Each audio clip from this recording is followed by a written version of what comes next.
All right, we are live.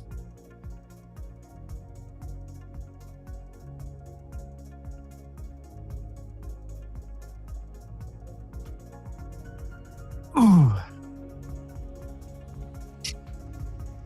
All right, we are live.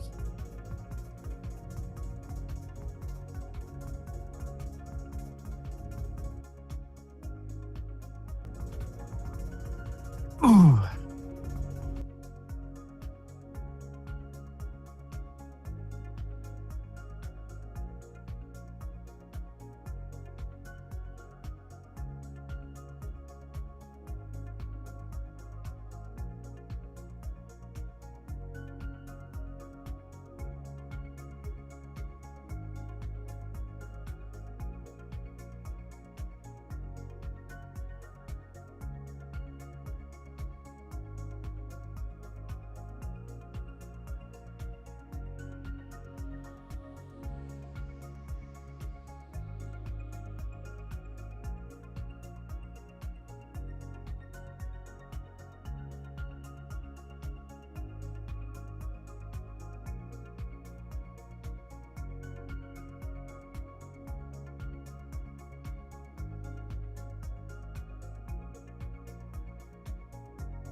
All right, all right, all right. Welcome everybody. Welcome to the special edition of HighLevel Experience podcast. I'm so excited to have you all here with us today. We've got a lineup of 20 amazing speakers, 23 actually, 24, 25, something like that. A lot of awesome people. We got Sean Clark joining us as well. And we've got all of you guys watching live or watching replay. So thank you so much. And without further ado, let me introduce you to all our amazing speakers today. Because I'm not here by myself today. I am with all these legends. And I'm super. Oh, I knew this is going to break. Here we go. All right. This is quite work. Let me just clean this up a little bit, guys. I'm just going to get rid of these these AI assistants, and then we'll kick it off. Um, so feel free to unmute, guys, for the minute, and we'll just dive into all that good stuff shortly and explain what's happening. Excellent. So yeah, so I'm here joining me a bunch of awesome legends, and we'll yeah, you guys can unmute. Awesome. Now, this is a bit more interactive experience, so we'll be able to pull some of these comments into the chat as well. If you guys are watching live, we should be able to do that as well. So feel free to do that. If you are with us here, if you're speaking with us, then just a couple of things. We've got a bit of a structure, so feel free to let me know if it sucks. You can do these reactions. And actually, fancy stuff will float around. Like we're flying, we're high level, we're going for it, so we can do that one. Yeah, Facito is already at it. So funky stuff's happening there. Make sure that you guys that are on this as speakers, make sure you keep your camera on. So you just hit that little thing there. There it is, and then that'll do it. You know the drill. Now we're gonna get started real soon. We're gonna kick off with Sean, because he's a busy guy and we appreciate him being on. So if you have any questions, put them in the chat. If you guys are watching online, if you're watching us from YouTube, if you're watching us from Facebook or LinkedIn, put your comments in the chat. We can see them here, and I'll be able to spotlight them. And then without further ado, one more thing I wanted you guys to let you know. This is international. This is very much international. So what I'll guys like you to do with me here on Zoom, if you guys can put in a chat what country or what city, actually I should say, what city you're joining on from today in the Zoom chat. So you guys watching online, you can see this is real. Like we're here. We got Charles Higgins from Nashville, Tennessee. Shout out to Charles. Bound from California. Joel, Vancouver, Canada. Sydney, Australia. Alok, Sean Clark, Eugene, Oregon. Is that? Alistair Shirazi, San Diego. James Hurst, Provo, Utah. Michael Pacito, Ontario, Canada. Chris Brackle, Blue Mountains. Oh, mate, we got Blue Mountains in Sydney as well, but this is another one in Canada. Cool. And Yeah. Gary Cap, Australia. Awesome. Angie from Queensland. Jared from Tassie, Michael from Palm Beach, Florida. That sounds like a nice place. Andy Odate from Vegas. Vegas, baby. Ryan O'Connor, Sydney, Australia. Pulse Market in Denver. Priya from India. Lucky from Gold Coast. Let me chuck mine in. I'm over from Canberra. I want my pin. Now I want my pin. Canberra, Australia. Nobody know Canberra. It's a small little place, but it's a capital of Australia. Um, alert Canada. Alert. Awesome. Excellent. So we are all over. We are all over. We're that's a lot of us. So thank you guys for being on. Really appreciate you taking time out of your busy day. You guys are absolute legends, and I'm really excited to have you all with me today. Now, let's get started. So I'm gonna spotlight Sean and then we'll get started. Sean, I've got a couple of questions for you. Uh-oh. Um, so hang on, let me just get my little thingy widget. Here we go. Where is Sean? Where is Sean? There is Sean. Excellent. So I have a couple of questions for you, but then we're gonna have an open mic for the rest of the legends here as well to be able to ask a couple of questions. First of all, thank you so much for being on. Really appreciate you, uh, you know, joining us because I mean, I can only imagine what it must be like running such a, massive company. Just one more second, actually. I forgot to do this. One more thing. Sorry, this is just my OCD killing me. I'm sure others can relate. OCD is a real thing, isn't it? Uh, all right. So thank you so much for being on. I really appreciate you. I've got a couple of questions, but I want to kick it off with the first one. What goes into putting such an epic event that you guys just pulled in Dallas? What goes into it? Gosh, that is a really great question. I think what's cool about it is it's all um, put on basically by our team. So our team plans the event, runs the event, staffs the event all the way through. And what's cool about that is they all have day jobs, right? So this is something they do in addition to what they normally do. I would say it takes about almost all year to plan. So it's a pretty big lift. But it's cool because it's also the most fun we have getting together all year with everybody. And I would say we always try to make it a reflection of what we heard we could do better or differently from the previous year. So kind of like we build our software, it's kind of a fun situation because hopefully we're kind of bringing out something that got asked for last year and this year, or trying something new that we felt like people wanted. But it is an absolutely massive, massive undertaking. But it's a lot of fun to do. It's I don't know. I will say when it first got proposed many years ago, I was scared out of my mind, but now I look forward to it every year. Let me tell you, I mean, it's such an epic event. Really, I've been to a bunch of events and nothing beats it. And the other day I was talking with a guy from India who's got like a big VA agency, and he says, "This is the first time I went to a conference." I'm like, "Oh, mate, you've raised the bar high. I don't think nobody else is going to beat it for you."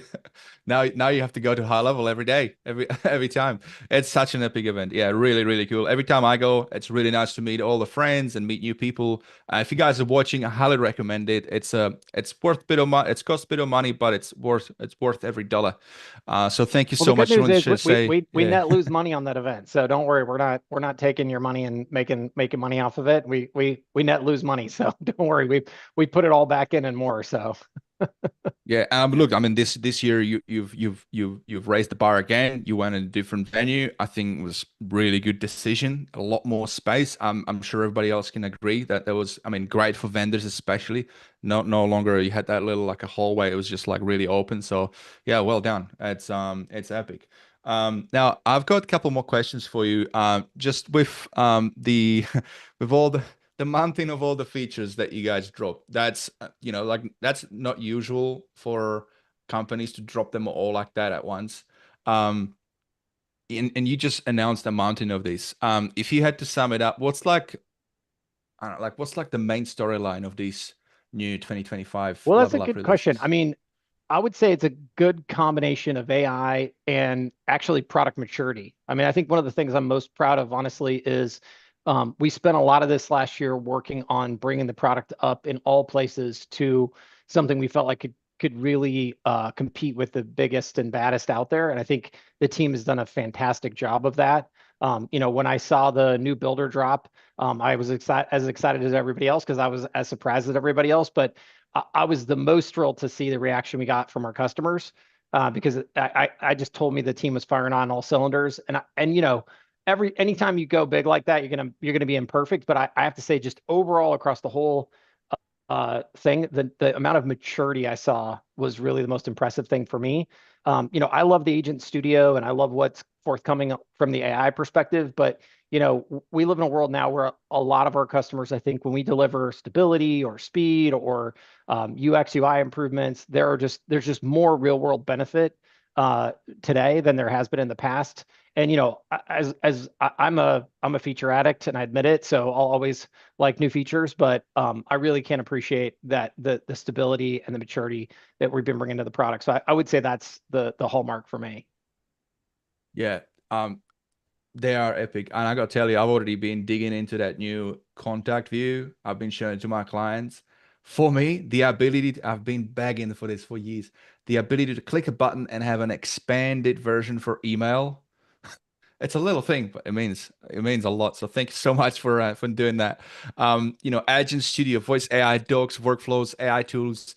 These are big leaps. How do you balance innovation speed with user simplicity? The best you can. It's an imperfect situation. I mean, you know, gosh, well, I will say it has changed over time quite a bit. So when we were early on, it was, uh, go ahead and break stuff if that means shipping something new. And I would say that we've gone radically the other direction. But I would say, I guess what I would say about it is I've challenged the team to try to stay as nimble as possible, as feature focused as possible. But I've also said, you can't deliver broken, incomplete products. And I'm sure that there'll always be people who will say, well, you missed this or you missed that. But I don't care about that. We're still very much part of the skateboard model, but I think the difference is the skateboard just needs to be a little more robust when it comes out these days. And I think the team has done a really good job kind of meeting that challenge. But the biggest thing I'm concerned about is I don't want to be like everybody else. Like, I don't want to ship stuff once a quarter or once every 6 months or once every year. It's just not who we are and who we're going to be. I think it's incredibly important to stay agile, and mostly because our customers are agile, right? Like all of you are telling us every day, like, hey, do you see this new thing? And do you see that new thing? And I need this and I need that. And I would hate to say, well, we'll put it on the list for next year. Like that just seems like a miserable way to exist. So we'll always be on the side of go fast and break stuff a little bit, but we break a lot less than we used to. I'll tell you that. And we love that for you doing that, because to me, that's like a model as a company. I keep looking at HighLevel as a model for any company. It's like this skateboard method just makes so much sense. And I would also say it's probably even non-negotiable at this point. Just like the rate of innovation is just way fast.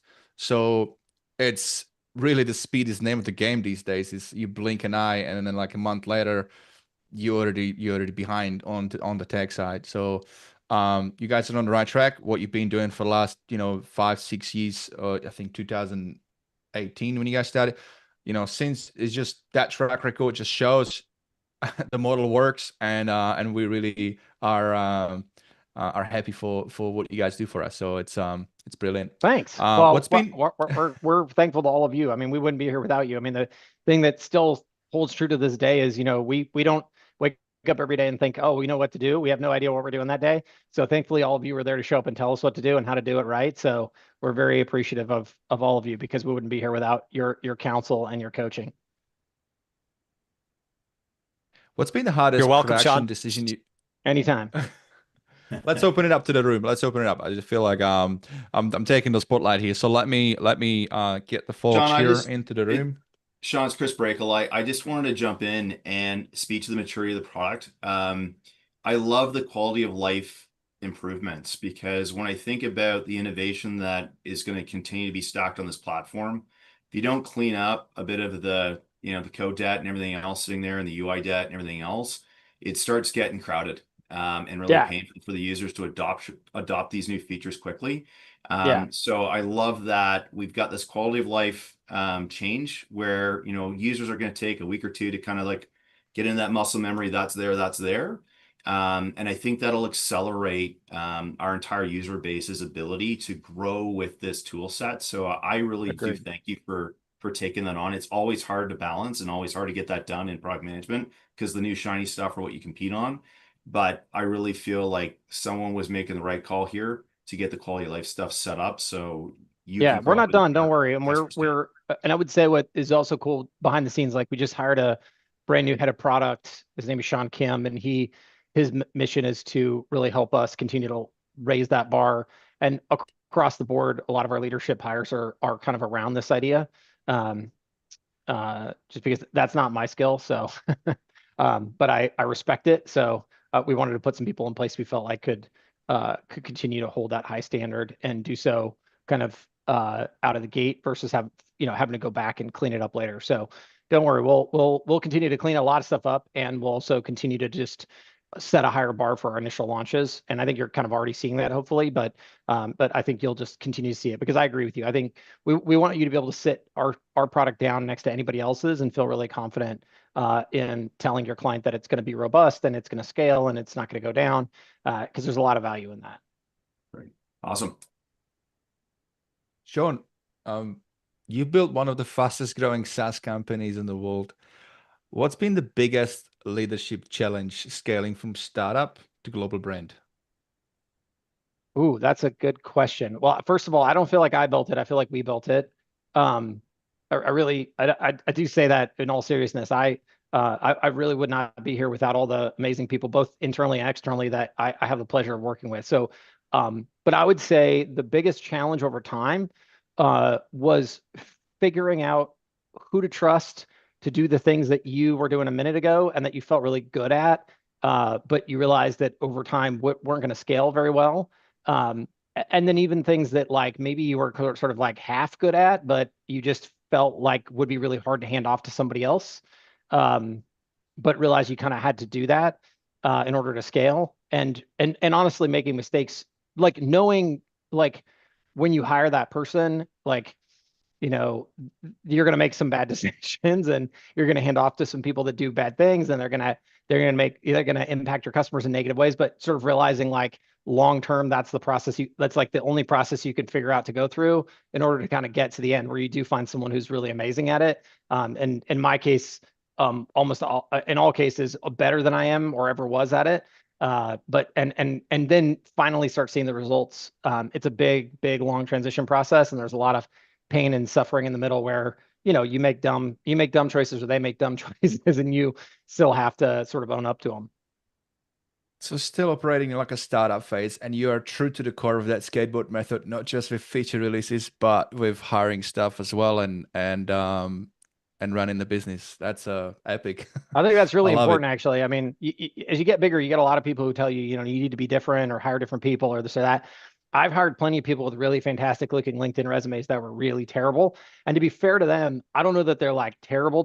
It's just they kind of show up with their own playbook, and then they try to run that playbook. And if that playbook isn't your playbook, like it doesn't go well, and bad things happen. So, I mean, hiring for a cultural fit is as important or more important than hiring for a skill set fit. At least that's been my experience. I'm kind I of love curious, it. Sean, as you're going through and hiring the next level of leaders for high level, you kind of talked a little bit about it, but a little more on how you decide if someone's going to be a great fit or how someone's going to be successful, or what do you look for in those hires? Sure. Yeah. Okay. So first, I don't hire anybody because I suck at that. So first, find people who are really good at hiring and have them do it. But to be fair to those, even my best people, so like all of the really, just so you're aware, anything that's like hard or of consequence or looks like it's really well done in this company, it's probably Robin or Varun who did it, not me. But if you were to ask them, I think they would still say, you can spend a lot of time talking to people, but at some point, you just got to put them on the job and see what happens. Like, um, I have yet to see anybody do better than that. And it's like the hire fast, fire fast. I don't know. They're stupid saying for this crap. But the reality is that it's just like you I would just say I've never met anybody who can hire perfectly out of the gate. And I think if you go in with that mindset and you just like try to put that person in the fire as fast as you can and just see how they perform, like that's the best I've ever seen anybody do. And yeah, like we had bad hires. Like we had somebody who we hired who had a really smoking great resume on the customer service side.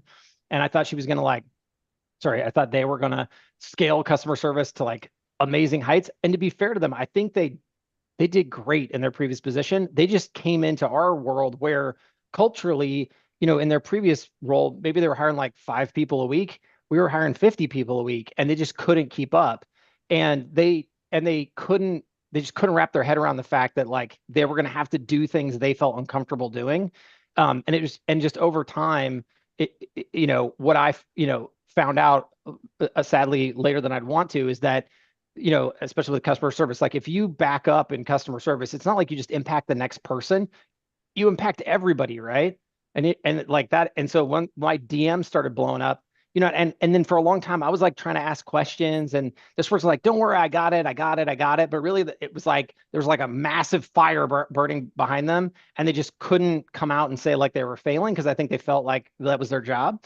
So that was a great example where, as hard as I could to say like, "Oh, don't worry about it. I get it. We're kind of crazy here. Like, pull out all the stops. Like, do whatever you got to do. I don't even care. Like, if we have to get a temp agency involved, like, I just don't know, but you just cannot have people not there to answer customer questions, like make it happen. They just couldn't figure that out. So, but I mean, going back, like everybody, I had lots of other people talk to this person and they thought they were great and their resume is smoking awesome.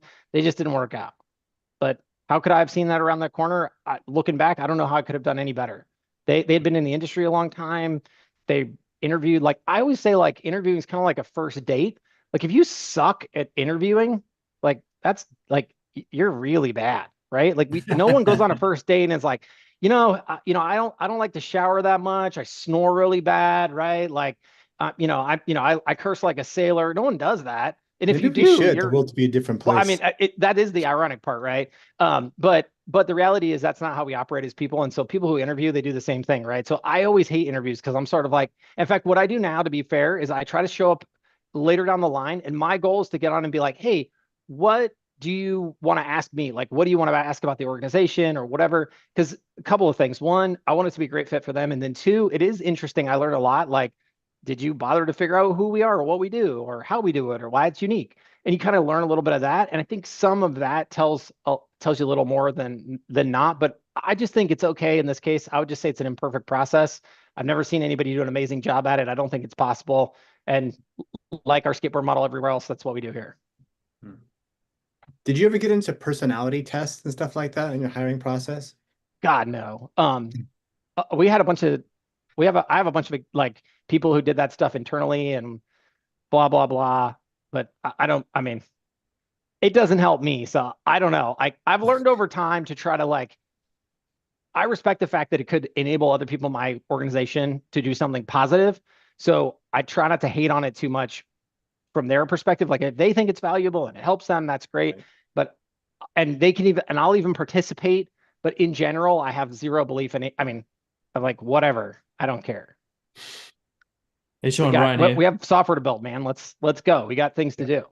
Yeah. Hey, Sean, Ryan here. I thought I'd jump in before I get killed by other people jumping over the top of me. So apologies for that. Can you hear me? Yes. And that's Yes. exactly why we didn't hire you. Actually, I don't know. I don't even know if you interviewed. I'm not sure. I don't do any hiring. Me? I told you that. No, it's not Michael. It's like, Yeah, it's nothing I say is true. Don't worry, Sean. Okay, good. It was the shower joke. It was the shower joke. Sean, if you wouldn't mind just like highlighting a little bit about how the product development lifecycle looks. Like I know when Varun was in Sydney, we were chatting and he was like, there's that many engineers now. He doesn't know all their email addresses. And like, he literally puts a LinkedIn post out to try to like broadcast a message because the cycle rate of new people, new product people coming in or whatever Sure. is so big. So like, how does it look now from like someone has an idea internally? It's not just feedback from the community, but someone has an idea and they're like, we're going to build this native integration with this product, right? Like Sure. who makes that a good idea internally? Well, okay. So I would say there are 0 ideas that I can personally think of that didn't at some level originate in the community. Now, I don't know that an individual inside the team didn't lift that up higher than the community did by itself, because they had some inherent belief in it. But basically the way it works is product managers take community ideas, whether they're from the ideas list or from the town halls, all that stuff. And then the way so a long time ago, Varun, Robin, and I would look at every idea and we'd greenlight every idea. And eventually, just like at one time I did all the onboarding calls, but at some point you don't scale anymore, right? So what do you do, right? And so what we had to figure out is how to go from there. And so what we did is we give every single product manager a KPI or KPIs around utilization, adoption, those sorts of things. And they really have to take responsibility for their side of the product. So they get to make the decisions, and they have their own review sessions with head of product and things like that. So they don't operate entirely in a silo, but at some point you have to trust those people to make those decisions. And when they make those decisions, like they have to stand behind them through those KPIs, because there's lots of things there's lots of things I thought were great ideas that were terrible, and lots of things I thought were terrible that were good, and everything in the middle. I've long proven to myself I don't know what I'm talking about.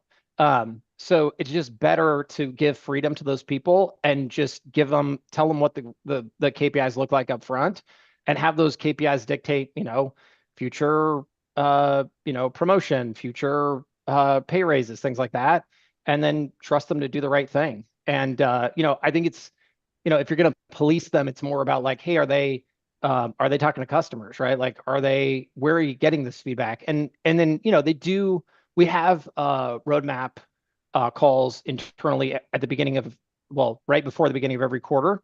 And that's my opportunity to like throw shade, throw curveballs, ask hard questions. And, what I'm looking for is, where does this, if it sounds good to me, I don't say anything because that sounds good, right? But if it's weird, I try to understand and probe on where the conviction comes from. And then sometimes they'll make bets that I don't like. But I'm like, all right, well, your job's on the line for this, not mine. So I'll see you in 2 months, and let's sit down and see, where this got you. And sometimes I win and sometimes I lose. I actually lose more often than I win. So, but that's just how the process works. And again, it just goes back to like hiring people and trusting them and realizing some of them are going to fall down and we've let them go. But the vast majority of them have risen to the occasion and done an amazing job. I mean, I just saw someone compliment us on the Reynolds calendar. And she wrote me a page and a half of how amazing it is. And what that tells me is that team just crushed it and did a great job for that use case. And my bet is, for every one person that says that's great, there's 100 other people who like it too. So that's the kind of trust that we get. But the way I'll know the rental calendar is good is in an upcoming call, I'll say, well, how many people are using it? How many rentals are being booked?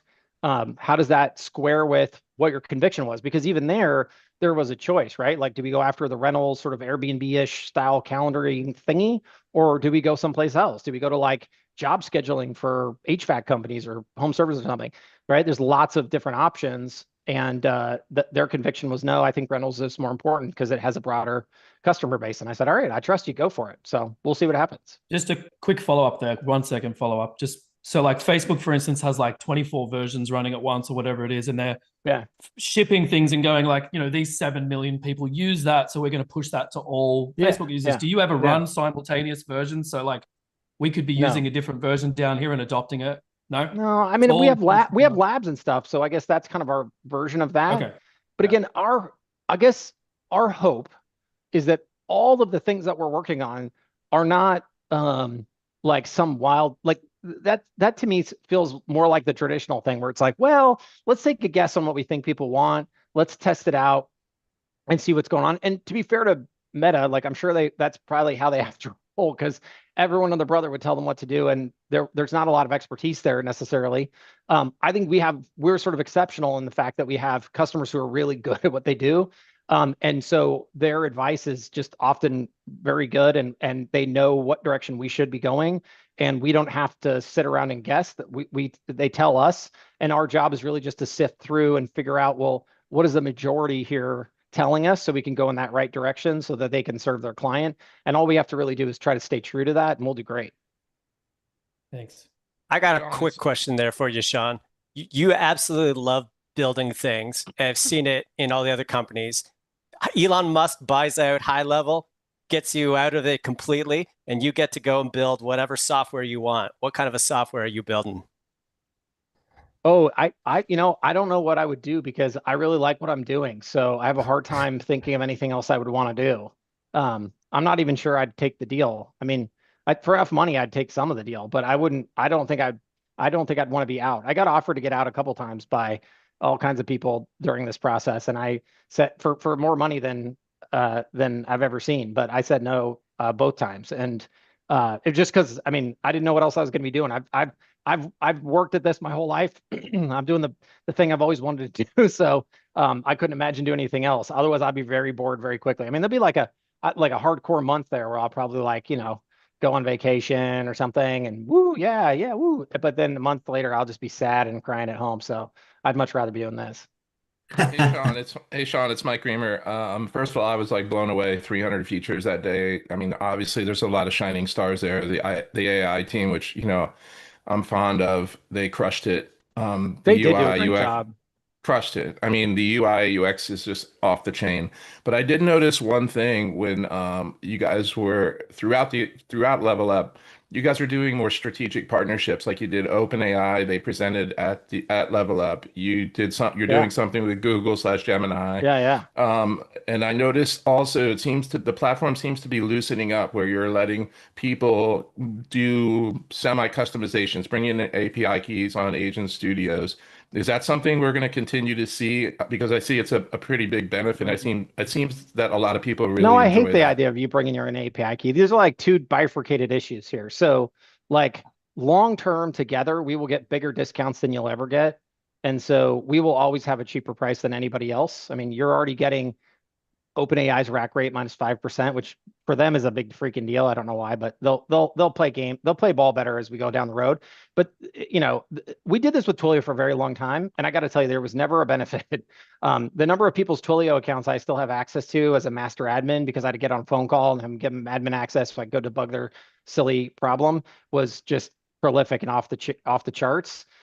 There's just no benefit there. Now, that's the second part of the question. The first part of the question, though, is although ironically, we've always had partnerships. We just realized that like we look cooler and more adult and grown up and stuff if we bring these people into our thing. So we did, right? And so that's all just good marketing. You guys are marketers, right? So, but I think again, back to that whole maturity thing, what we're trying to show all of you is that despite the fact that I don't seem very serious, we are very serious. And we have lots of people who are taking a lot of time to make sure like we're SOC 2 compliant, and ISO 27001 and HIPAA, and we're working with the best of the best, but not just working with them, we are meeting with them at the highest of levels. I've been to the fancy OpenAI office. I've talked to people with big titles there and all of that.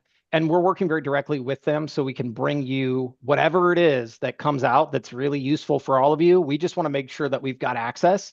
And then just in terms of like what you guys can bring to them, we think it's really important that your voice gets heard because, we don't think we're like the experts in talking to OpenAI. We know that you have a lot of great ideas. So if we can bring these people to our events, I think it gives you a lot more of a voice, which you should have anyways, and allows you to get a platform with them. So that's why we do it. We just think it's a benefit for you. I found it very beneficial, That's for just Red sure. Bull. I mean, I hope you know that. I found it very beneficial, Sean. I mean, the presentations that the engineering team did from OpenAI was a I great thought session. so too. I thought so too. I was impressed as well. And then again, by the way, events at GoHighlevel.com. Any feedback you guys want to give, any speakers you want to see next year, like we're really excited to do what you want us to do. You tell me who you want to see, and we'll figure out how to make it happen for you.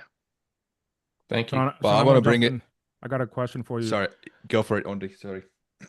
So at what point so it seems to me that a lot of your focus is on product today. Would you say that's true versus sales and marketing? Yeah. Or is it the other way around? Yeah, because I'm a product guy. I'm a product and engineering guy. So I don't know how to sell or market. So who was responsible for sales and marketing out of you, Varun, and Robin? Oh, definitely Robin for sure. And today, if you could speak for him, what is his attention on? Is it still sales and marketing, or is it on product? Oh, I mean, the problem with Robin is he's too good. So we make him do darn everything. He's like our chief operating officer. Now, to be fair, we have a head of marketing. So he works with that person. That guy's name is Wesley, and he's amazing. But like, if I personally want to know something sales and marketing related, I will go to Robin first myself.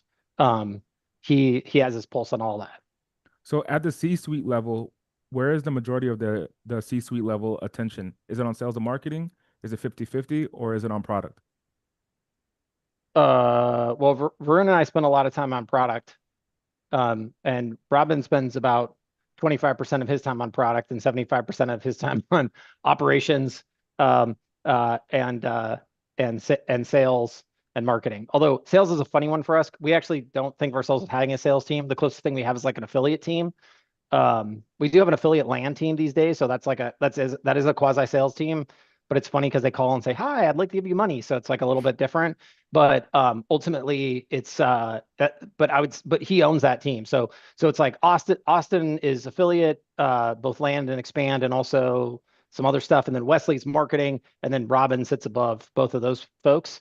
But I mean, we don't really operate, just to be fair, we don't really operate like a traditional C-suite. Like I don't have like a defined set of roles and responsibilities, and Varun doesn't have those. Like we roam all over the place. I mean, Varun roughly owns dev, and Robin roughly owns this or that, but we're always getting in each other's business all the time, and we roam across the org all the time because we all three together want to see the best outcomes. And if we feel like we can add something to some place, we go and do it. We don't wait around. Last question here on the KPI that you were mentioning earlier. Yeah. If the product team or whoever you give KPIs to, are you giving them coaching if they miss their KPIs? Well, Or they are have you a boss, right? They have like a head of product. And I mean, at some point, so it all depends on where you're at. Okay. So like as a realistic thing, like you could sort of take a snapshot in time, but if you think, but these things evolve, right? So early on, we didn't have any KPIs and early on, we didn't have any product managers, right? So like, as you bring people in over time, you sort of like, you give them a lot more leeway at different points because you sort of like, if there wasn't KPIs before and I just give you KPIs, it's like you kind of need some time, right? And then just so slowly over time, you're kind of like turning up the heat. And so at some point, you're like giving them coaching because you're like, well, this has only been happening for a couple of quarters, maybe, and this is kind of a new motion. And it's not really fair to ask them to like go from just because the biggest challenge for us, right, was like, how do we get just a product manager who can take a list and run it down? Like, you don't have to think, you don't have to like be creative. I'm going to tell you what to do, and you're going to go take it to the team and you're going to make it happen, right? That was motion number one. And once they were really good at that, then it was like, okay, now how do we get them to make their own list? And that was a new motion for them. And then from there, it was like, okay, now you're making your own list. Now, how do you make sure that the list you're making is actually a good list versus a bad list, right? And so it was over time, a lot of this stuff evolved. Now, today, if you walked in from the moment you looked at the job description, it probably says, hey, you will be held accountable for KPIs. But we also have levels of product management now too. So I would say probably across the board at the highest of levels, if you are a head, whatever they call them, top super duper product manager, like you better have your game face on. Otherwise you're going to get fired. Like there's no coaching for you. Like, you know what you're doing, you know what the objectives are, you know where you're supposed to go. And if you can't do it, sorry, like you're at the top of that product. Like you're the leader of that product. You better do that job. It doesn't mean you have to be perfect or anything. Don't get me wrong. We're not like nuts, but you can't be like way off in the woods doing stuff no one wants or cares about, or the execution of it can't be terrible and you put out something that's a piece of garbage. Like those things will get you fired at this point. But again, it's a continuum, to be fair.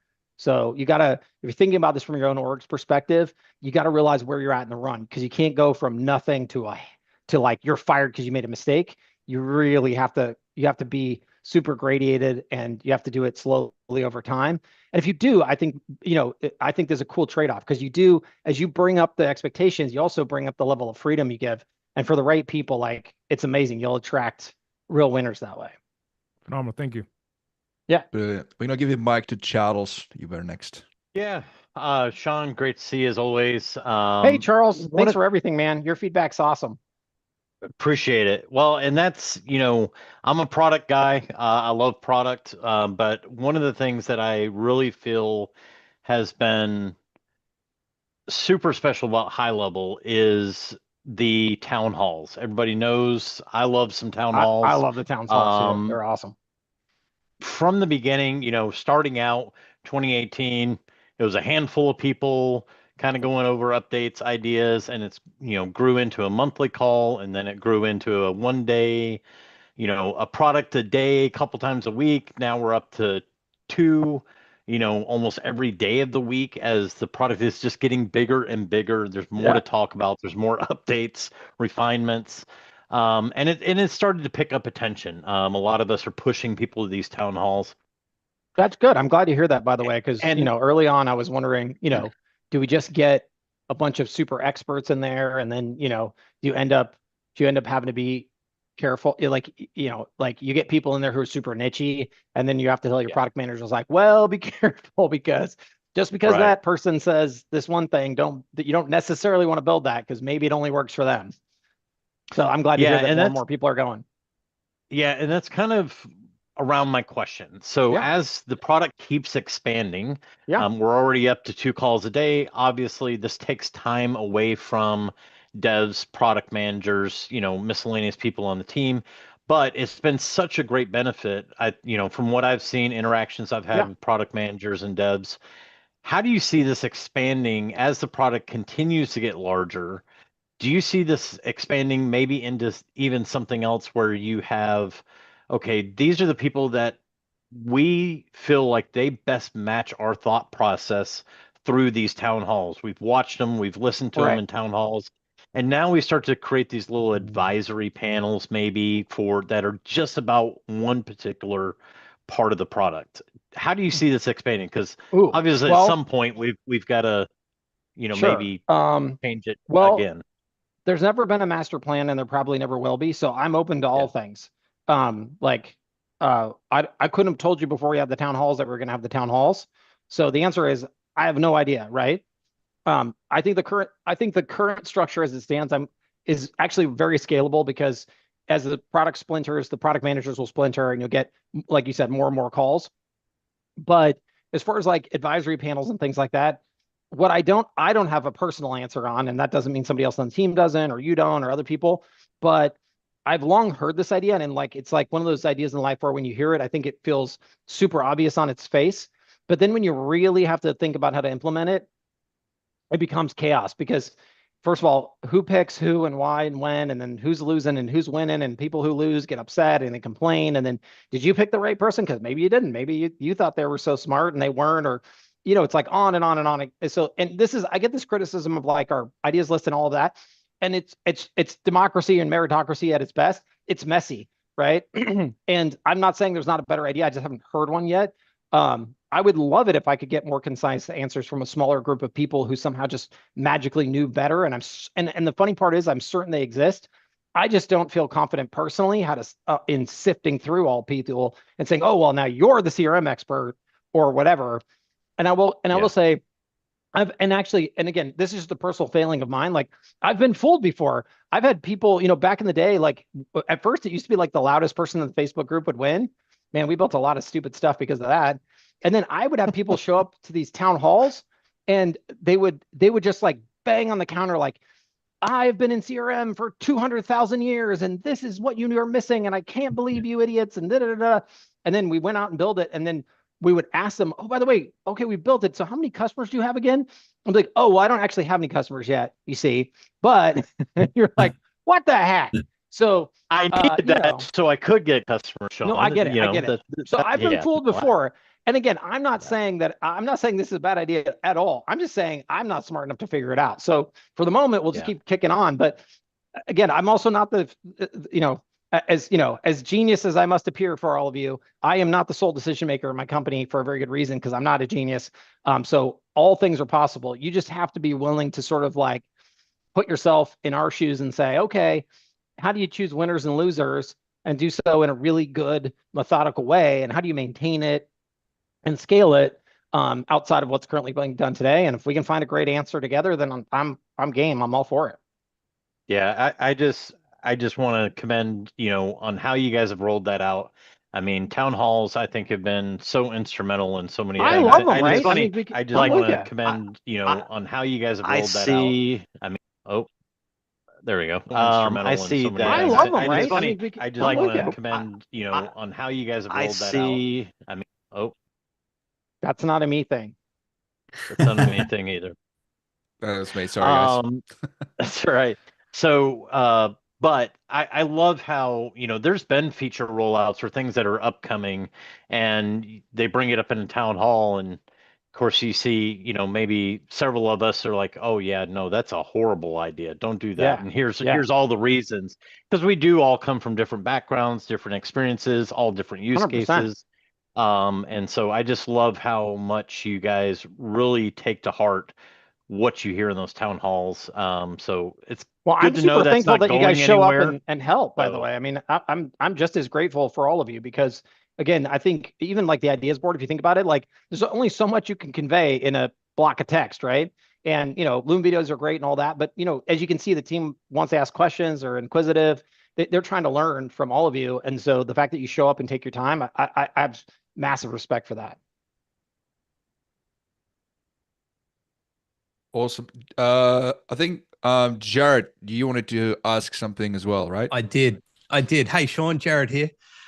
Hey, man. Sean, it's interesting, right? Because when you look at all these agency owners, we all have our different challenges, and everyone's business is at a different size, and then those challenges change. You know, they might get bigger, they might get smaller, and I think a lot of people would benefit from hearing how HighLevel faces some challenges, or what challenges they might be facing, and then how they overcome those from a strategic point of view, Sure. because I think that everyone can take something from that. Got any examples? Well, I want you to lead that one off, because I certainly wouldn't know the challenges that you guys are facing. But, you know, I know coming into November now, some of the things that we're going to be seeing is retention being one of them, because, you know, typically now it's coming into the end of year, people start looking at budgets, looking at ways to do cuts. That's just one thing from an agency point of view that we see. Sure. Yeah, well, I mean, you should tell them that they're nuts to go anyplace else. You got the best deal in town. Yeah. But, gosh, that's interesting. I'm sure we have challenges all the time. I guess I just think we see a lot of we try to see the opportunity, I guess, in a lot of those challenges. So I don't know that we sort of see them so much as a challenge. The question is like, how do you just create the opportunity out of the thing? So like, you know, and we're very incremental in how we do it, and we're not very structured. And I think that flexibility makes makes things that do come up feel a little less heavy. You know, like we're getting sued by a couple of people. You can go look at it. It's all public and stuff. That's a real bummer when that happens. But then you learn like, wait, you know what? It's actually an opportunity, because some of these people, oddly enough, are doing it to get your attention, not because they're accusing you of something so that they can get you on a call, so they can try to get you to do a deal with them. It's very weird. I don't get it personally. It's not how we behave. But when you start to kind of see those things a little differently, they can go from like, oh, that sucks, to like, oh, well, wait a second, you know, how can we work this out in a different way? And you know, and sometimes, you know, you just have to be like, no, thanks, not interested in doing a deal with you, and we'll just have to fight it out, and you're going to lose this anyways. But you know, at the end of the day, it also could become an opportunity. Like, you know, it could also show that, you know, certain people behave differently, and some people respect that and some people don't. So, you know, I think for us, I don't know. I'm trying to think. I know what you're looking for. I'm trying to think of a challenge I have. I'm sorry. You know, again, like it was really challenging, like I said earlier, to give up a lot of my previous roles. It's always challenging, like when people I still get hurt feelings every time someone says you suck in the Facebook group. You know, so that's a challenge for me. You know, learning how to, I would say, but I do that a lot. I learn how to like take the punch in the face and turn it into an opportunity, because I often find that people get angry not because they actually think you suck. They just are like hurting, like they have they're like you've caused them some difficulty, or they're running into some difficulty. And the opportunity there is if you sort of like, you know, like cry in the corner for a minute, like I do, and then you come back and you're like, okay, wait, how can I help this person? It's amazing how lots of those things can very quickly shift into, you know, maybe they just didn't understand something. You get them help, and then all of a sudden they're really happy, and you know, you feel good because you've helped them. Sometimes people even apologize for being jerks. Is amazing, you know, and we're all like that. You know, we're like all human. We all do that in our own place. And so I don't know. I mean, there's lots of structural challenges, you know, like trying to figure out how to do a better job every day. It's super incremental. And we definitely have setbacks all the time. Like, you know, where you're hiring, who you're hiring, how you're training, you know, is the AI chatbot doing a great job for customers? Yes, no, you know, like, you know, did we under deliver on something? You know, how did that bug happen? How did that outage occur? You know, those things happen. But I guess what we do is we just sort of take them on as a challenge and work the problem and try to figure out how to get around it and how to get over it. But we don't really, I don't know, we don't let it set us back very long, I'll tell you that. Yeah, I think that's one thing that I've always liked is the adaptability, because even when we had the SaaSpreneur in Sydney, you know, and we had Q&A, there was probably about 5 or 6 things that people like, it would be great if this was a thing that was sorted out, or it'd be great if this could be done. Yeah. And then you guys are like, yeah, cool, we'll have a look at that. We'll get it sorted out by the end of today. Done.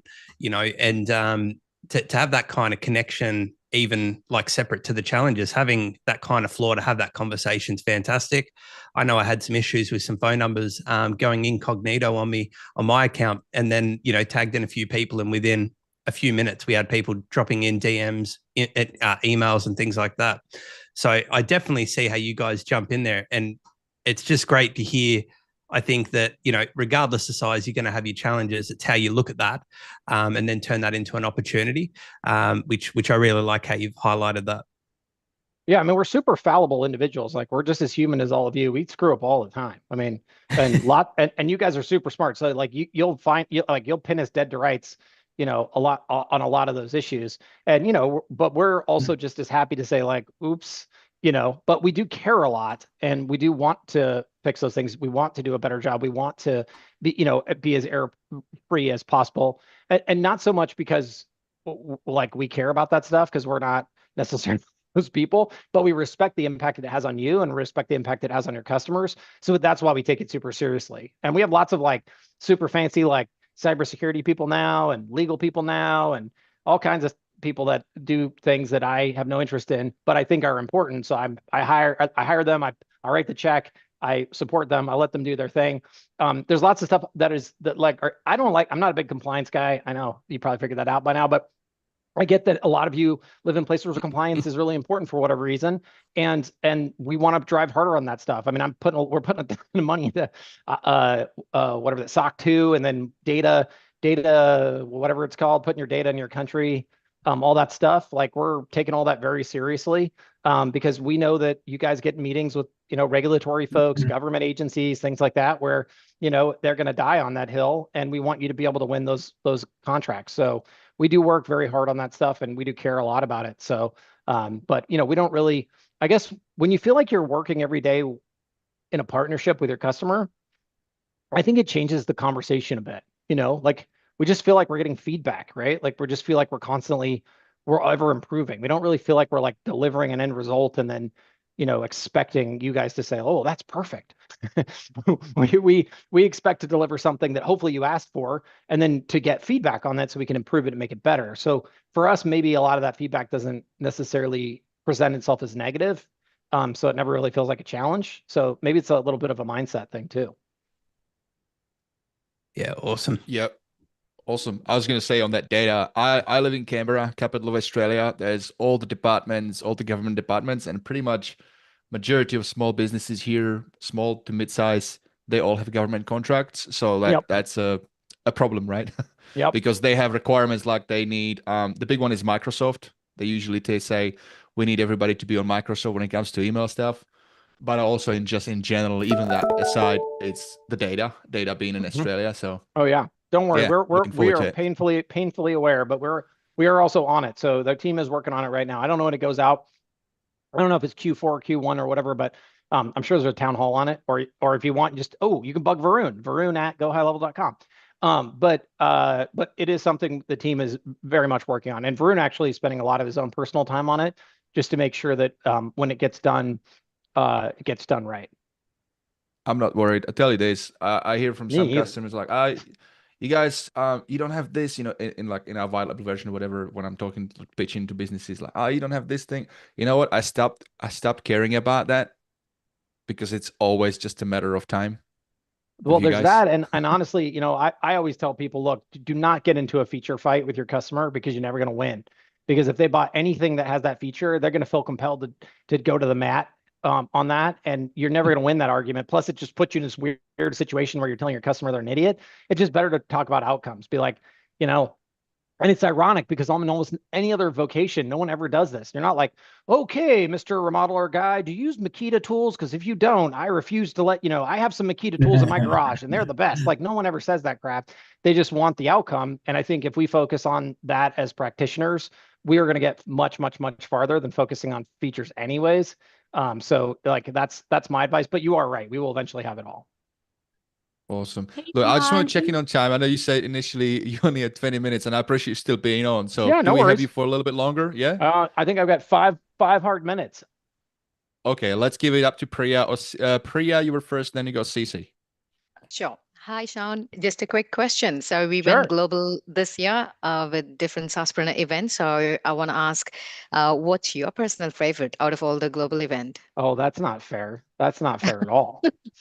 I refuse to answer that question. Yeah, Sean, what's your favorite country? Yeah, that's right. Exactly. See, I mean, you this know is what? one room where I get so many Aussies. I will tell you though. I love that I will tell question, you. Priya.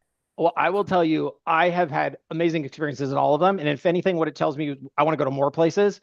We have team members in the Philippines. So I went there for an extended period recently, the last couple of years, and it was awesome because I got a chance to kind of go behind the scenes with them and actually see a little more of the city and the history and all that. And there's a really killer fort. Well, there's like a cool fort there. And if you haven't gone there, you got to go. It's all part of World War II history. It's really neat. But at the end of the day, like what I would say I learned is how unique. I've traveled a lot, but I think when you travel for business and like just what you learn putting your feet on the street, it's just impossible to explain to people until you've done it. So like, you know, when we went to Australia, it was really interesting to me to see how many people, like the whole Buy Australia concept is really big there, but it doesn't feel like nationalistic per se. It's not like a personal thing. It just feels like it's historic. It's like we all got thrown on this island together, and if we don't pitch in and if we're not all like working together, like, you know, bad things are gonna happen. So we need to like be a team.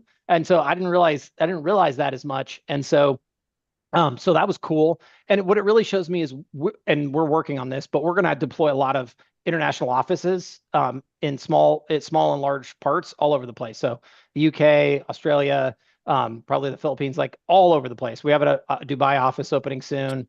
And these will be small teams that they're not designed to, you know, grow a dev team or grow a big, you know, customer support team or whatever, but just having local support, because I can see the value of that as we become more international. So we can be on your time zone, speak your language, help you out, you know, faster and better, and just do a good job, support you at events, things like that. So we'll definitely be more and more international in a very big way in 2026.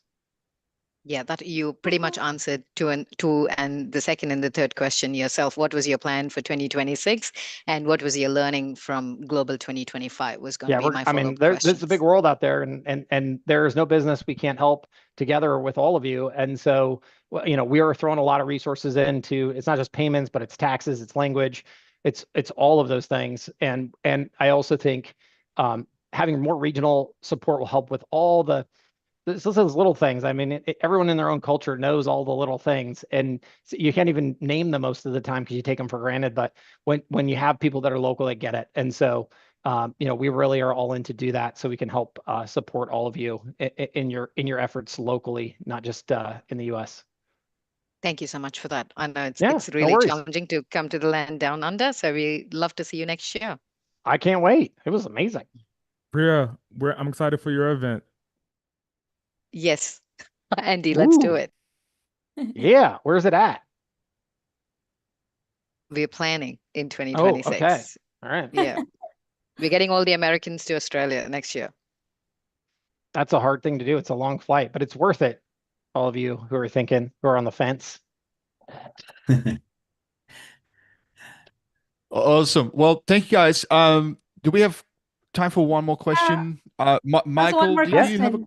Sorry, Cece. Yeah, go. Yeah, my bad. Yeah, well, I mean, I'm just really curious because I mean, first of all, thank you so much for being a human, Sean. I mean, you're one of those guys that I really look up to in terms of managing like such a huge company.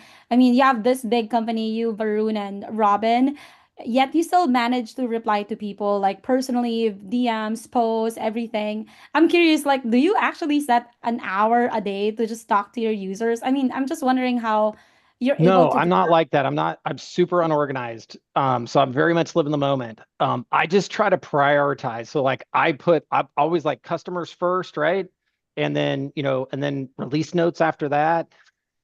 And then, you know, like, and then anything else after that. So what I try to make ample room in my day where there's just no meetings allowed internally, so that I can just be ad hoc and help out. Because I would say my biggest role, so like I will tell you, I am so lucky in so many ways. Like I have the absolute best customer base to serve in the world, and I have the most amazing team who wants to serve those folks. all that happens is sometimes like as they're trying to like get together, like, oh, there's a little miss right there.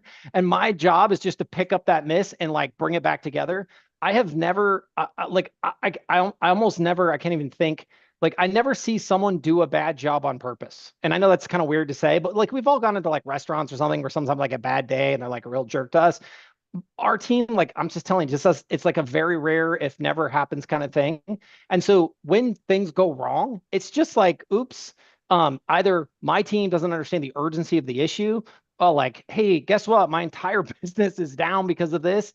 It's not like something I can wait a week for or whatever, right?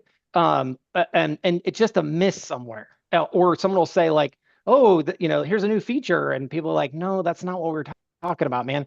And so my goal is to jump in and fix that issue immediately to try to connect it, but then also to then double down and say, okay, well, what happened here? Because I know there were great intentions on both sides. Like, why did we not do a good job for you? So for me, that's like, that I would say if someone says, what's my job? That's my job. But the way I do that is I just try to keep like as much room open in my schedule so that I can be available for people who are in that situation.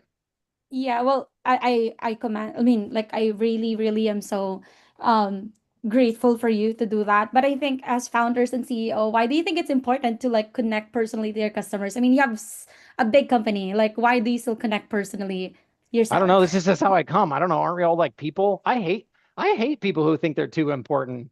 Those people piss me off. I've always hated those people. I hated those people when I was a nobody, and I, but I will also say I had the opposite experience. Like I got to meet all kinds of really cool, amazing, highfalutin people when I was, when I had zero connection, zero anything, and they made an impression on me. Like I was, and many of them helped me get here. And so I'm just like, how can I not pass that back to other people? Like I feel so fortunate to have had all the help I've had, because I mean, I didn't come from a family with entrepreneurship. I didn't even know what the word entrepreneur meant. My mom was a mechanical engineer, single mom, only child. Like I didn't, I love my mom to death, but she was not, like if I said, hey, I want to start a business, how do I do that? She had no clue what to tell me. And so I had to seek help elsewhere, and I got help from some really amazing people along the way. And like, to the extent I could pass any of that on and help people, I feel super lucky to have that opportunity. So I just feel lucky to be here. Thank you, Sean, and see you in the Yes, Philippines. thank you very much. And on to the more important and smart people who actually know how to do stuff. But thank you for having me. It was great to be here, and I'll see y'all later. Bye for now. Thanks so much, Sean. Take care, Sean. Thank you.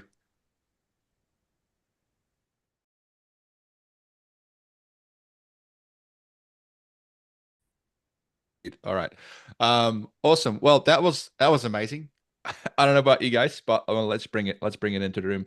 We're gonna take a small commercial break shortly, and then we're gonna dive into all the new epic announcements with all of these legends. So stay tuned.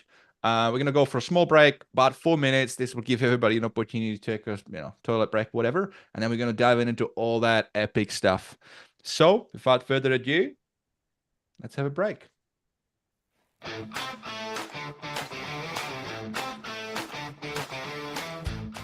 Hey guys, it's Gary here from MyCRMSim. Quick question for you. What if you could get set up and start sending iMessage blue bubbles through HighLevel for less than $1 a day using your iPhone? Well, now you can. With MyCRMSim, it's fast, it's easy, it's ridiculously affordable to get set up, and you can be sending iMessages today. Check us out at mycrmsim.com and we'll show you how. You may not realize this, but for the last 2 years, I've had a secret weapon that has made running my business inside of HighLevel so much easier. You see, there is so much that HighLevel can do, which is amazing, but it's a lot of work to stay up to date with it. And even more so if my customers are asking me questions about it.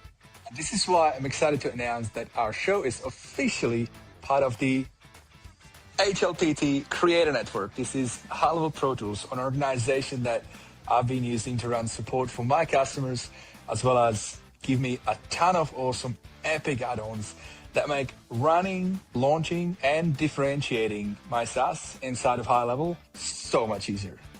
Now that they're an official sponsor of the show, they've done something pretty bloody awesome. If you go to hlpt.com/experience, you can get one of their incredible tools absolutely for free. No purchase necessary just for being a listener on the show. So head over to hlpt.com/experience, grab that free tool, and I promise you this is going to improve the conversion rates on your page. Check out all the other stuff that they offer and tell them that Vit sent you. Running an agency is tough, especially when you're buried in tasks that pull you away from growth. That's where VA Hub Pro comes in. They're one of the few VA agencies I trust when it comes to helping me find quality talent for my business. From GHL integrations to closeboard, account managers, and executive assistants, VA Hub Pro plugs into your business like an extension of your core team.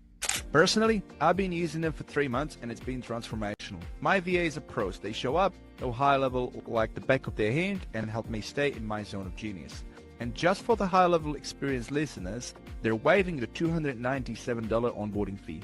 If you want to focus more on growing your agency, go to highlevelexperience.vahubpro.com and grab your slot before they're booked out. You know what's wild? There's a smarter way to grow your agency and help more local businesses without adding more stress.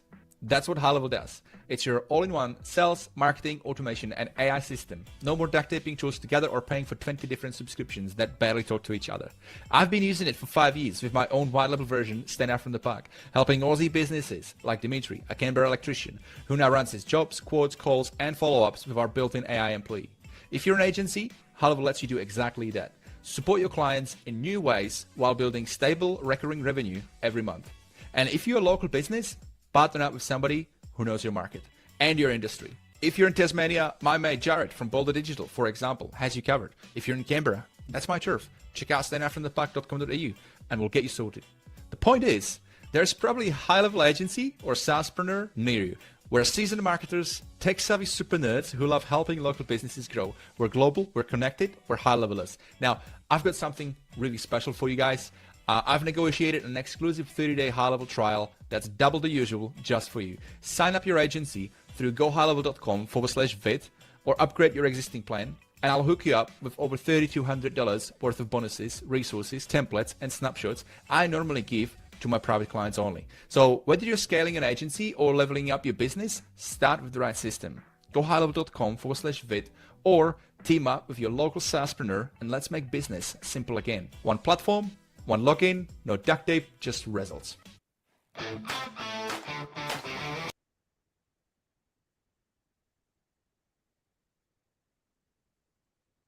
You be muted, Vit. You muted, Vit. Rookie mistake, huh? All right. Hopefully you guys had a bit of chance to refresh yourself, because now strap yourself, guys. You are watching as well on YouTube. Strap yourself too. We're going to dive into all that good stuff. I feel a bit more refreshed thanks to HighLevel. I had an opportunity to snatch 3 of their drinks in my luggage, and this thing, I don't know what they put in there, but it's bloody awesome. All right. So, you're here with me. I'm not here alone. And so let's dive in and have some fun. Make sure that you guys have your camera on so that everybody can see you. I'm going to just remove these non-video AI assistants. They will stay on the call. It's just no thumbnails. So cool. Nathan, great to have you here, mate. You did just join in. Awesome. All right. So here's how we're going to do it. I've categorized it into like, let me see, there's like 83 features. So we're going to have a rapid fire. Some of them will stay a little longer. Some of them will stay a little less, right? Some of them are like little tiny things. So we have groups, AI and automation, CRM and contacts, SaaS billing and sub accounts, and then there's another bunch. So what I've done, just to stay on topic, I've grouped them and we're going to dive in straight into the big one, AI and automation. And so I'm going to bring my thing in here, and then we'll bring it into the chat. So let's kick it off. The first one is AI. So we're HighLevel's introducing an intent-based routing in Agent Studio. What does it mean? So intent-based routing in Agent Studio uses AI to analyze callers' intent in real time and automatically route the call to best suited call agent or department. This leads to faster resolutions, improve customer experience, making support more scalable and intelligent for agencies. What I'm curious to know, what you guys think about it. Feel free to unmute. Let's dive in. First one, Michael Placido. Let's go. I might be taking a bit of a curveball on this one, but just looking at all these different features and the amount of features that are being unlocked with this AI, it's really making me think that we have to start really prioritizing how do we actually launch these features and how do we actually get them to our clients. And one thing that is really big with the AI is that it's able to now start taking control of your workflows. Like it can tag things, you can have it start workflows. And a big thought that I had with the whole AI studios, I'm thinking like, we want to be able to give your automations in your snapshot, give that power to the AI so the AI can control more of your account. So the big thing is I love the AI part, but it's actually making me think that we need to also then focus on the snapshot and how are we building our automations so these AIs can have more control while they're in the conversation with people and launching things. That was my biggest thing on it's like that AI, it's getting close to being able to manage our accounts for us. And doing it while on a call with somebody is crazy to think about.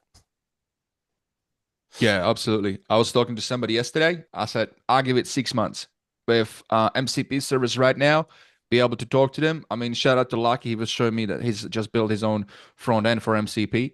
That you can speak to it and it'll do stuff. I give it 6 months and then it'll just be where AI actually does its own decisions and handles it for you. So you actually never have to really do much and just focus on your services. But I might be wrong, but I feel like that. I think it's also designing things so that it'll be easier for these MCPs and easier for AIs. Because a lot of people I've seen behind the scenes about thousands of accounts, and people often just build things in a kind of scattered shot. So these AIs, it's hard for the AIs to parse through all that when everything's a spaghetti mess. So I think it's going to be really separating the people who can use HighLevel or the people that are able to better structure their accounts, better structure their snapshots so that the AI can then use it way better. That's my thoughts. Michael, man, I'm sure you're thinking about that. Yeah, for sure. I've been in the agent studio for, about 4 months now, roughly. And when I first got into it, it only had like I think it had 4 tools total. And I equated that to like going to Home Depot and buying a barbecue grill and, you take it home and it's missing parts and there was no manual to put it together. So that's kind of how I equated it to, because there was no help documents. There's nobody to call. You just they threw me to it and said, figure it out. So I went at it systematically. The first agent I built in there, and basically you could build self-sustaining agents in there. So I built a content creation agent, which is basically, analyzes YouTube, pulls in the scripts, and basically writes video, goes to HeyGen with avatar, B-roll, music, and posts it to the social media planner all on its own. Then I said, you know what? I want to take this thing to the next level. So I built 11 agents in there already. One is like a client onboarding agent, market research agent, lead nurturing agent, client success agent, lead generation agents. So that's what it's going to take the workload, I think, off of everybody here. It's a pretty powerful feature for sure. It may not be for everyone because there's a bit of a learning curve, but I think if somebody grasps it, they're going to really take advantage of maximizing on this particular feature. I'm kind of blown away with it. Yeah, and thank you for bringing up some use cases as well, because that's important. There's a ton of great features, but it's easy to just look at it and it's like, well, that's just the technical bit. It's important how we actually bring it and relay it into a plain language for business owners, because really that's where the magic happens. That's when they get it, it clicks, they sign up on your version of HighLevel and you support them and everything is awesome and everybody wins, right? Hey, Vit, the biggest thing too, honestly, and I'll turn it over to Charles. He's got his hand up, but basically, one of the huge feature sets here is that it's going to be integrated with every other piece of HighLevel. So to me, that's, amazing. That's the big benefit. It's like a synergistic effect. 1 + 1 = 3. So that to me is the killer part of the whole thing. Charles? Is that amazing or is that not scary? Sorry, Charles. It's amazingly no. Well, yeah, Charles is a little scary. Yeah, I agree. Well, and so I think kind of touching on, and Michael very softly hit this, but one thing I think is really important for people to realize, especially with this agent studio, is self-restraint. You have to find the use case. Don't just go in there and start building like crazy. I mean, all of us on this call, we've seen this time and time and time again. New feature comes out and we watch this agency get totally derailed. And so I think you really have to find the self-restraint in this. I was on a call with Michael the other day, and it's funny, you can do all these amazing things with Agent Studio. And I always try to look at some of the features. I'm like, what's the simplest way that I could actually create and sell a product or service based off of this new feature? How can I strip it down and use it at its very core and create a sellable offer? And I told Michael, I was like, think about how many times we hear of companies, and I was just in a group chat today that was talking about it. They have intellectual property that they need to be able to get out to their employees, to their internal staff. All this documentation and quick answers, for offering support to their customers. We'd love to be able to use a large language model. The problem is it exposes that IP to the entire world. Well, now in Agent Studio, coupled with Ask AI and with the integration with the knowledge bases, now you have a sellable solution that literally all you have to do is spin up an agent with one module, the knowledge base, load all your IP into that knowledge base so that it has all those documents, all those training assets, all those FAQs. And now you've just created a huge asset to these companies that can't afford to go out and build a localized model to protect their IP. And that's an offer all in itself. And it's literally just taking the smallest pieces of it and leveraging what they've been able to provide. And that's the power around constraint. And that's kind of what I mean by that is, yes, you can go do, I love what Michael's doing with it, doing all this original content, taking, what's trending, turning it into content and generating it through different APIs and MPCs. But it's really have the constraint to know what your customer needs and deliver on that service or product. It doesn't mean you have to blow the whole feature out of the water, use every bit and piece of it. Think about what you can deliver. And that was one of the things I loved about the Agent Studio. Coming from the corporate world, I was like, man, boy, wouldn't that have been nice to have, several years ago. I literally posted about that, taking documentation. I think we're in a spot where AI is the target of your documentation now and not humans. And that is something that every single business could use, because how many people are reading those documentations? How many people here love going through HighLevel's documentation? No.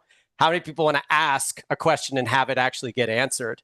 So I think making AI systems or documentation systems for companies so that the information actually can get out there, man, that's my big bold prediction for 2026, or right now. I think we're in that spot now.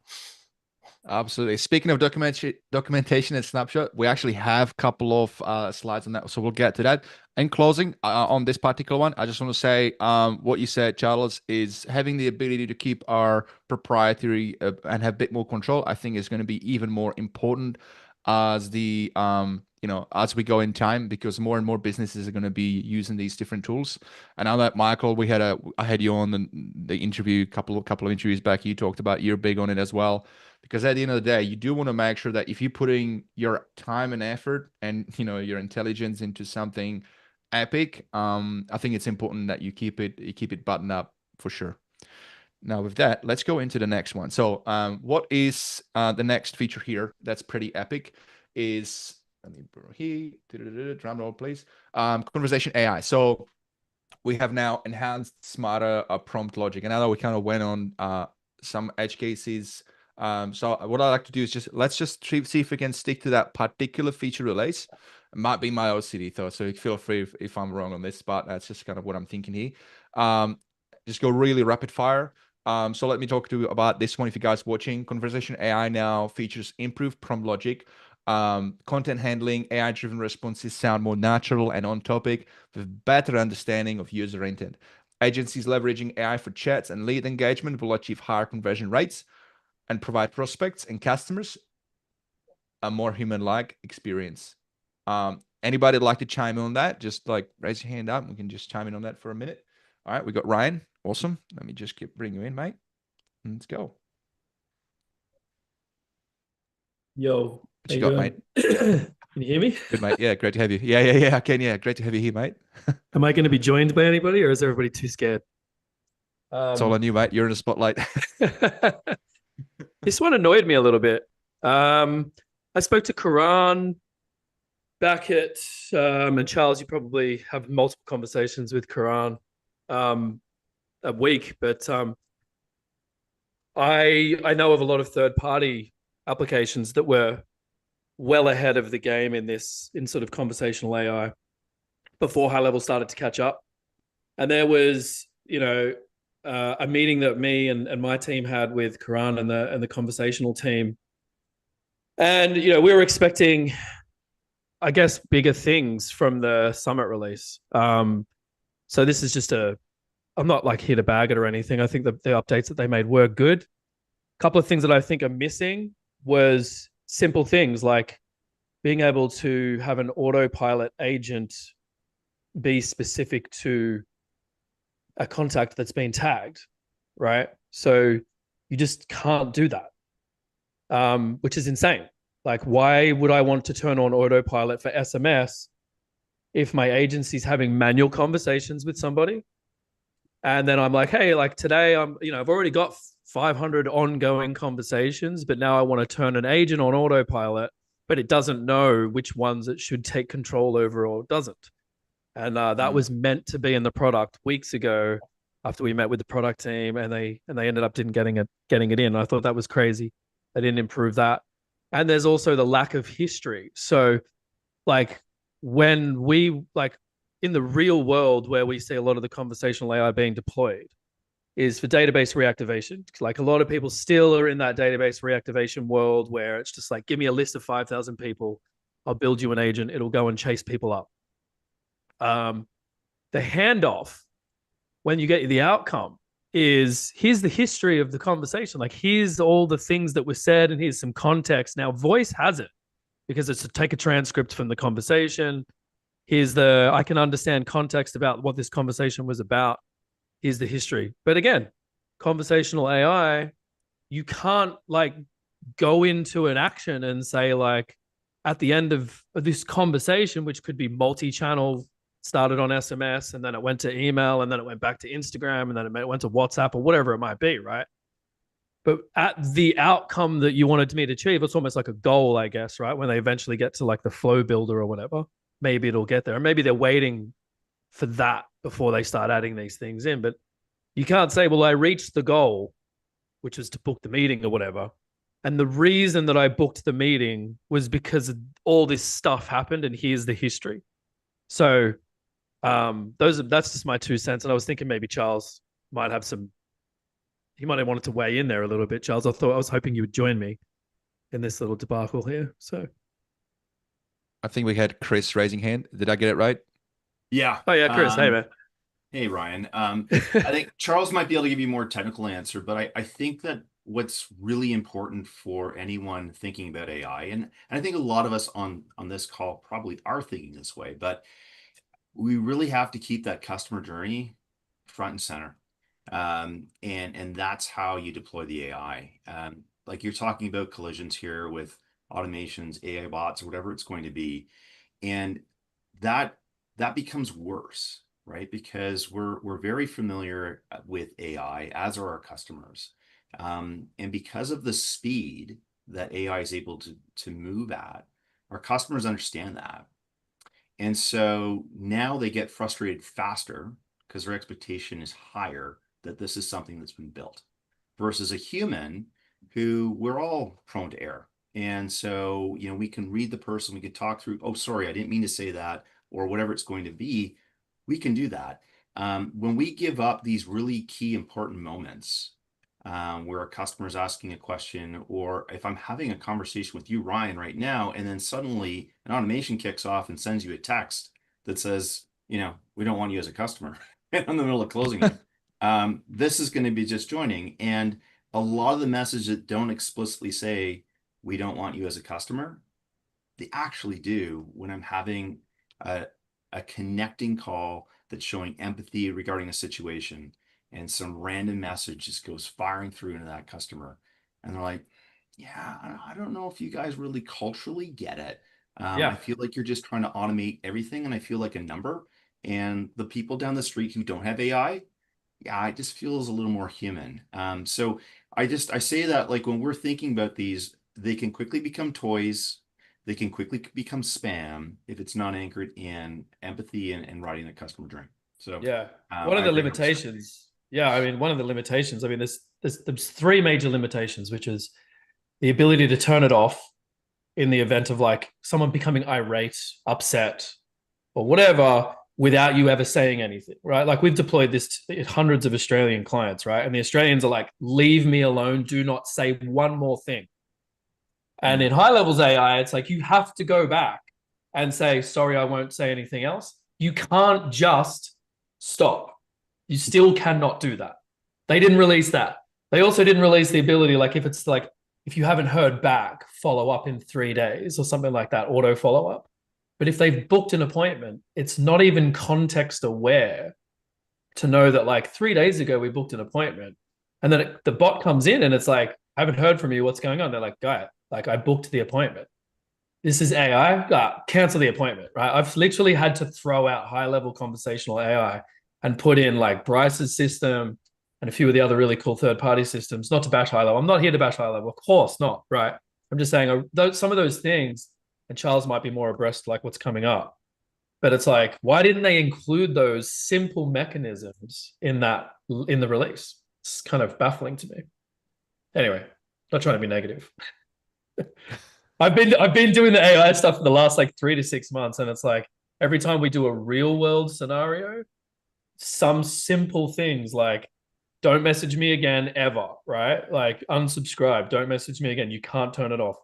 How do we only isolate the autopilot to be on one conversation just by like a tag or something like that? Can't do it.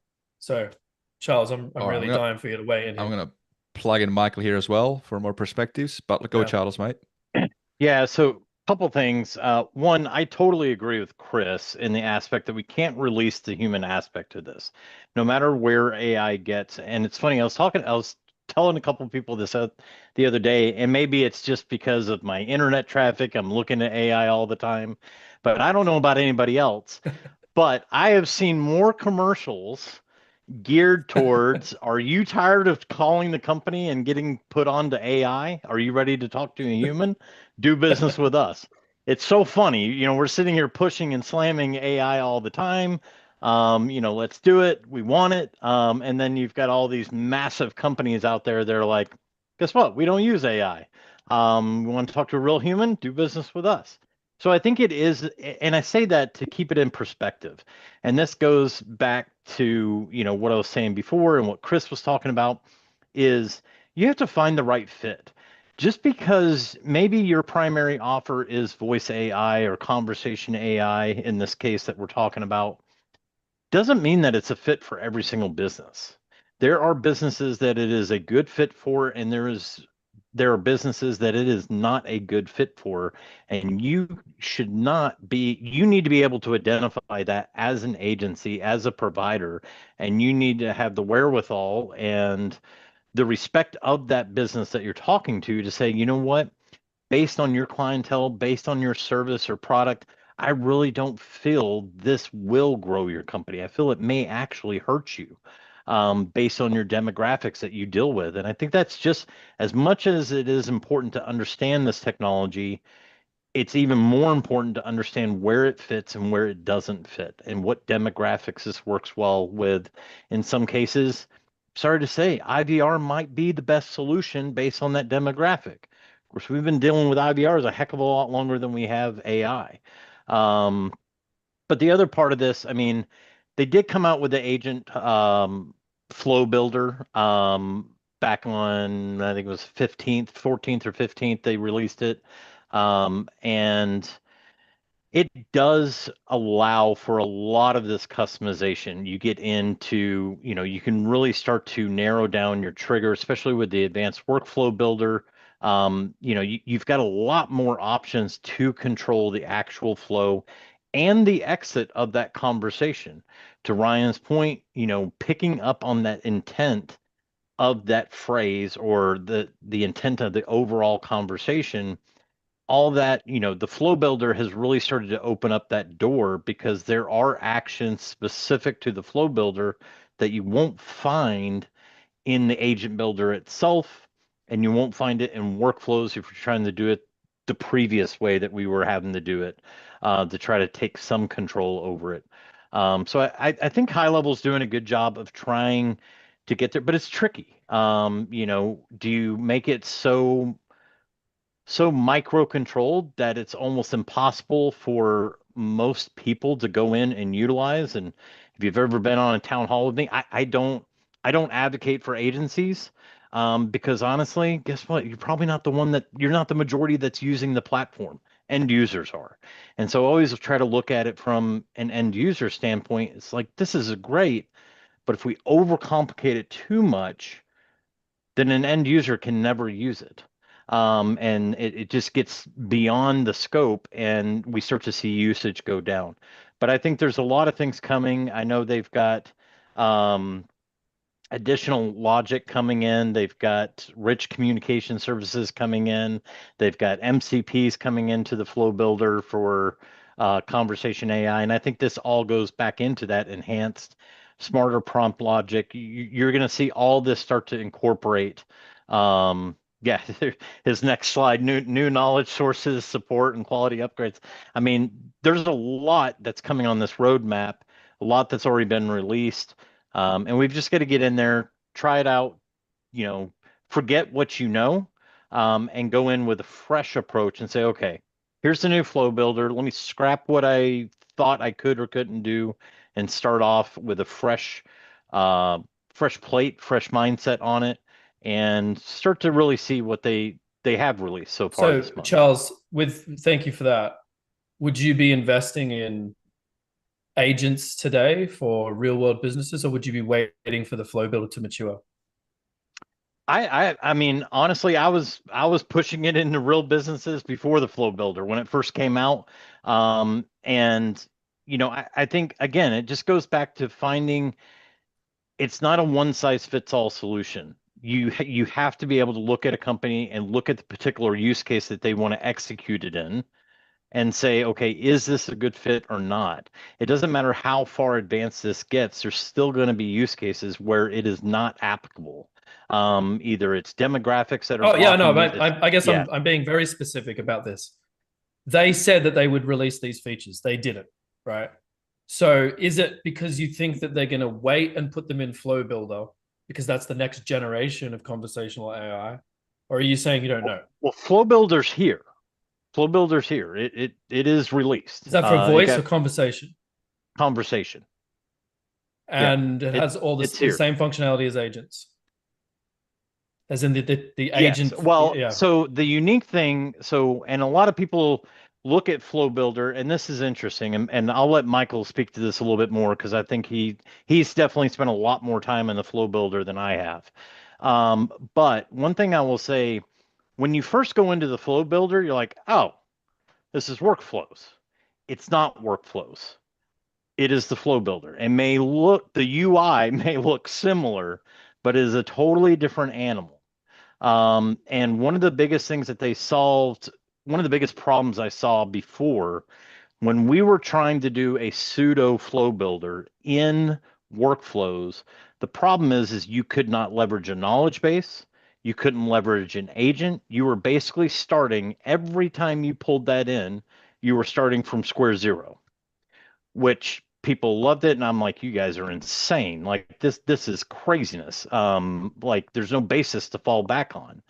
Now this is the big advantage with the Flow Builder, is you can take your knowledge, you can incorporate knowledge bases, you can incorporate your agent, and then expand on it with the Flow Builder. And I'll turn it over to Michael, because he's definitely spent a whole lot, but this goes directly into that enhanced and smarter prompt logic, because it rolls into triggers and how these are effective. So Michael, please. I mean, basically just a little bit of an overview. Essentially right now we have the Flow Builder. You could build agents, conversational agents a few different ways.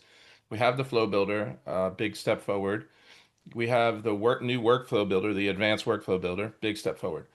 I would say hold on to your hat because the current flow builder is going to look a lot more like something that we already have.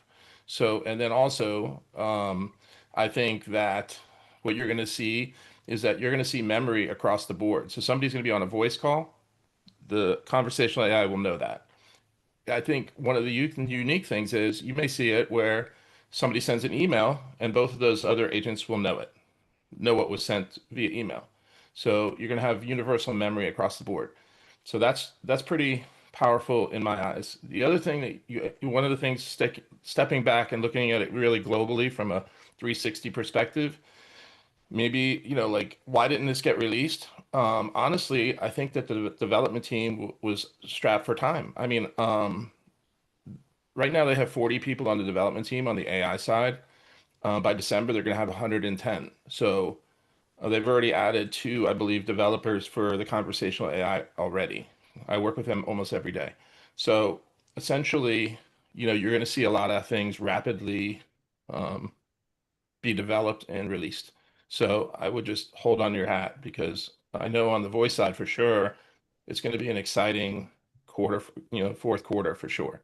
So, I mean, I would just hold on to your hat because integration is going to play a big part in that. Like, for example, as Charles said, well, the flow builder on the conversational AI side, it's not really the same actions as the workflow builder. Well, you're going to see that happen. You're going to see all the actions from regular workflow plus some that are specific for conversational AI come to fruition. So I would just hang on because it's going to be exciting. Now, we're talking about it, and I think what might be useful as well is if I share the flow builder, since this is such a huge topic. So let me see if this breaks anything. If I hit this button, oh yes, this will work. Okay, so give me a second. I will do this because I think for context, it's useful. I think this is because it is a little bit buried as well. It's not that straightforward to get to it. So if you guys haven't seen it yet, here is the new flow builder.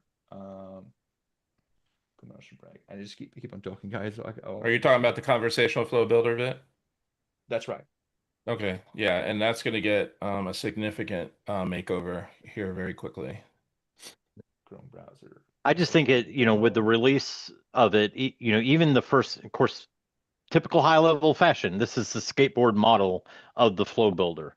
And I think that, what we're already seeing in there has already started to open up doors. And as, Michael stated that, they're quickly ramping up this department.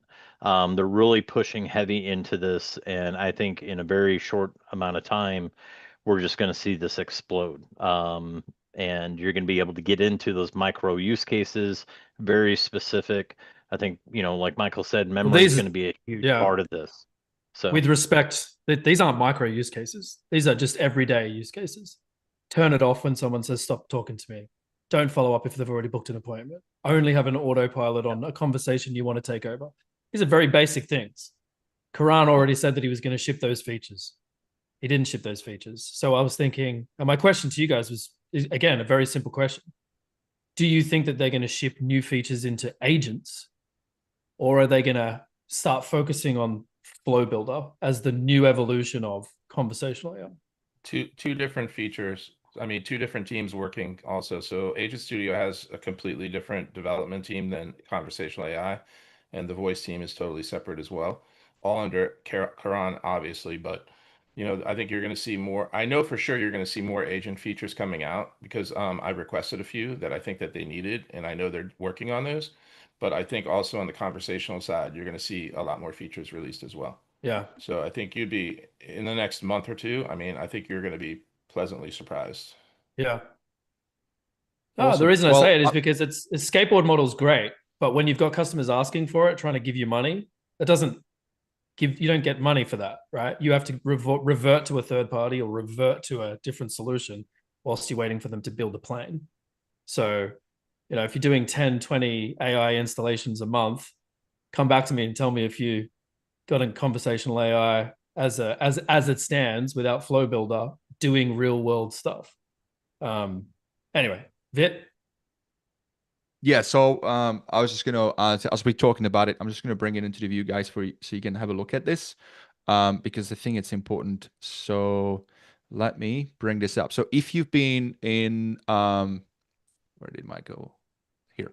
So how do you find it? Is in your account, guys. You're gonna go in AI agents, hit the conversations AI tab, and then creating a bot now gives you that new option to create a flow builder. Right now, it's free until end of December. After that, I think there's some.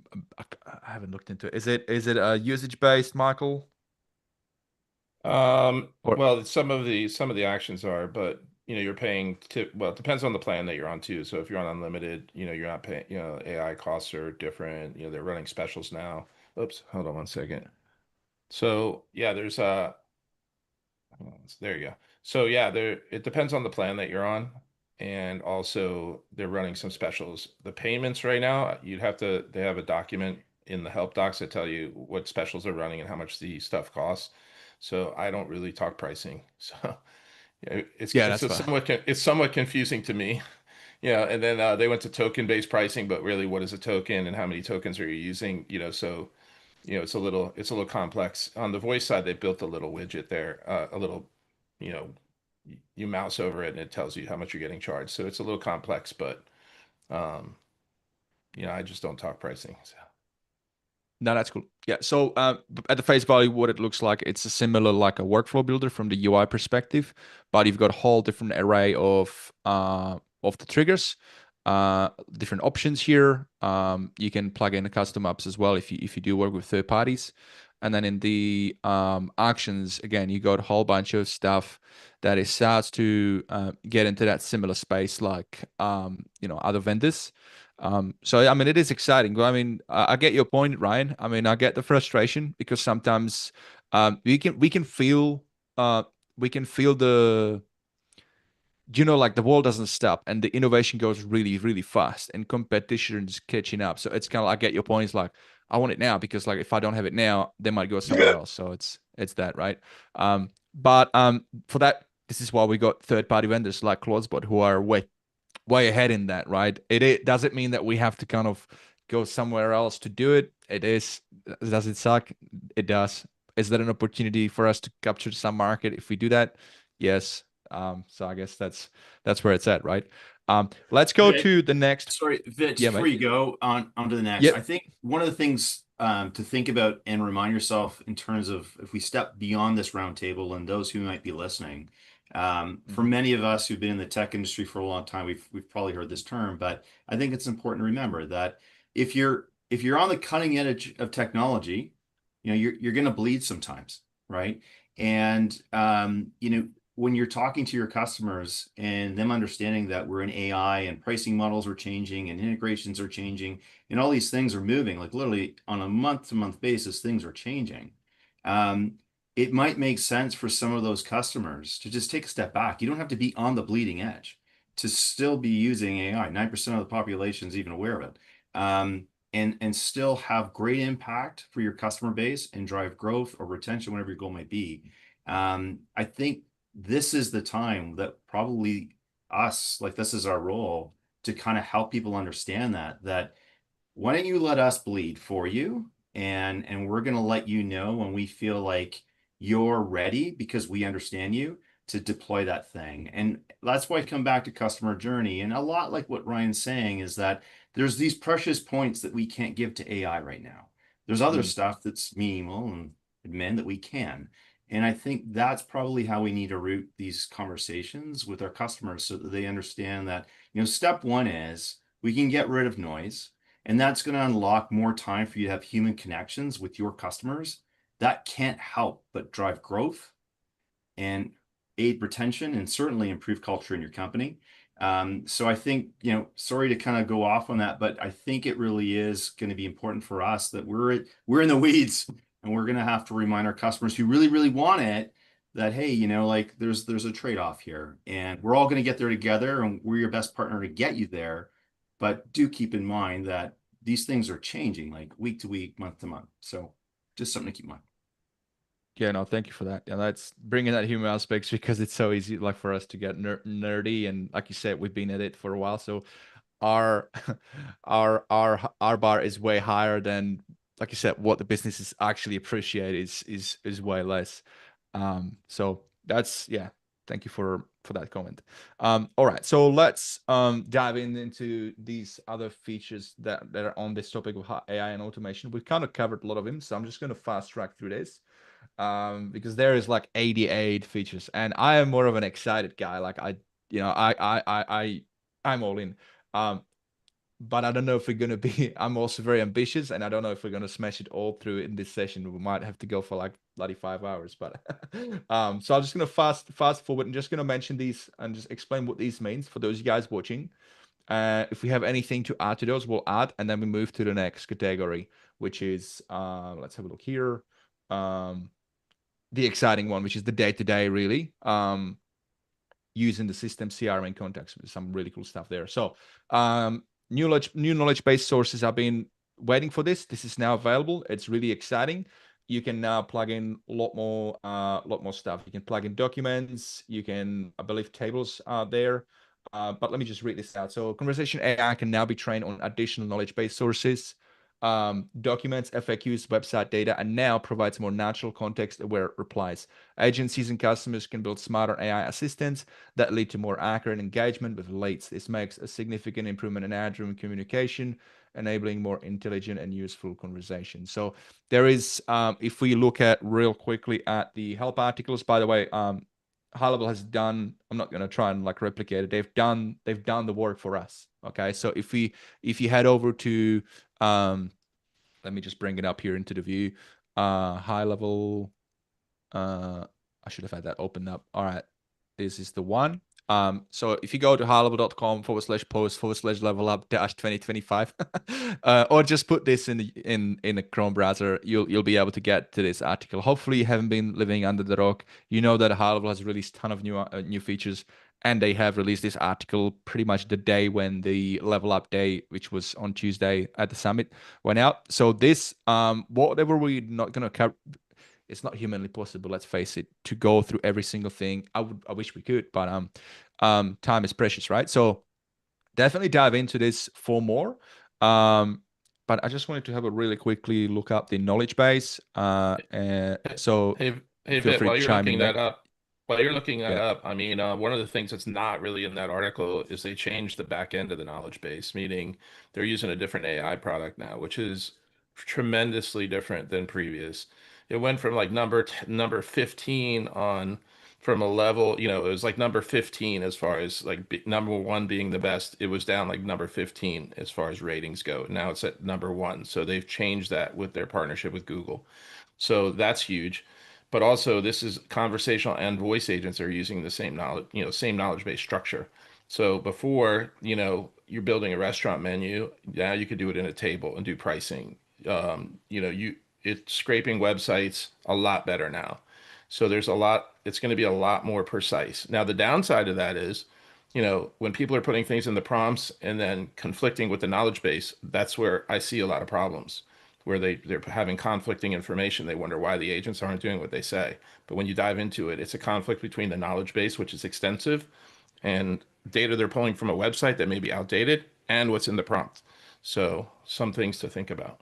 Michael, That do you is find definitely that by moving stuff into the KB and getting it at a prompt that you're getting a performance spike? That's been my experience. Basically, you're going to get a little bit of latency there. I mean, because you're doing basically like an API call, basically. So you're going to, depending on what you got going on, they did also increase on the voice side. They increased the prompt size to 3,000. I think it's 3,000. Somebody told me it was 4,000. I think it's 3,000, but I could be wrong.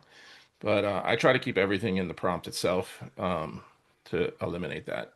Realistically, I built, I think, 2,500 voice agents so far, roughly. And I think I've only used a knowledge base maybe probably less than 5% of the time. The other thing is you can plug in more than one knowledge base. So here's where that problem can escalate to, right? With the conflicts with the data. So that's another important one to point out is if you are connecting more than one knowledge base to an AI agent, make sure you manage both.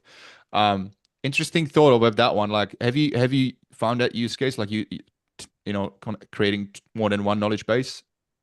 Yeah, I mean, I did one for an electrical company where they wanted the whole national electrical code in there and was used for technicians internally.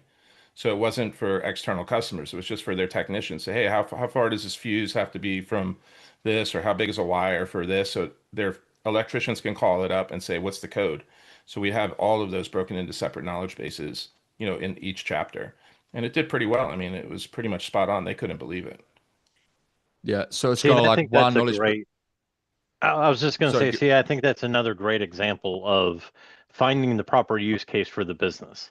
Yeah. It's not customer facing, it's internal facing. And they're getting a ton of business, they're saving so much time, saving so much effort, saving themselves a ton of costs on training and everything Liability. else. Yeah, I mean, it's just another great example. So I appreciate you bringing up that use case. I agree 100%, Charles. I think when we think about it, and I keep coming back to that human interaction, but when we expect a quick answer, we expect it. When we ask something that we know would take us 20 minutes to look up in a manual, we're going to tolerate, 5 to 10 seconds of getting to that spot for us, right? So, if we keep that in mind, that's where we get that tolerance stuff, and that stuff can sit in KB. The stuff that needs to be instant, yeah, it's got to be sitting there not ready to go. Yeah, I mean, even that electrical code, a whole entire NEC was in there. And I mean, I would think it would be like less than a second they were getting responses, and detailed responses, like fusing stuff that I didn't even know about, but it was dead on. It's awesome. Speaking of use cases, here's a really good one with the tables, which I like. If you're after, what's his name? One of the big one. He's all after car dealerships. Shout out to Michael from Australia. Anyway, if you go after car dealerships and you're trying to help them sell more cars, right? So imagine this: you could plug in a table. I assume that you could plug in a live data, so like a live spreadsheet, hopefully. So let's say you've got your list of cars, makes, models, years, colors, and what's in yard and what's being sold. If you plug that in, then the idea is that AI could then help somebody on the call who's calling like, hey, I want to buy, do you guys have that car? Do you have that car? That's a great use case, right? With tables. Yeah, we did that for yachts, so that yacht brokers have their whole yacht inventory, what they're selling, so it would go over the features and everything. It's pretty decent. That's brilliant. Awesome. All right, let's look at the next one that we've got here. So that is here we go. Bots. So bots can now respond to images. Conversation AI bots are now capable of interpreting and responding to images shared in chat. They can read screenshots, identify documents, and recognize visual content. This multimodal intelligence allows agencies and customers to offer smarter, more human-like support experiences that go beyond text, enhancing interactivity, and yada yada. I had this stuff generated by AI, by the way, when I was doing this. It extracted it all into tables. I say, hey, do deep research on all these features, drop it in the table for me by category. And then yesterday, I actually cracked the code on how you can do content in Canva. It looked pretty epic. So, but let's bring it into a bit more of a human language. What do you guys think about this new feature? Have you used it? And what do you think would be a good use case? And by the way, I've got you guys here pinned, but those that you are on Zoom as well, this is not I don't want you guys to think that this is turned into me, Ryan, Chris, and Michael and Charles show. Feel free to raise your hand up and chime in if you have, if you had some input on this. I mean, we did one for an auto body shop. So basically damage, and then the auto body shop can give you a ballpark estimate based on damage on the photo. That is pretty epic. How I would love to see what goes into the back end of that. How does it figure out, how to quote that, right? It's interesting. Yeah, I mean they have systems that do it, so it wasn't that difficult. That's one option. I mean, I know a lot of guys that do solar, they're doing aerial shots to get size of houses, windows, window washers, things like that. Wow. Okay, that's a very specific use case. I love it. All right, let's move to the next one. We have multiple calendar support. So this is a big one. Again, going back to kind of where it all started, what Ryan was saying and all that, just AI becoming a little more intuitive. This is definitely a step forward. So as the name suggests, so AI can now handle multiple calendar integrations when booking appointments via workflow. AI assistants can intelligently schedule appointments by choosing among different team members or location calendars. based on availability or specialization. For agencies managing various teams or locations, this upgrade means AI can efficiently route bookings, improving scheduling and flexibility. Okay, what would be a good use case here for a regular business owner? You might have a sales calendar, you might have a customer onboarding calendar, and then AI hopefully will be able to determine, okay, is that a lead? Is it a customer? There might be other calendars too, right? So that's like an example. But can you guys think about like an even more niche use case? Well, let me say this. So this Okay. is one I actually laughed literally out loud when I read the release notes on this, because when I expected them to come out with multiple calendar support, I was like, oh, you know, they're going to support maybe 2 or 3 or 4 or 5. No, it's 50 calendars. Like how insane is that? Like, I read the release notes a couple times because I'm like, good Lord, you know, 50 calendars, but I think it's amazing as we get into service calendars, we get into rentals and things like that. It's going to really blow this wide open. I think that's where we're really going to start to see this leveraged eventually. And but when it comes to the big thing is they've done a great job of, and I brought this up in one of the town halls. You've got the calendar itself. You can put in a title, a description, and with the support of this multiple calendars, yes, it will look at that, but you can also in the builder itself, in the agent builder itself, you can add in a custom description and you can go, because let's face it, we want to make sure that the AI is going to pick the right calendar. So we may want to provide a lot of information so it knows exactly what the purpose of that calendar is in the agent. However, we don't want that showing to the end customer because it's too much information. We don't want that description to be that long. And so I think they've done a great job of this, being able to jump from sales to service to you know, warranty, whatever it may be. Business development centers, you've got different agents, you know, remote business development centers are really taking off with AI right now. They're leveraging the heck out of it. I know in automotive they are. I've got several friends that run BDC companies remote for a number of dealerships, and now they can, you know, hook into all these different dealership calendars, switch between them, and be able to really know, okay, we're working with a multi-rooftop dealer that deals with Chrysler, Ford. You know, maybe they've got a Chevy store, they've got a Ram store. And how do we make sure that they get on the right calendar with the right department, with the right sales team? Is it commercial vehicles versus, you know, non-commercial? Is it truck versus car? And so now you open the door so wide open by having this multi-calendar integration and being able to really narrow down on that description. And one of the things I know, they haven't released it yet. We were talking about it. I was talking with the dev team the other day. They're going to make this a little bit easier on us by pulling in a AI enhancement in the calendar description in the AI agent builder. So that way we can make sure that we're putting in good descriptions so we get them to the right calendar. Because sometimes what we write might be not quite enough. And maybe we need to expand on that a little bit. So they're going to bring that capability in there. So I think it's a great release. Just to quickly speak to the, sorry, I was just gonna say, to speak to the 50 calendars, you can imagine this in the spa space, right? So you've got multiple rooms, multiple practitioners. Booking's easy, right? What's hard is when the typical process is I want to have a spa day with my friends, and there's 7 of us, and I've got to figure all that out through multiple calendars. Then 2 friends cancel and 1 wants to join and 1's last minute. This is just painful for people to deal with on the phone. And done right, this is an amazing use case for AI to take care of, right? Because it's just going to figure it out. So I'm excited about this. I think it's going to be huge in the fitness and wellness space. Yeah. Fitness and wellness space reminds me, me and you have to talk, right? I've got something pretty exciting. Now, I was just looking at this article. What is also really cool is they have a fallback. So, you know, input, output, right? AI is only going to be as good as what you feed it with, what information it has to tap into.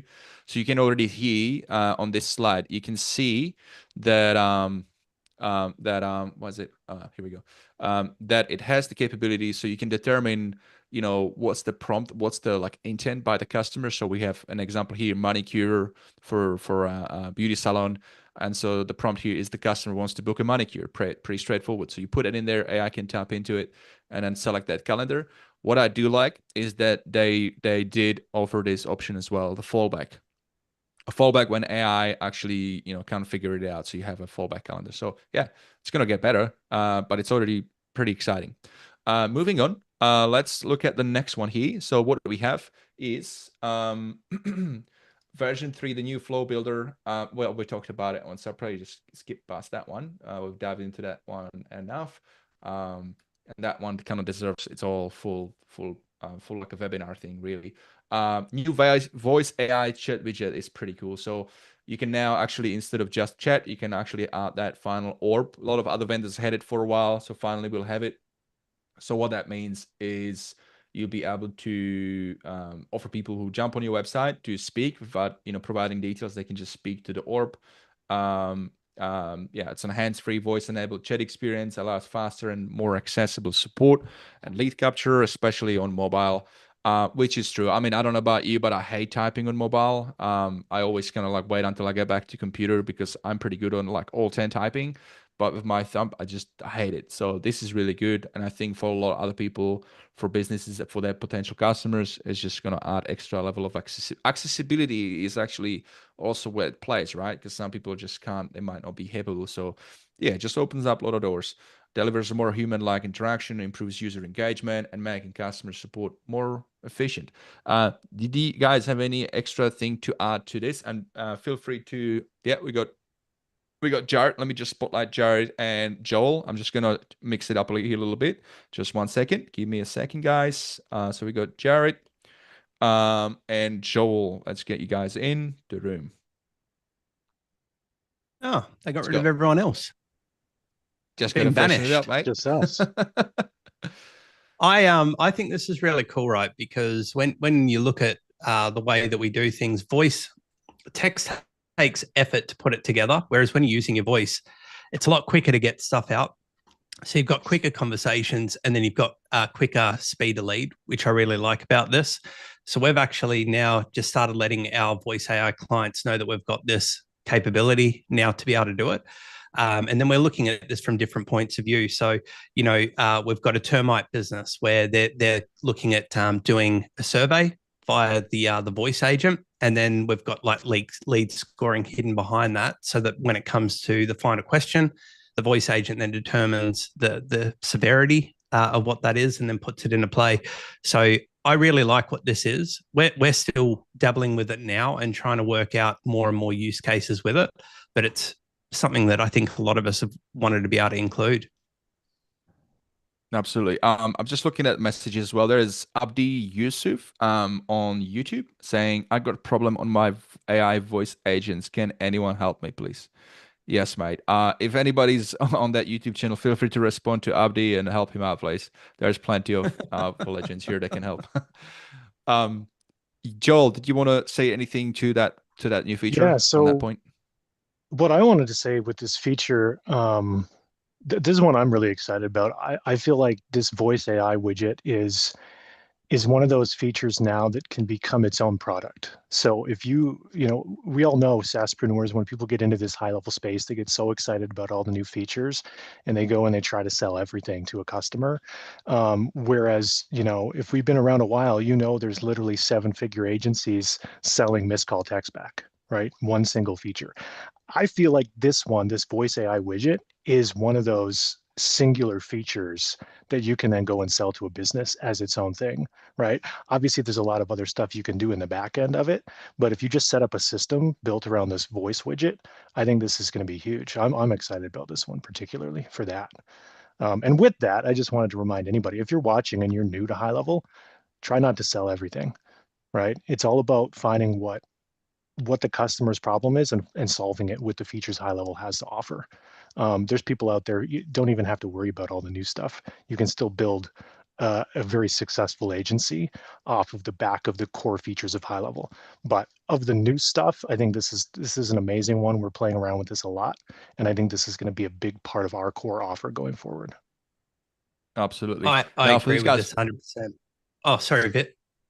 No, you go. I was just going to say, I'm just going to bring it into the spotlight, but you guys carry on and I'll just show visuals. I really like what Joel's saying about this. And, you know, Vit and I did an episode on his podcast only last week talking about focusing on one thing and then doubling down on that. We niche by our products rather than by an industry. And it's interesting because we focus on voice AI and then we have cross-sell products available. And a big part of us making sure we're doubling down on this was Ryan, actually, when he did his speaker part at SaaSpreneur in Sydney. It's something that you always think of is focus on one thing, and you hear it all the time or read books about the one thing. But then when you actually implement it, it's amazing to see the growth that comes from that. And HighLevel gives you so many great products to actually double down on that you just find the one that works best for you. But I love what you're saying, Joel, because this absolutely could be its own product, especially when you look at what people have done with the missed call text back. Well, exactly. I mean, this is the new missed call text back, really is that Easy. voice AI. Not even just the widget, but just the inbound voice AI, because you don't even need the texts anymore, right? There are no missed calls. You've got the voice AI agent in there to take those calls. But I think being able to put this on the website, you know, as was being said, accessibility for everybody. People love to just chat, especially when they know that's not a human. I think there's a lot of people who are more inclined to maybe have that conversation with the voice AI over a human. You know, a lot of people don't like to pick up the phone and call, but you can chat with somebody you know is not a human. There's going to be no, you know, there's no embarrassment, there's no shame in that. So I think it's going to be a big one. You know, I'll just give you an example. My wife hates to talk on the phone. She won't call anybody to make an appointment, to order food, right? I'm the one in the house who does all that kind of stuff. But I think somebody like that might be more inclined to, you know, I need to make a hair appointment at this salon. Go onto their website, talk to the voice agent, ask your questions. You've got all of the other features behind it. You've got your knowledge bases, you've got your pricing tables, all of that stuff there. And then you book the appointment. You've got your multiple calendars in there. I mean, I think it's huge. Yeah, it's epic. Yeah, awesome. All right, let's do a rapid fire. We got three more cool little features on the AI segment, and then we're going to take a small break. So let's dive in. This next one, outbound. Hang on. Yeah, outbound calling compliance. So what is it? New compliance checks for voice outbound calls ensure agencies meet regional regulations. Before each automated call, the system verifies the contact's permissions and do not call status to ensure compliance. This reduces legal risks and avoids penalties while maintaining efficient outreach. Agencies benefit from having AI-driven calls that are both powerful and compliant by default with clear audit trails for every interaction. This one, we've been waiting for a while, and there's a reason why HighLevel has been holding off getting it out there. They wanted to get it all right, and I think they've done a pretty good job from a face value. I haven't used it fully yet. Yes, maybe some pros and cons. It's a new thing, but it's pretty good step forward. We have Michael chiming in on that. Let's bring Michael into the chat. So and Joel, I was the first one to test this feature for them, and I'll never forget it. I set this thing up. I made a call. I wanted to, because I was in testing phase, and then that was it for 24 hours. I had to wait another 24 hours to do another test call because there's no way to do a test call because they shut you down after one call to one person, you know, at a time. So I was like, this is unbelievable. We gotta fix this. You got to be able to let, you know, admins or somebody test this. And then I don't know, 3 days later, they put out that web calling feature on the right side, you know, in the voice agent area. And I said, never mind, you guys fixed it by accident because now I can test it. But you know, obviously a lot of people that I come across are not happy because they have like 5,000 contacts and they want to use this feature to do that, You know, you get 100 calls a day. They've limited that a little bit because of compliance. They're responsible for the numbers basically and reputation. You know, I put a thing out on how to convert those, you know, try to get, you know, opt-ins are a big deal right now. So you got to get people to opt in on everything you do. So the more opt-ins, the better. Right now, it's a high level form, it's an opt-in, but you're going to see them release, you know, loosen that up to add forms, payments, calendars. You know, that's all coming. So they started out pretty strict and they're opening it up. But, you know, right now, as far as to get people to opt in, I mean, do a lead magnet, do an email campaign with a lead magnet, get people to opt in on a high level form. And now you can, I just did it on mine. I converted like 43%. based on the lead magnet. Now you at least have half your contacts ready to go. I don't really use this for cold calling at all. I use it for proactive service reminders is the best use case for this. People that, have a scheduled event every year, and you need to call them at the 11-month mark. So you have to service their yacht every year. At the 11th month, they're getting a call. That's basically how I use it. To me, I don't need it for service reminders as far as like appointment reminders, because you could send them an SMS and an email for that. Yeah, TCPA is definitely a big thing, especially with outbound as well. My advice would be strongly recommending get your opt-ins. Make sure there's a trail there. Make sure you're able to provide proof of that you had an opt-in before you're making those calls. But I wanted to touch quickly on Joel's point from the earlier conversation real fast when we were talking about Joel gave an example of his wife doesn't like calling for ordering food, and he does that, right? So here's what I believe that we're really headed towards, and which is why voice AI for businesses is extremely important, because eventually in the near future, we're going to have something like Siri, where we're going to say, hey, Siri, call the nearest Chinese restaurant and order me this, or reserve a table for 8. And it's just going to do it. And it's going to talk to that business's AI, going to get the information, and it's going to make that happen, right? So, which is why adapting in whichever manner the voice AI works today for businesses is extremely important, because down the road, consumers that may be hesitant to utilize AI today, or businesses that may be hesitant to utilize AI today, they're going to be rushing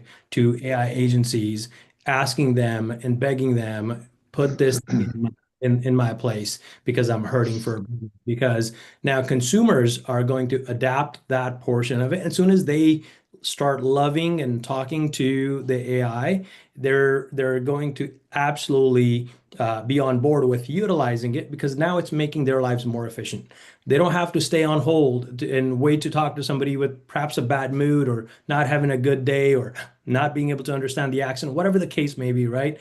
All they're doing is telling their own personal assistant to do XYZ. That might just be ChatGPT, who knows, right?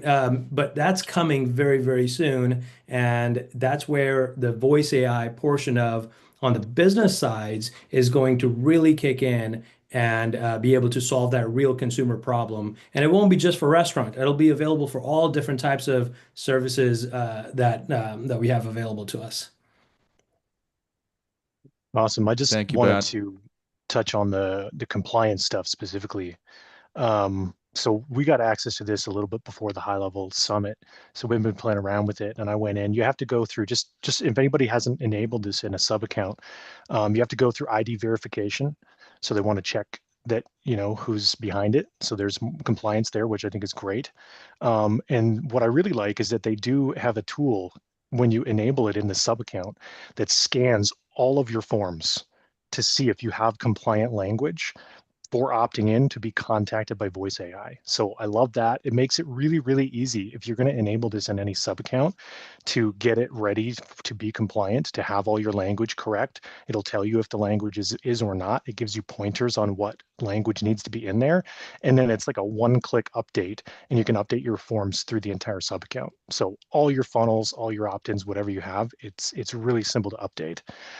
Once I did that, I actually went and tried to run myself through a workflow, because there's an outbound workflow action, and it didn't fire because I had not personally opted in. So it does actually check the opt-ins, which I think is really huge. So I actually had to go and opt in myself on that compliant language before the system would even allow me to call myself. So I love how they're rolling this out.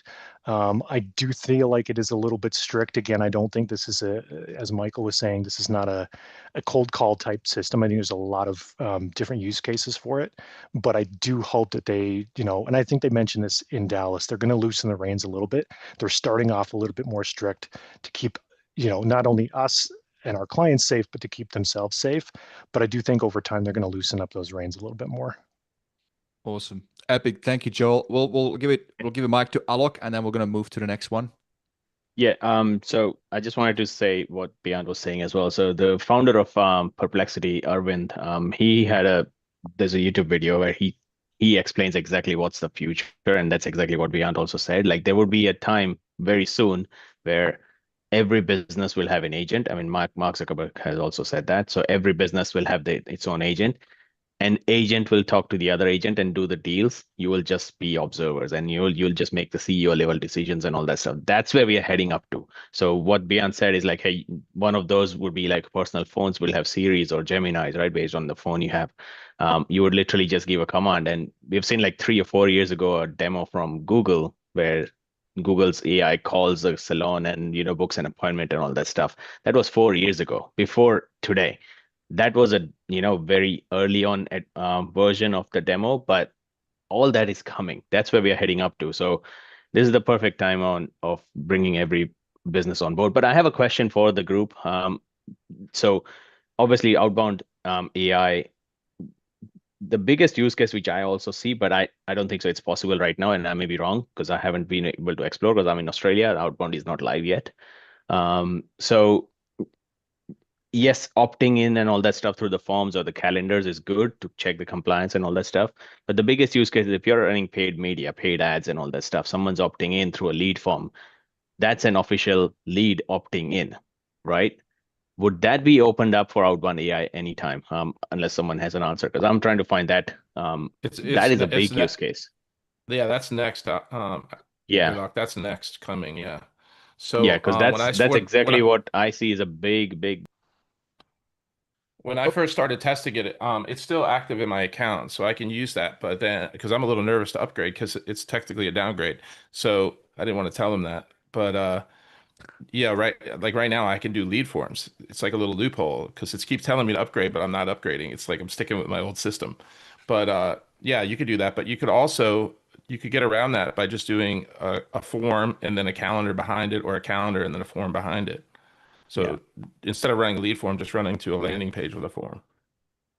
Yeah, I mean, but that's double opt-in as well. So I mean, you'll have less conversions that way. If it's just a lead form, obviously we have direct integration with high-level leads coming in through the API. So I see that as a big use case. Or could be just a qualification call which goes out right away and all that stuff. So yeah, this is a great feature for many use cases. Definitely. Now, Ryan's saying Ben has first-hand experience on his other business with the pizza restaurants. I think that would be really cool if you wanted to chime in, and then we're going to move on to the next feature. Is that cool if I spotlight you, Ben? He's muted. Is Ben still with us? He silently agreed. Yeah. All right. Silently agree. Let's do it. Okay. Let me just spotlight you guys. Let's bring Ben in. Yeah. Let's go. Yeah, I have HighLevel's native voice AI for quite some time now. Ever since I want to say November, December, January, that time period is when I started originally testing it. When it came out last year, Level Up when they announced it, and slowly rolled it out.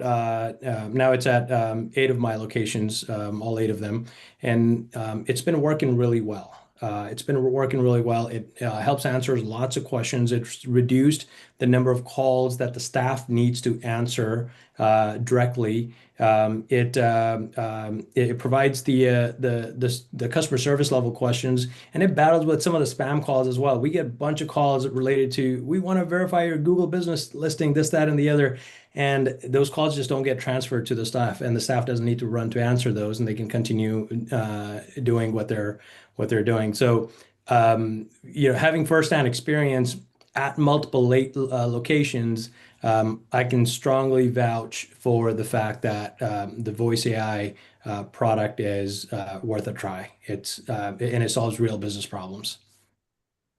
Since you've applied it in your pizza shops, I know you had them for a while. How much increase have you seen in a business growth? Sales wise, so what it's not doing right now is it's not taking phone orders. The phone orders are still being transferred to the employee, and that's because the lack of integration with Toast. We use Toast as a POS system.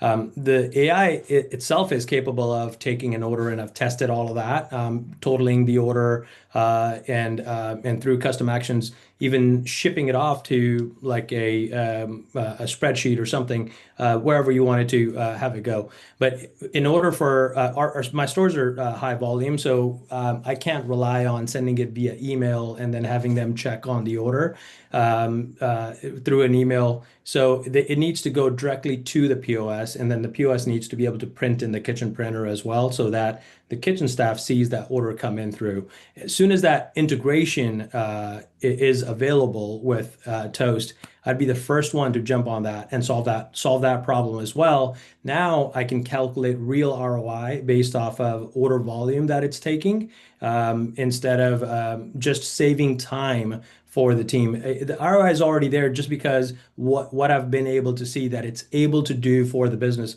directly. Now we're talking about just the pizza stores, but I also have a security company where we've used the voice AI as an after-hours answering service agent, and the previous to that, we had irregular, your standard after-hour answering service available, which roughly was about $1,200 to $1,500 a month of cost to us. Now that's been replaced for well over 7 or 8 months at this time with the AI agent, and the AI agent does a phenomenal job. We've had no complaints, and there's no hold times, there's no call drop-offs during the time it gets transferred to an agent as well.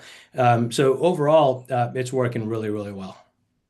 I used to work in a busy pizza restaurant because my background is a chef by trade, and every Friday we would do about 500 pizzas. They had a massive beer garden, one of the biggest places here in Sydney. On shout out to the Oaks Hotel in the Neutral Bay. And I can tell you, when you get that many orders, all you do is just focus on efficiency in the kitchen, just getting it out there. I can't imagine if I had to check an email. So I totally understand what you're saying.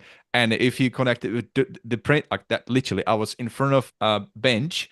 I had my ingredients and making the pizzas, and that printer would just kept printing, and then somebody else would just slot those those orders in front of me, because you don't have time for anything else. So you're onto something there, and thank you for sharing. Over to Charles. Yeah, well, absolutely. and on that point, you asked about, how much is this adding to your profit line? Are you doing more sales? And the first thing I thought about, I was like, shoot, forget the sales. How much happier are all the employees? How much more productive are they? Because yes, it may not be, oh, we're getting more sales, but if they're being more productive, if they're happier, I have less employee churn, which training costs is getting more and more expensive. Every new hire, it seems like that dollar per hour just keeps going up every time you have to hire the next person. And, so if you can keep them happier for longer, if they're not having to sit on the phone, answering, yes, we have this. No, it does not have that topping. Yes, it does go with your diet plan, or what, answering all these questions that people that have nothing better to do than call in and ask a million questions, they're able to stay happy, stay productive, lowering your overall cost of operations, which leads to the same thing. So I think I just wanted to throw that in there. Sometimes it's not always on the front that you see it. Sometimes it's in the back, in the operations side. How much happier you keeping your employees, your team members, and increasing that productivity. Yeah, I mean, just imagine that you've got, we're putting ourselves in a real business scenario, and as the day-to-day operations running, somebody's perhaps, doing something, completing a task, and then the phone rings that they have to drop whatever they're doing, go answer the phone, and they come to find out the customer just wanted to ask a couple questions, didn't want to place an order yet, and all they had to do was, hey, are you guys still open? Or do you have XYZ pizza? Or do you deliver? Or, Google listing wanting to verify as a spam call, right? Now they don't have to worry about all of those calls. And there's a lot of those calls that come in that are just questions that could be answered by the AI agent. There's a lot of, I should check on this particular stat to see how many total calls that come in. Of those, how many of those calls are actually transferred to the store? So we can see deflection point. How many calls are being deflected by the AI? That would be a good stat to check on.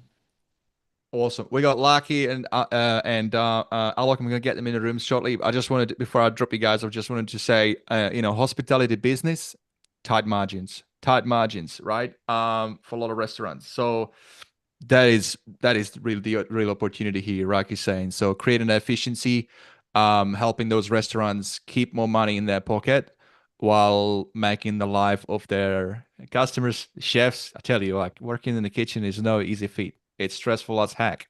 Alok, Lucky, thank you guys for being on. What you got? Yeah, man.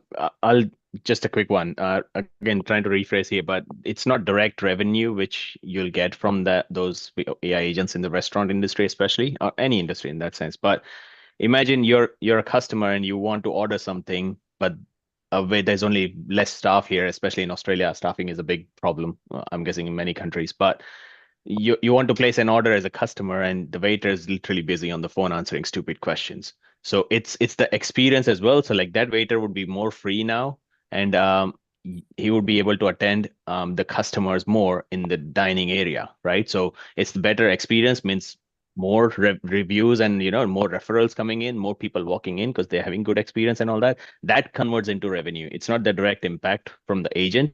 It's just the indirect what they get by implementing an agent, and how the business changes, the whole experience changes, right? So all that is just intangible benefits of having an agent in. So I just wanted to touch base on that.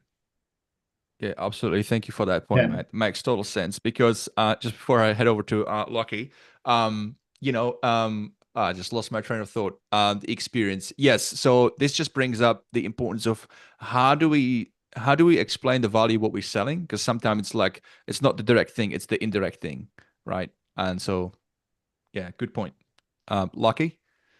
Yeah, look, I would totally agree with that. Like, we've had a outbound AI voice for probably a year and a half now. I'm super excited to see GHL's brought it in. We will just transfer straight over. But the intangible benefits of AI, and especially around this voice and everything GHL does, has been game changer. Like, we use it to update clients out on construction sites. We use it to shuffle things like when people call in sick right at the last minute, they can ring up rather than having to speak to the director or their actual, boss. They can talk and say, look, I'm sick. So rather than having those worthless conversations with our staff that say, and tell us little white lies, I kicked my toe this morning, they can have these conversations, and you can really, utilize this sort of interface. It's been game changer, and I'm not a very technical person, but I created some MCPs and so forth, and gave it through to some of these people that aren't technical out on sites and in different locations. And that's been a massive change, because now they're not feeling intimidated by this piece of technology that we know as GHL. So look, it's been a great experience to be able to implement that stuff. So yeah, just resounding what everyone else is saying, I suppose. One thing I'm curious to know, though, is like the big thing is with change management in an organization when you try and incorporate a new thing. What I wonder is, like, when you were bringing it on, how was it received initially? Yeah, look, I mean, like anything new, I think, you always have your lovers and haters. I suppose what in our business model, it's all very much about, if you implement this, what the kickback or how's it going to help. So we just focused on what the benefit was. And I didn't necessarily give everyone an opportunity to say no. It was just more a fact of, let's get in this and love this thing, like you guys, jump in line and we'll all do well together out of it. But you have your lovers and haters for sure. Absolutely. Let me bring Michael into the room, and then I'm going to move to the next thing. I keep saying it. So thank you, Lucky. Michael. This is super. I'll keep it $150, man. One thing to keep in mind, I heard this recently. cars used to be all manual transmission. And then somebody said, we got this automatic transmission. And everybody said, no, I like to keep that feel of the automatic. I actually prefer a manual transmission and keep it control. And then people actually tried automatic transmission, and now nobody really actually cared about manual transmission all along. It was just our built-in preferences. So right now, yes, a lot of people are going to be resistant to these AIs. So you have to expect that you are selling to the people who are ready for it, but there's going to be a point, it might be months, it might be years, there's going to be a point where people grow up used to the idea of talking to an AI as a tool. And that when that shift happens, the people who are practicing it now is going to benefit later. So yeah, AI is not for everyone, but soon you won't have to worry about that. It's going to be easier. The adoption is going to be easier. I went to BNI this Wednesday. One of the local plumbers was there. He's just switched over from ServiceMate over to Service Titan. They're going big on AI too, right? The job management platform. And this was the first time, and I've been there for a year, but somebody started to talk about AI. There was a few little hints, some people using AI to create their little 45-second pitches, whatever, and having a bit of a giggle like, AI did that. But he literally stood up and said, we've gone all in. We've incorporated Service Titan. We're all in on AI. And his pitch was, and if you want to work with a local plumber that is cutting edge, speak to me. So it is happening. I'm noticing it more and more. And I think because the problem has been explaining it what it is. And like I've been struggling, and that could be also maybe how I explain it. But I've been trying different things, and so far it hasn't really hit the mark the way I want it. And I just think that's just the market. It's still like kind of apprehensive. Start with the fun stuff. Start with the fun stuff. Tell people like, hey, if you have a problem with our service, yell at our AI for a bit, and then get it all out, and then a human come in. Anyway, I don't want you wanted to get to the next topic. I don't want to take us down another side quest. Yeah, let's do that. All right, so let's go, and then we're gonna take a short break. So I've got 2 more AI features that are really exciting, and then we're gonna wrap up this whole AI automation. And I think it was a good thing that we did as a first thing, because this is the most exciting and the most impactful. So there is like 88 features, by the way, and we're only scratching surface on the first 10. So I don't know how far we're gonna go. I've got another 2 hours before I gotta go and do a shoot some videos for my clients. But let's go in. Email. Best time recommendation in email marketing campaigns. Super straightforward. Let me show you. So what this does is in your email builder, when you send out a campaign, you now have this cool little thing that says Smart Send, and it'll just give you a recommendation, and then that's it. Simple, effective. So check it out. Next one is the auto refresh of knowledge base. So this should have been part of that one, but so we already talked about how knowledge base is now, you can plug in all the other cool stuff, tables, all that stuff. We covered that. What is good about this one is you were up until this point, you were able to do FAQs, and you were able to plug in, like, get your website scraped. Great. The problem with that was, and I think Michael hinted at that, it's like if the information is incongruent, then your AI is going to be out of whack because it's tapping into that information. But if your website's been updated since, for example, it's a problem, right? Well, now with this new release, you don't have to worry about it.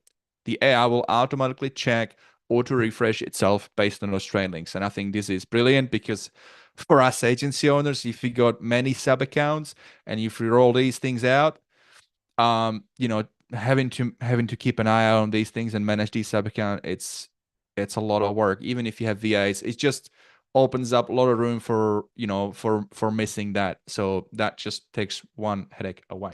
And with that, I just wanted to let me just do this real thing because I don't do it enough right now, but I just wanted to tell you guys here on this call, I really appreciate you. You're still hanging out with me, and it means a lot to me because you're all running agencies. You got stuff to do. I've got stuff to do.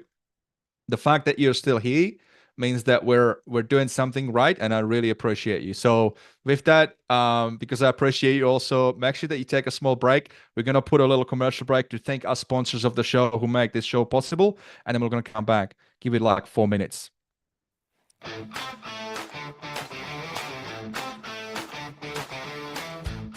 Hey guys, it's Gary here from MyCRMSim. Quick question for you. What if you could get set up and start sending iMessage blue bubbles through HighLevel for less than $1 a day using your iPhone? Well, now you can. With MyCRMSim, it's fast, it's easy, it's ridiculously affordable to get set up, and you can be sending iMessages today. Check us out at mycrmsim.com and we'll show you how. You may not realize this, but for the last 2 years, I've had a secret weapon that has made running my business inside of HighLevel so much easier. You see, there is so much that HighLevel can do, which is amazing, but it's a lot of work to stay up to date with it. And even more so if my customers are asking me questions about it. And this is why I'm excited to announce that our show is officially part of the HLPT Creator Network. This is HighLevel Pro Tools, an organization that I've been using to run support for my customers, as well as give me a ton of awesome epic add-ons that make running, launching, and differentiating my SaaS inside of HighLevel so much easier. Now that they're an official sponsor of the show, they've done something pretty bloody awesome. If you go to hlpt.com/experience, you can get one of their incredible tools absolutely for free. No purchase necessary, just for being a listener on the show. So head over to hlpt.com/experience, grab that free tool, and I promise you this is going to improve the conversion rates on your page. Check out all the other stuff that they offer and tell them that Vit sent you. Running an agency is tough, especially when you're buried in tasks that pull you away from growth. That's where VA Hub Pro comes in. They're one of the few VA agencies I trust when it comes to helping me find quality talent for my business. From GHL integrations to CloseBot, account managers, and executive assistants, VA Hub Pro plugs into your business like an extension of your core team. Personally, I've been using them for 3 months and it's been transformational. My VAs are pros. They show up, know HighLevel like the back of their hand, and help me stay in my zone of genius. And just for the HighLevel Experience listeners, they're waiving the $297 onboarding fee. If you want to focus more on growing your agency, go to highlevelexperience.vahubpro.com and grab your slot before they're booked out. You know what's wild? There's a smarter way to grow your agency and help more local businesses without adding more stress. That's what HighLevel does. It's your all-in-one sales, marketing, automation, and AI system. No more duct taping tools together or paying for 20 different subscriptions that barely talk to each other. I've been using it for 5 years with my own white-level version, Stand Out From the Pack, helping Aussie businesses like Dimitri, a Canberra electrician, who now runs his jobs, quotes, calls, and follow-ups with our built-in AI employee. If you're an agency, HighLevel lets you do exactly that. Support your clients in new ways while building stable, recurring revenue every month. And if you're a local business, partner up with somebody who knows your market and your industry. If you're in Tasmania, my mate Jared from Boulder Digital, for example, has you covered. If you're in Canberra, that's my turf. Check out standoutfromthepack.com.au and we'll get you sorted. The point is, there's probably a high-level agency or SaaSpreneur near you. We're seasoned marketers, tech-savvy super nerds who love helping local businesses grow. We're global, we're connected, we're high-levelers. Now, I've got something really special for you guys.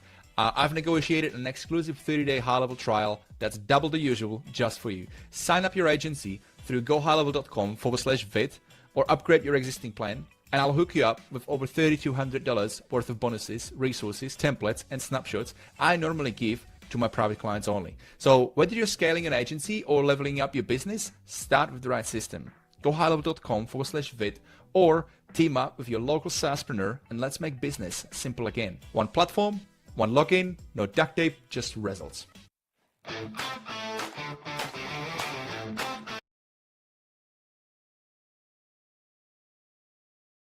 And you're muted again. And again, all right. So because I've got this program, it auto mutes me, you see. All right. So we're back from our commercial break. Once again, thank you so much for our sponsors who make the show possible. It's no easy feat. So thank you guys. All right. So we're going to go into the next segment, which is all about CRM management, contacts, deals, day-to-day stuff. This is what our clients should be living and breathing every day if they want to grow their business. Okay, let's face it. AI can do a lot of cool stuff. Automations can do a lot of cool stuff, but we're not quite there in a spot where you can just switch off and just put it into like a Pandora's box and hope that it does everything. We're not there yet. You still need to go. And I'm talking to you guys listening, business owners who are sign up with us, sign up with all the other SaaSpreneurs. If you got an agency generating leads for you, there's many reasons why your leads might not convert, but there's also things that you need to do. You should be following up. You should be monitoring your CRM. You should be following up your contacts. So don't cry about it. If you got shit ton of leads and you've converted 0, there is probably a fair case that you haven't done your part of the deal. Okay. So that's enough for the rant. Let's talk about the stuff that's going to make this easier for you. Okay. So the first one is revamped list view and smart list. I've already plugged it on, enabled it on my sub accounts, been playing with it. It's epic. It just looks a lot cleaner. We'll go into some visuals in a second. Let me explain what this is. The contact section now has new list view, smart list, offering faster, more intuitive contact management. Users can enjoy improved filtering, customizable columns, and cleaner layout for speed and ease of use. For agencies handling large lead volumes, this updates, streamlines daily workflows, and reduces time spent searching for contact data. So that's the first one. I'm going to go through a couple. Let's see if we can speed things up. So the next one is add contact model and upgrade customization. So this one's pretty straightforward. I'll explain it. You want to add new contact. Until this point, you can add their profile picture, name, email, contact details. Once you've saved it, that's it. Then, only then you can go into the contact and add more details. But how annoying it is if every single time you also want to collect their website, if you're B2B, some additional information. What if you could do it just from that first step? Now you can. Okay, so there's a section. We'll go into some visuals in a second, but there's a section where you can toggle on additional custom fields that will then always be there as a default when you're adding manually a new contact. The other really cool thing, which has been a bit annoying, and now it is there, is you can actually add the profile picture even later. So that's pretty epic.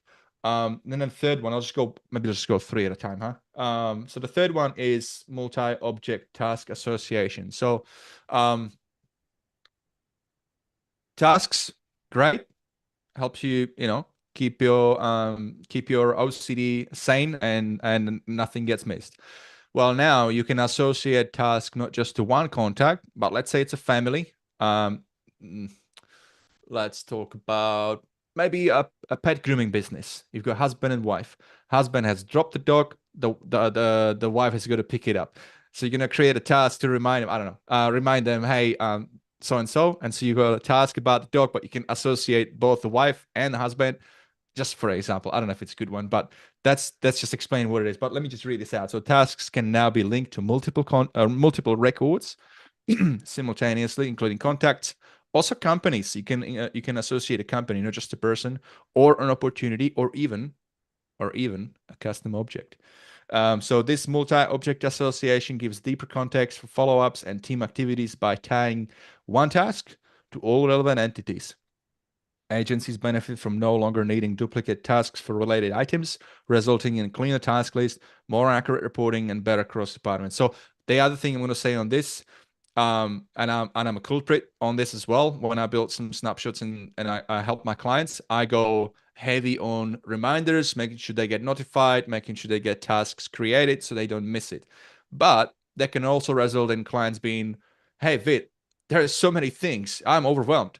So I like that this will kind of help tidy things up a little bit. Now, those 3 features, we got a couple of hands raised. We got Charles. Anybody else want to raise their hand? Raise your hand, but we'll just go one by one this time. And then let's go. Charles, you are in. Let's go. So on this one, on these 3, I just wanted to point out, like the add contact module where the customization is coming into this. On the surface, it may seem simple, but I can't tell you how many times I have seen where we've had to build so many forms, or if you're using the marketer's toolkit or a customizer and you're having to add contact buttons to try to get more information that's related to that business that you're working with. This was one of my favorite updates because now you have the ability to not have to deal with, why am I just getting their contact information, time zone, and D&D status, and then I got to create the contact, then go into the contact record and get the information that I actually care about. And so now, just having the ability to really customize that form so you know that you're capturing the information that is important to your business. That's one of the things I love about this. And for all those that have asked for several years now, yes, you can finally upload a contact profile image at any time you want. So that was another thing that came along with this. I know a ton of people had been asking for that for years. But I love this new module and how they did it. And they really did a good job of really letting you fully customize it, pull in custom contact fields, custom object. I mean, they've just done a phenomenal job with this, and it really streamlines the process. I love the slide out panel that they put it into. It's just seems maybe like a smaller update, but in the day-to-day operations of a business, it has a huge impact. That's the reality of it. Yeah, sometimes the big flashy, sometimes the not so flashy updates make the biggest difference to the end user that's sitting in the seat using the platform and their daily operations. So love this update. Yep. Awesome. And I know you're big on pure SaaS, selling SaaS, so you don't do any custom stuff for your customers. So that just highlights, you're in that space. You're not really building anything for them. You're helping them use the platform. So what you're saying just rings the bell. And let's get Alok in the room. Alok's got some extra perspectives to it. And then we're gonna go Thanks, on man. the next train. Yeah, can you guys see me? Yeah, cool. Yeah, once again, such a great feature. Super simple. I mean, this is what is the features which we really wanted for years, and these are the type of features which are making the platform even better now and stronger. But I had a question, that's why I raised my hand. Did I hear Charles, you said you can add custom object fields as well on the contact form? Well, let's bring Charles back. I couldn't see it. I don't know if you can add the custom objects, but I'll tell you what, I'll find out real quick. Yeah. Because that opens up a totally different use case, and it makes it even more stronger, right? That just one contact form pop-up which comes out. If you can add object fields there as well, that would be super awesome. So yeah, I'll tell you what, I don't think it can, just from a logical perspective, because this correct. is That's what I can't find it. Right, because this is about a contact object. So that wouldn't work unless they had a separate form altogether. Yeah. I mean, you can create a custom form which fills up all the details and all that stuff, add object fields in that, but just in this contact model which comes out, if we can add that would be super awesome. Yeah, absolutely. Awesome. Thank you, guys. All right, so let's look at the next.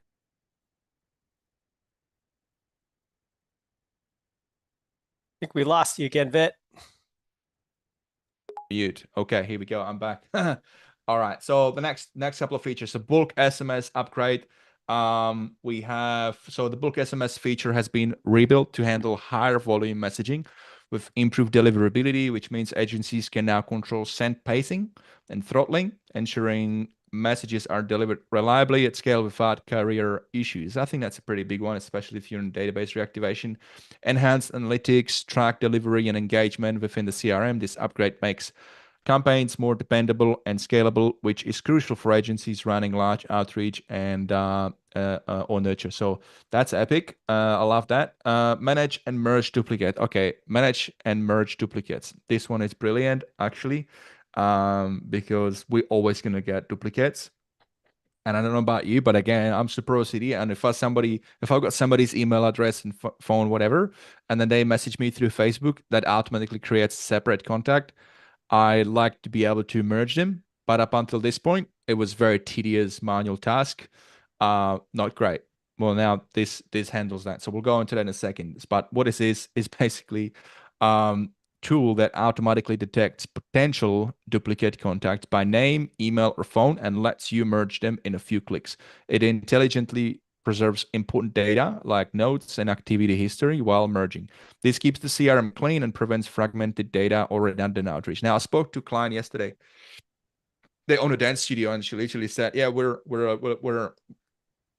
signing of another fitness specific software, and then we're going to be integrating with with Stand Out from the Pack, which is our white label version. But we're only going to do that once the data is clean. We got a lot of messy data, so I haven't told her about this, but I can't wait to let her know because this is going to be epic. And then a third one is all new contact detail page. Now, this again, talking about day to day, this one is huge. So we're going to go into some slides here, but basically. And again, I've hinted at it when Sean was on. One of my biggest beefs was that on the email feature, like out of the whole screen, that real estate where you can type an email was like so tiny. And now you can just press expand and you got this whole view and you can kind of breathe. You can focus, type that email out, and you don't have to worry about, other distracting things. So, and I'm sure a lot of clients, fun when the regular email businesses. feature, when the email feature of the email marketing platform works well. That's yeah. Way to drop in, Michael. That's what I do. So let me explain what is this. So the contact details page has been completely redesigned, and for speed and clarity, users can now see conversations, notes, tasks, and activity history in one organized view with fewer clicks. Key info like tags, custom fields, and engagement stats are always visible. This streamlined layout helps users quickly find information and take action, making managing each contact more efficient. Agencies save time on every interaction. They can can personalize follow-ups more easily. All right, so that's what it is. Would anybody like to let me just do this. Would anybody like to chime in on this? Charles, yes. Let's go, Charles, and then we got Gary next. It was, one of the things, some of these updates I just laughed about because it was, I love the new conversation contacts page. One of the thing that made me laugh is exactly what you stated. There was such a pain point with the writing an email inside of the conversation window. In a contact window, you had this very small box.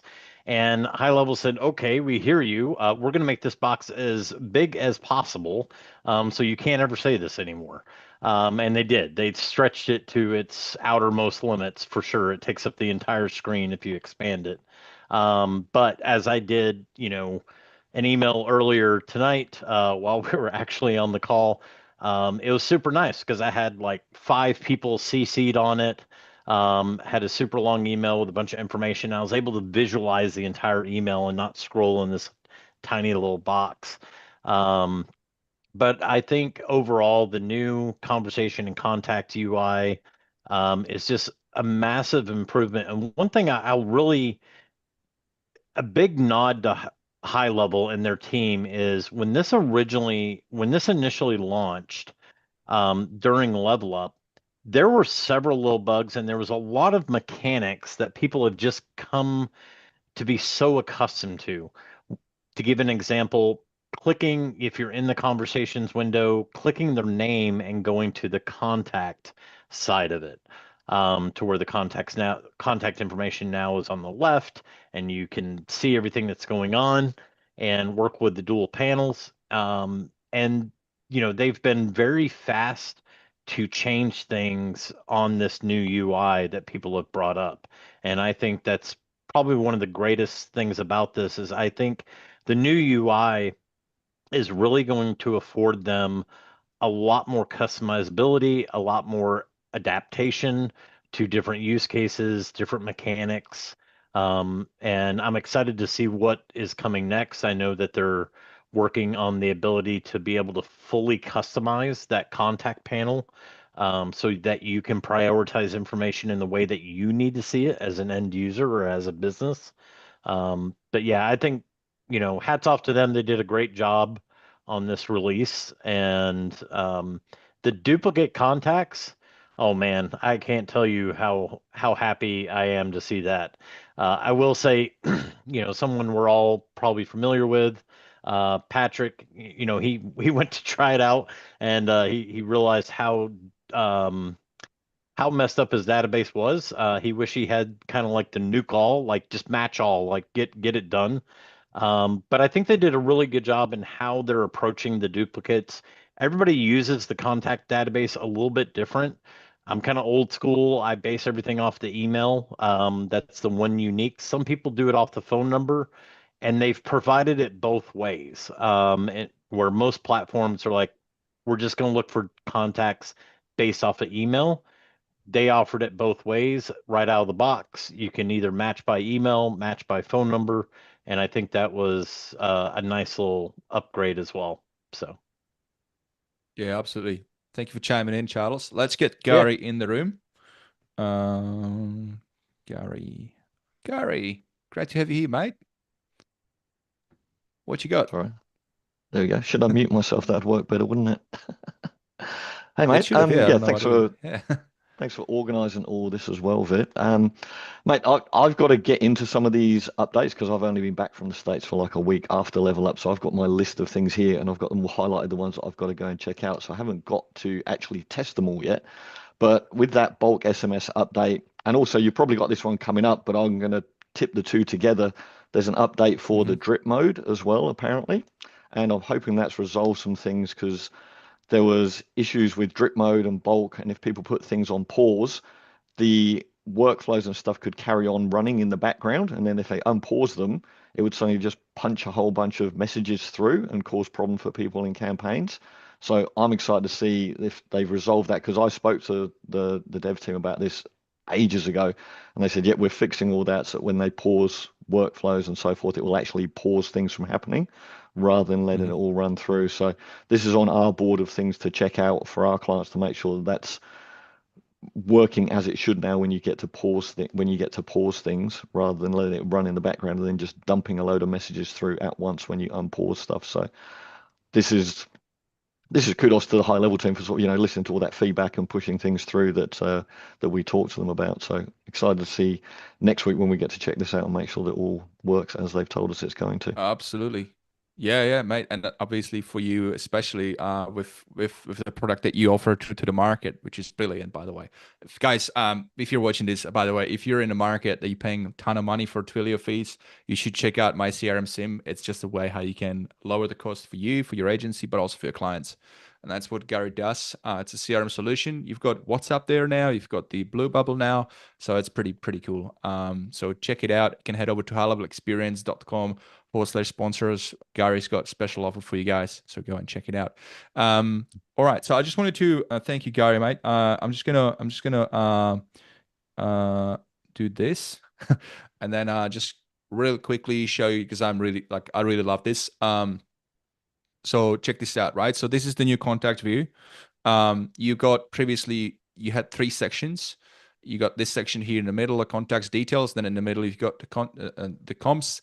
And the right-hand side now, you've got these icons, which is what we were used to for the last couple of months using in the inbox view. And it's just been brought into the calendar, into the actual contact view. So you can actually collapse it so it doesn't show up.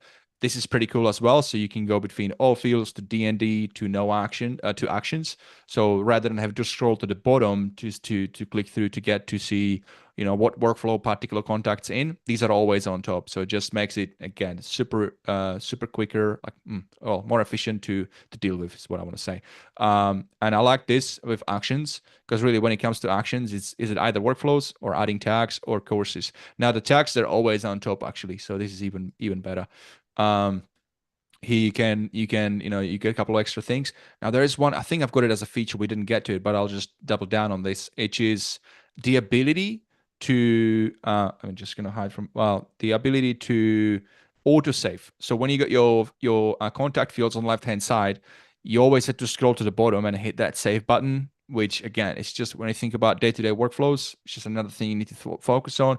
Also opens up a lot of room for error if you forgot to hit save. So then it's a problem, right? So now you can actually toggle on autosave. So any of these fields, somebody maybe mistyped their first name, you just go into that field, fix their name, and you don't have to click save or anything. It'll auto save. So it's a little thing, but like Charles said, these little things make the day-to-day way easier. It's about speed, right? And then lastly, this section on the right hand side, this activity view that you've got there is brilliant. It's been there before, but like I said, now you can you can click that little cross button top right corner, and that whole thing collapses, which gives you a lot more real estate when you're handling that middle bit, which is where most of the stuff should be happening, in that middle bit, which is looking at emails, looking at comms, looking at SMS, looking at anything you need to follow up with the person, and then have that have that focused space for it. So kudos to HighLevel team. I've been watching this. I know that Varun was talking about it, and shout out to the guys, because they really went over and beyond. It took them longer because they wanted to make sure they release something that's actually going to be working really well. They understood this is what our clients really use day to day, and this is where it just increases value, because there are other platforms, HubSpot, Salesforce, that up until this point, they had it a lot easier to use, let's face it. And so it's really good that the HighLevel is leveling up. I haven't checked their platforms. I don't know if it's still better or worse, but to me, this is definitely improvement for me and for my clients. All right, let's move on. Let's go to the next three. Let's fire away. So we have restore page revamp, still under CRM and contacts. So the restore page is for deleted items. So that's been overhauled with new filters, faster loading, and smoother recovery process. Agencies can view all deleted contacts, campaigns, assets, categorize and restore them. So again, if you make that mistake, now you've got a peace of mind that you can actually recover things. So that's pretty helpful, pretty straightforward. So we're not going to go into that too much. Accessibility enhancements, top bar, help, and drawer. Okay, I think we're going to have a look at that one, because that one opens up a lot of room for I think, is that the one that I'm talking that I'm thinking is, or that might be another one. There's basically now an alert thing for us agencies to push alerts into the sub accounts. I think that might be a different thing than this. This one is about does anybody know? By the way, I haven't been able to go through all the features in detail, so if anyone knows this, raise your hand up, otherwise we'll move on. And then the import Stripe products into SaaS configurator. All right, so now that's the next category. All right, so restore page and that one. I think all right, we got Charles. All right, Charles can chime in on that. Let's do that. Thank you for saving me, mate. Let's go. This is why I go to every town hall. So the top bar, that tray is on the new contacts page. So they totally revamped that top bar. We used to have all the actions and the icons across the top, and on the contacts page, they have done a really good job of reworking the smart list and the actions that you can take, and also the advanced filters where you can create even better filters than before. And honestly, just to be able to bulk select the contacts in your contact list, and it exposes the most commonly used bulk actions, but then instead of just having this long line of actions, they put it into a drawer. So now you click more and you start to see, bulk SMS, bulk email, WhatsApp, review requests, managing opportunities in bulk, triggering automations, verifying emails, merge contacts, and so much more. So they just cleaned up that contacts page UI quite a lot, opened up a lot of room, just made it visually more appealing, easier to navigate, a little bit more condensed, which will lead to more opportunities to putting even more tools in there in the future. So yeah, I love it. So I'm just in my account here just to show you real quick. Again, so the top bar, is that the bit up the top here? Is that what you're talking about? So if you go to contacts and smart list, looks like you're on the conversations page or the contact detail page right now. Yeah, so I don't have the incognito mode currently is broken because of the new UI. So HL Pro Tools got to catch up with it. So I can't show because I got real data, so I can't go there. Okay. But I want to show you guys this one here. So in bottom right corner, you click that little keyboard, and you get this cool little keyboard shortcuts. And I mean, I'm a big fan of shortcuts because once you learn them again, it's just become like a ninja, right? So you've got these contact actions. So that's one of those things. The top bar is, I know what it is now. Yeah, okay. So I'll see if I can show you guys real quick on that one. But Yeah, this is epic. So I see what you mean now. Yeah, so it's in the contacts view. So let's go back to smart list here. And I don't, yeah, okay, well, we could do that. I can show if you want to. I've got it Yes, pulled up if you- here if you want to show it. Yeah, see if you can do that. Oh, you've got it there. Oh, perfect. Yep, got it there. So right here, I'm on the contacts page, and of course I've got my contacts information hidden, but what they've really changed is how the smart lists are lined up here. So, before it wasn't really easy. If you had a lot of smart lists, it wasn't really easy to see them all. So they've been able to expand this with the new layout. Also, we used to have a bunch of icons across the top with, add to workflow, email, SMS, and it was just getting super compacted. Just way too many things in the previous UI. And so now they have this top bar here it's only visible when you select contacts. So if you go into here and you're like, where'd all the bulk actions go? You have to select your contacts first. Once you do this, then you can see the export, everything they're used to seeing. And then they've got this action drawer here where you can get into your bulk SMS, your email, adding tags, remove it, everything you're used to seeing. But they've also done a really good job of, creating more advanced filters. So you've got, pretty much any data inside.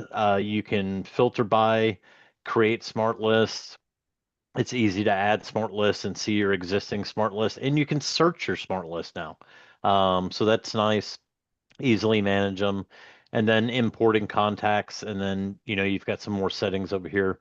So just a really nice overhaul to this contacts page, which has been a nice improvement. It's much easier to read as well, a lot cleaner interface. So yeah, there's that.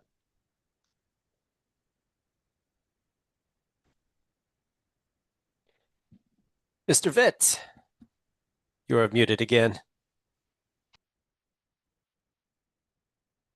Don't worry, I got you, buddy. Here for you. Thank you, mate. Awesome. All right. So we're gonna fire away to our next segment. We don't need to take a break just yet. So we're gonna go into the SaaS. We got SaaSpreneurs here. Shout out for SaaSpreneurs. Give it drop one in the chat if you're more in the SaaSpreneur space. This will be a good chat. SaaS billing and sub accounts related stuff. So we got import Stripe products into SaaS configurator. We got modify SaaS plan category and plan level. I love that one. Allow downgrade with configure deflections. I've already set that one up, and it's brilliant. I already just had one client who wanted to downgrade, made it easy.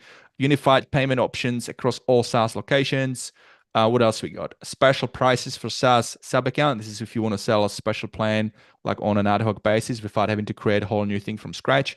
You got product specific cancellation reasons. This is useful. Again, data and feedback is important because without feedback, you don't know what to take action on. So that's useful.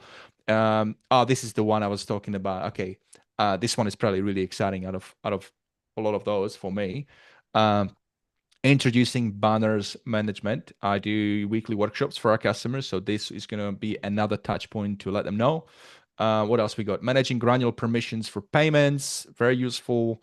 And that's it. So then we're going to go into funnels after that. So let's start from the first one. SaaS right here. So what this does, have basically ability to import existing Stripe products if you already have them directly into GHL SaaS configurator. What does this do? It makes setting up or updating SaaS plans much faster by eliminating manual product re-entry, right? So with simple sync from Stripe, you'll be able to reduce admin work and avoid errors, ensuring billing plans in HighLevel match what's in Stripe. This provides smoother, more seamless alignment between HighLevel SaaS accounts and Stripe billing. I don't think there's much more to say about that. It's pretty straightforward and pretty epic. Modify SaaS plans category and plan level. Okay, so now this has been actually a bit of a problem for me. I've created a couple of different categories, and then I wanted to move the plans into the other category, and I couldn't do that. So that's what this does. So if you're in the same pickle, Plus, we only have limit to like 20 SaaS plans that we can set up. So this helps. This doesn't help with that, but it helps with moving things around and making it a little bit more neat.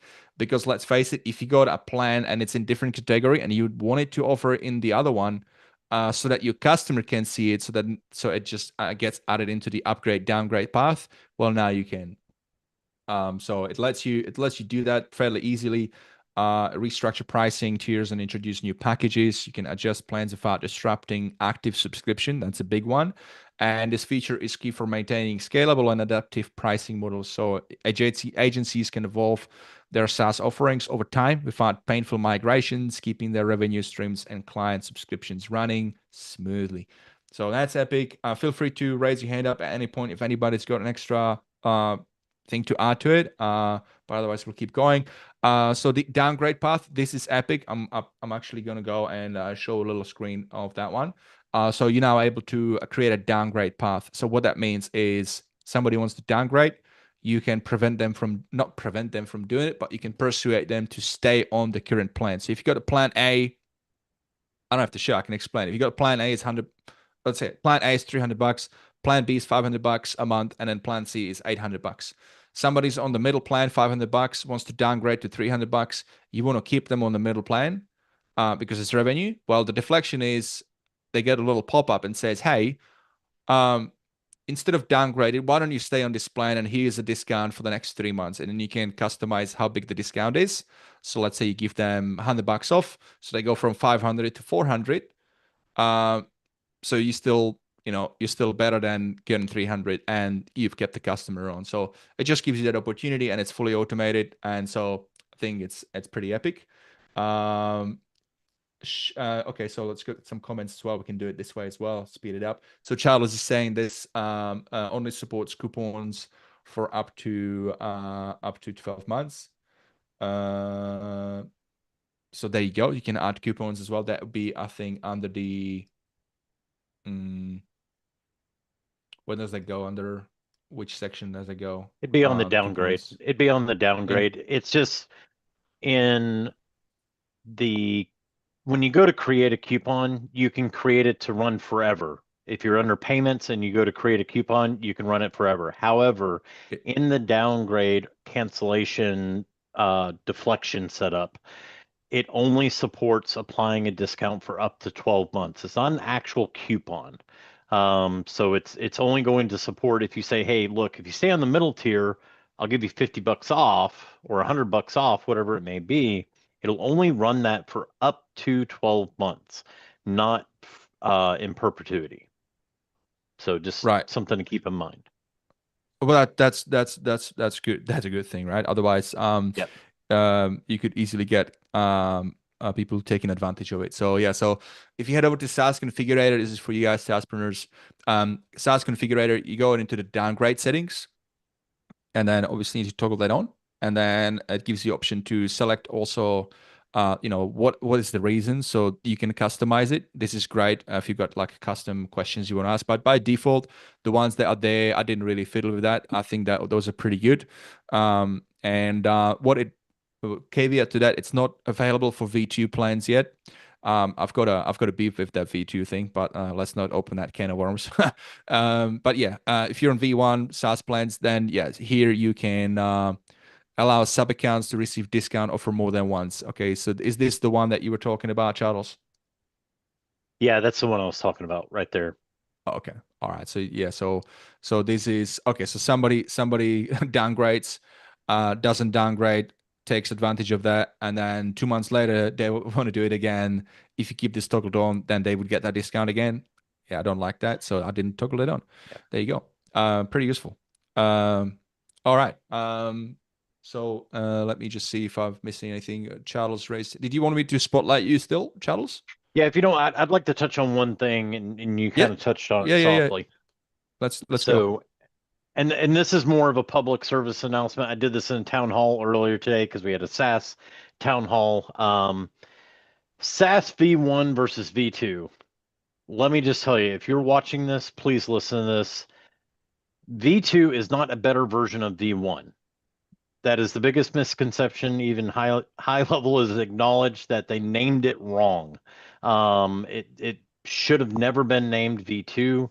Long story short, they had a problem they needed to solve. The problem is not everybody uses Stripe, and they had people signing up for SaaS mode that didn't use Stripe or couldn't use Stripe because of regional restrictions.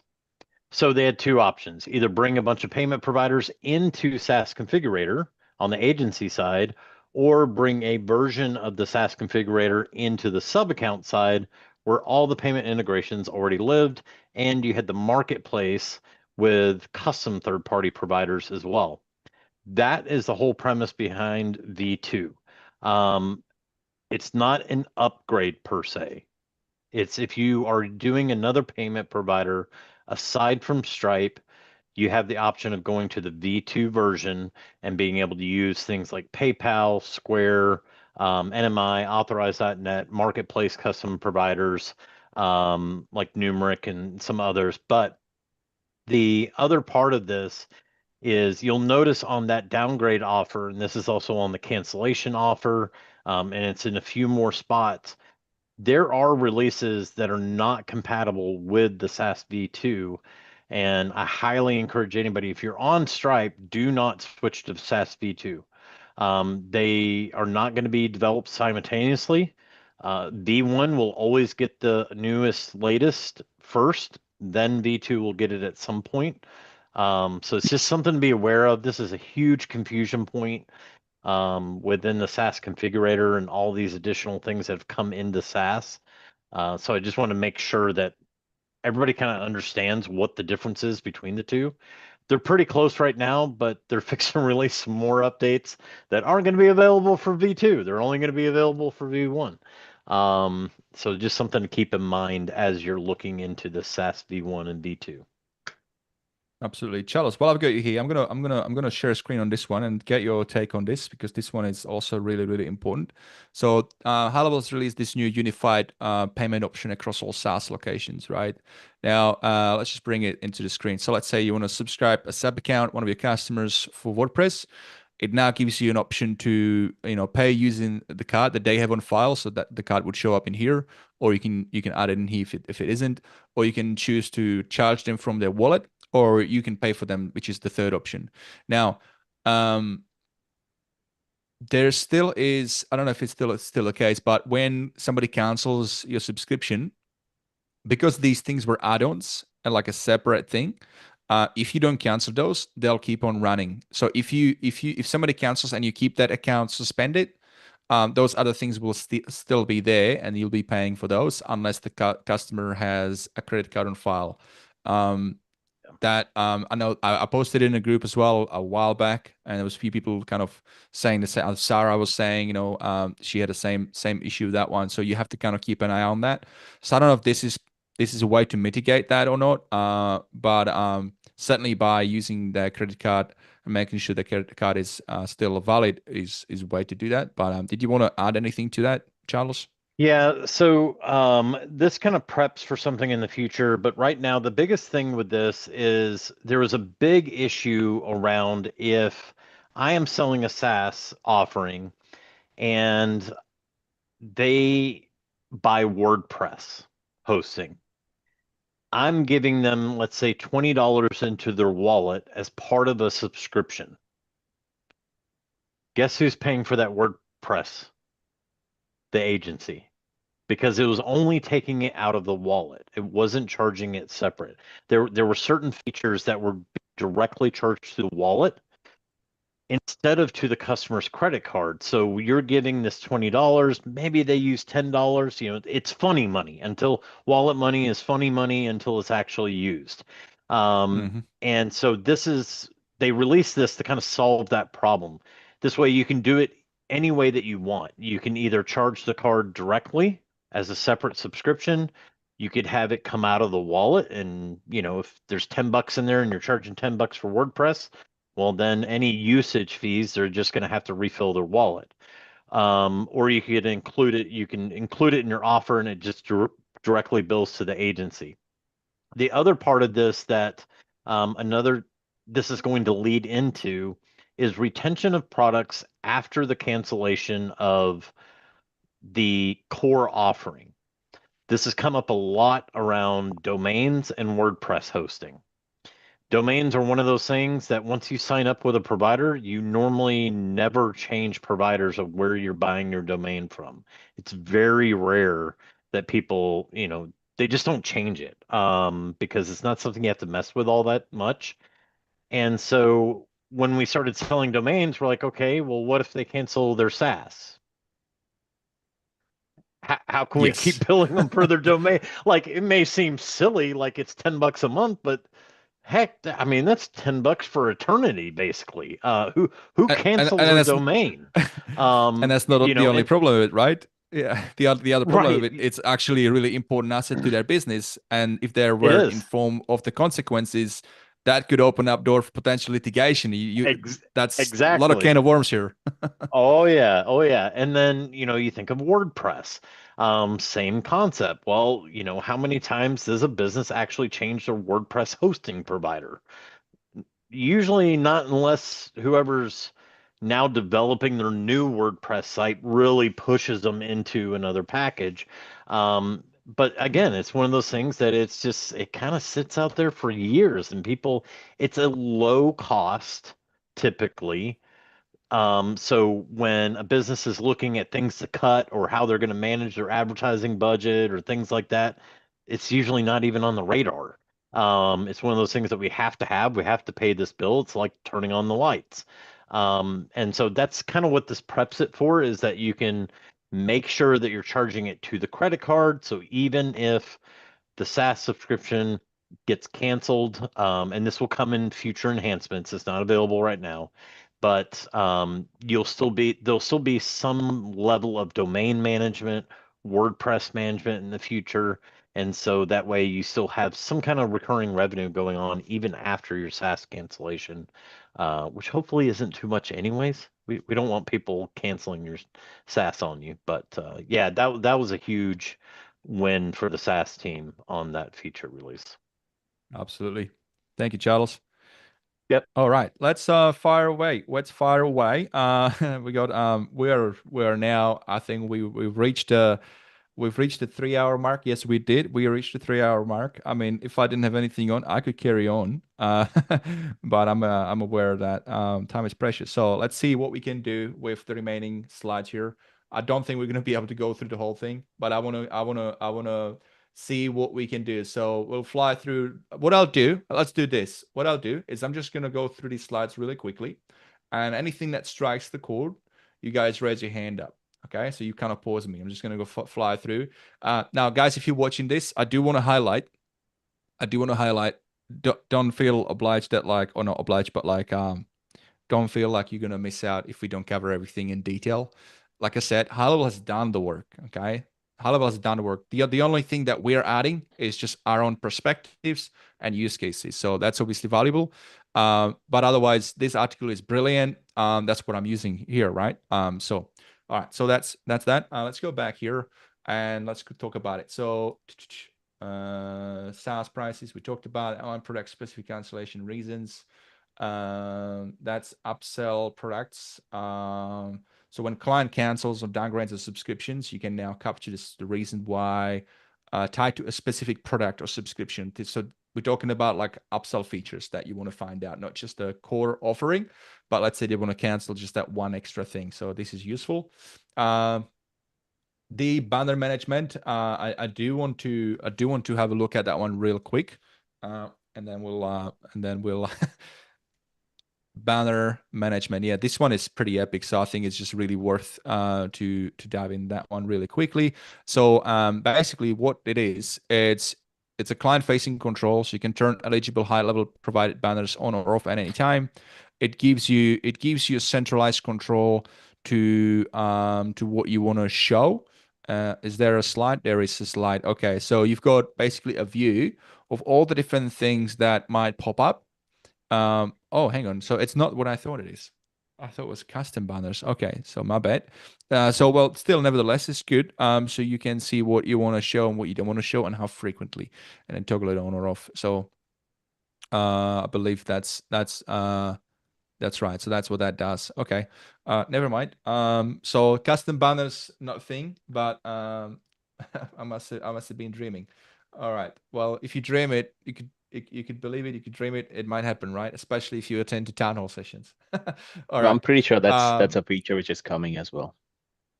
There you go. Yeah. So it just makes a lot of sense, right? Imagine this: if you're running weekly workshops or something, and you want to like let account-wide all your customers know, or Black Friday, you want to upsell them on a service. A lot of really cool use cases, so can't wait. Granular permission for payments. So fine-tuned control over which team members can view, edit, or manage financial transactions. So that I think this is important. We're seeing more and more granular permission control per users, and I think it's really important, and it's great that it's there. Now getting into funnels and websites. So let me see what we got here. We got funnels, element templates in Page Builder.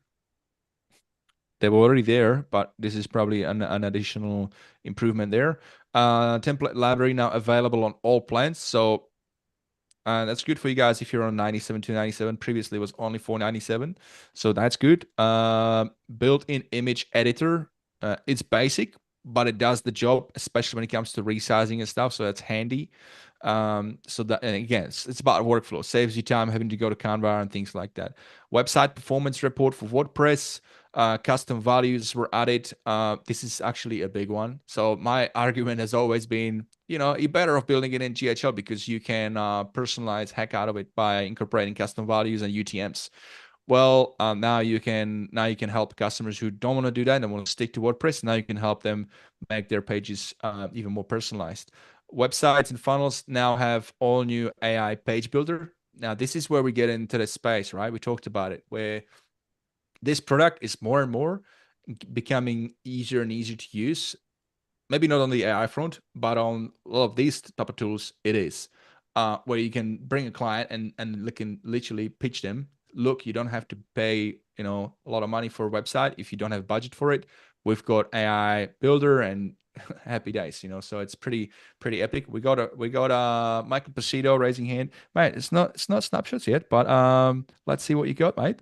Dude, this is I deal with snapshots touches everything, right? I'll just put the hot take that needs to be said.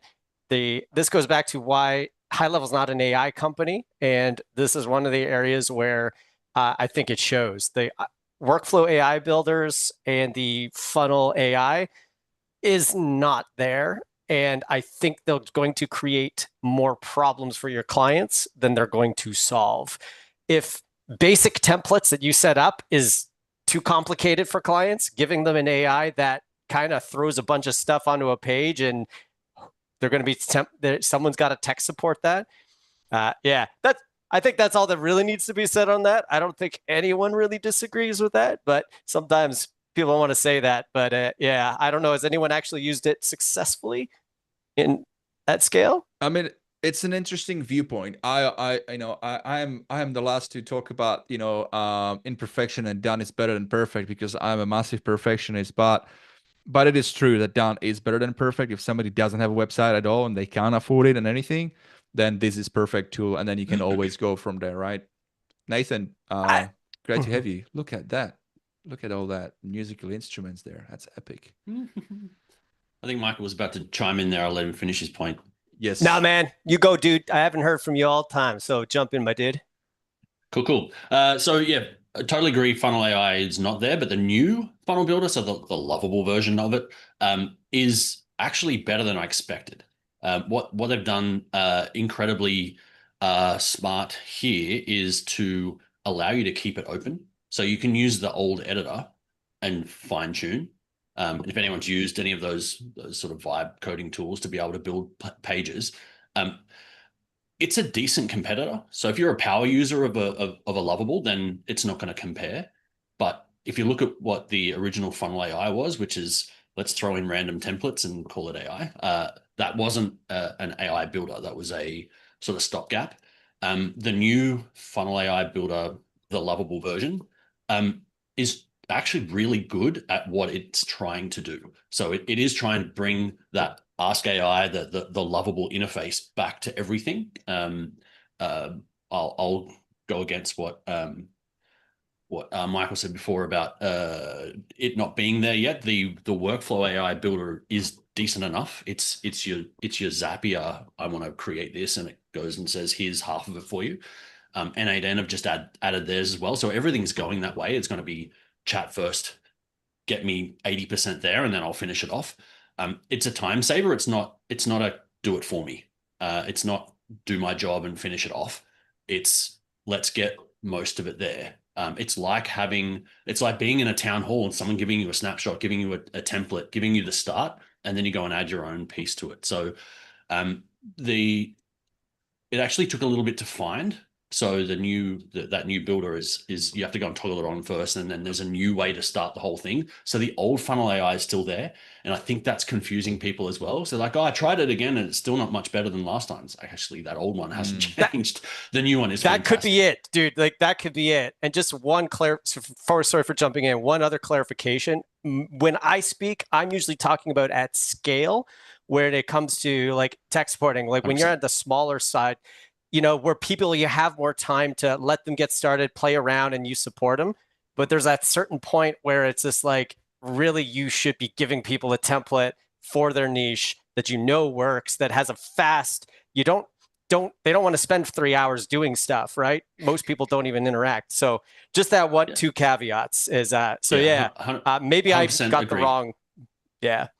Yeah, 100% agree. I was going to make that point earlier, but there was like 25 people on stage talking about the same thing when it comes to that AI agents, the conversation agents, the voice AI. Like all those things are not for the users to get into the weeds and build. Like we have to get those out to the users as a snapshot, as a completed piece. So we're trying to implement those for them. I don't think the platform is ready for individual user come in and, oh, I know how to do all. That's not their job. So Vit's point, done is better than not started. So I think it just comes down to the importance of customer buyer journey as well, right? So when you get a new customer, you should be qualifying them. Hey, where are you at? Do you feel yourself like somebody who could like use our tool and with our support build yourself because you want to build it internally, build an internal team, and we just support you? Or are you a business that you're busy, you just want to get it done?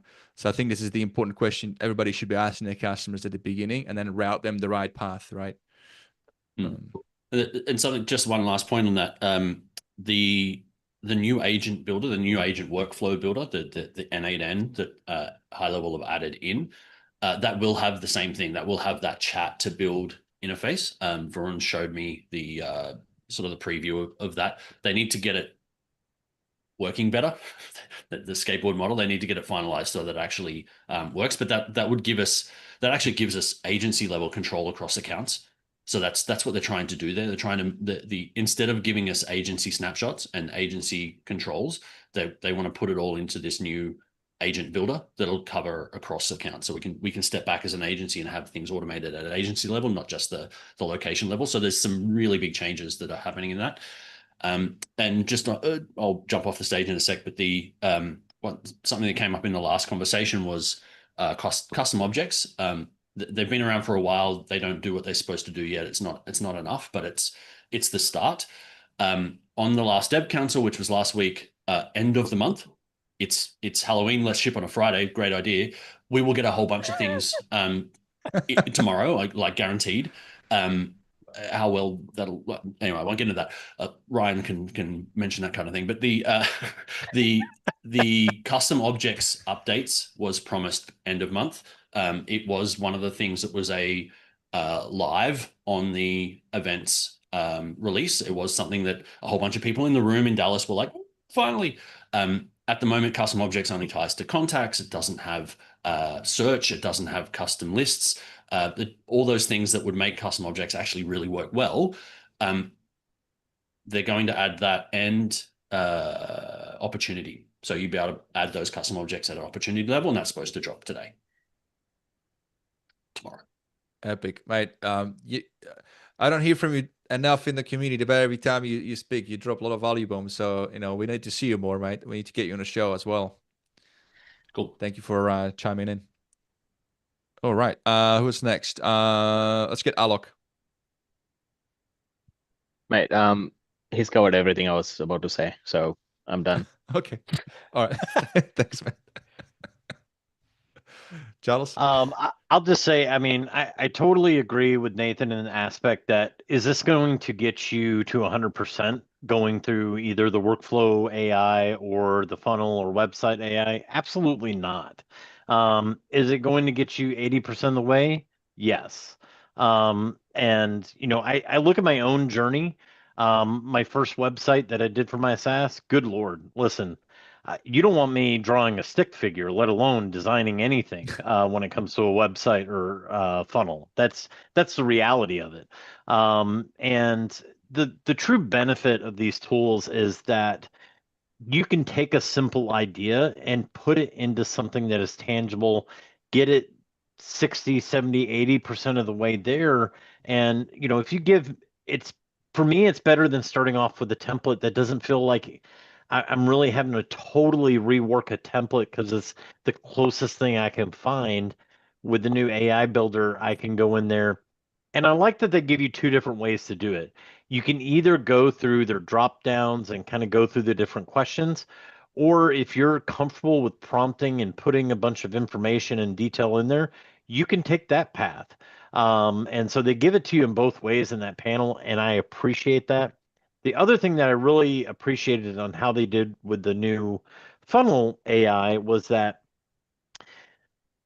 oftentimes, I mean, we've all experienced this. We get into an AI solution, even I've seen it in Lovable, maybe not in the latest version, but in previous versions. You get so close in the design. Take Google Studio, you know, just came out. I just did this the other day. I was working on a app, and it was so close. I asked it to change one thing. Wouldn't you know, like 10 different things changed. And I'm like, no, that is not what I wanted. I just wanted you to do this one thing. And so I love how HighLevel took the initiative to go ahead and say, look, if you click this element, we're going to directly address it, and anything that you prompt for it to change is only going to change that element. Or you can have it apply to the whole page. So I think they have done a good job at this. Is it, you know, the end all be all? No. But it's definitely a heck of a lot better than their first version of Funnel AI. And in the workflow AI,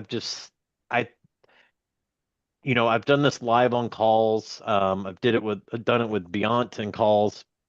And if you give it the context, if you say, look, this is what my objective is, here's some information about my company, and this is why I'm doing this email campaign, it will write out all the emails, it will incorporate, and it does a really good job of writing it out. I just did, you know, I like email courses because it gets right in their inbox. I get good open rates. It's warming up my email domains. I took a PDF of a workbook, uploaded it into the workflow AI, and said, turn this into a 21-week or 21-day email course. I love 2 or it. 3 minutes later, oh my gosh, it was fantastic. Saved me so much time. Put in all the, you know, wait a day, send the next one, wait a day, send the next one. And it did a fantastic job of writing it out. And that would have taken me who knows how long, an hour or two. So I think these are great releases. I think it's really going to help people where they're at get that much further, that much quicker. Yeah, 100%. I'm gonna steal that idea, but that's a really good one. with that a PDF upload. Thank you, Charles. All right, guys. So we are definitely not gonna make all the features. So what do we want to do? We want to finish the category. Brand boards, global custom colors, and color picker. There is a new support where you can actually import your custom values. I haven't played around with it that much, but if it does what I expect to do, then that's exciting, because ideally I don't know about you, but I'm sure we can all agree. I think we can all agree that having the brand colors everywhere across the whole system but also support it on a snapshot side, merging them both together. It's a really good way to to support customers in a scalable way. My brain is checking out, so there's also a point of diminishing returns in carrying on much longer, I guess. Yeah, so let's look at this. We got a CSV blog importer, straightforward. You can import blog articles, excellent. Surveys, quizzes, elements, and slide cloning. So that's gonna make it faster to create those quizzes. That's excellent. And surveys. Address autocomplete for all accounts. I believe they had this one thing when they were talking about the level up, and that was with pricing. And there was one thing they dropped, which is the ad manager is now free. They're not paying for it as an agency. You can still resell it, but it's free now. And from memory, I believe it was the address autocomplete as well. I can't remember if yes or not. So I'm not going to comment much more on that. But yeah, I think I heard that as well. So address autocomplete is free. That's what I think. Brilliant. I heard that as well. Yeah, excellent. Manual and smart collections for products. So think about it like smart lists for contacts. This be smart collections for products. So if you're an e-com business, if you didn't know, you can run your whole e-com business in HighLevel. So that's a really good step forward. Continue on that. We also have shipping charges based on product and up shipping profiles. So that's good. If you sell something, if you got to ship something that's heavier, that's going to calculate that. So make sure you dive into the more details for that. What else we got? Custom HTML pages, great. Meta ad widgets and insights. So this has been requested a lot, especially for ad agencies. It's one of those really like easy ways to help customers run ads and help them with lead conversion.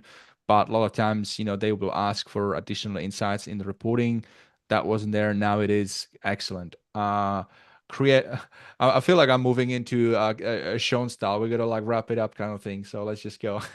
Dashboard and reporting. Create widgets using custom objects. So okay, so that's a big one. The custom object thing along it just makes HighLevel just a full-fledged flexible CRM for any use case. I know there is pros and cons of custom objects.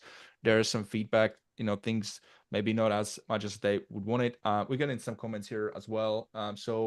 Alok is saying reviews AI price as well is lower to 0.01 cents instead of 0.8 for reviews AI. So that is great. Oh, Stripe fees were lowered as well.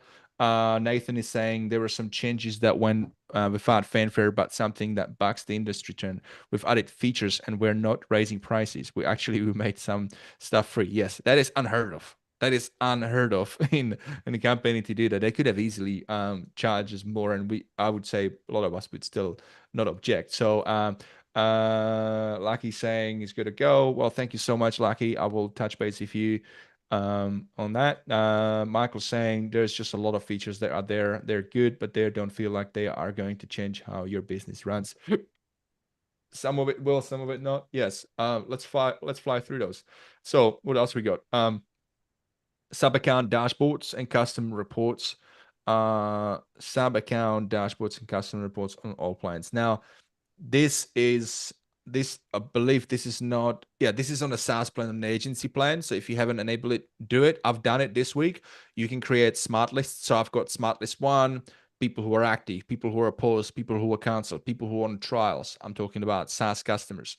You can do all that. And the new UI, it's like you can see a lot more accounts in the view. So that is something I really like. And then the third one is you can see all your sub accounts listed.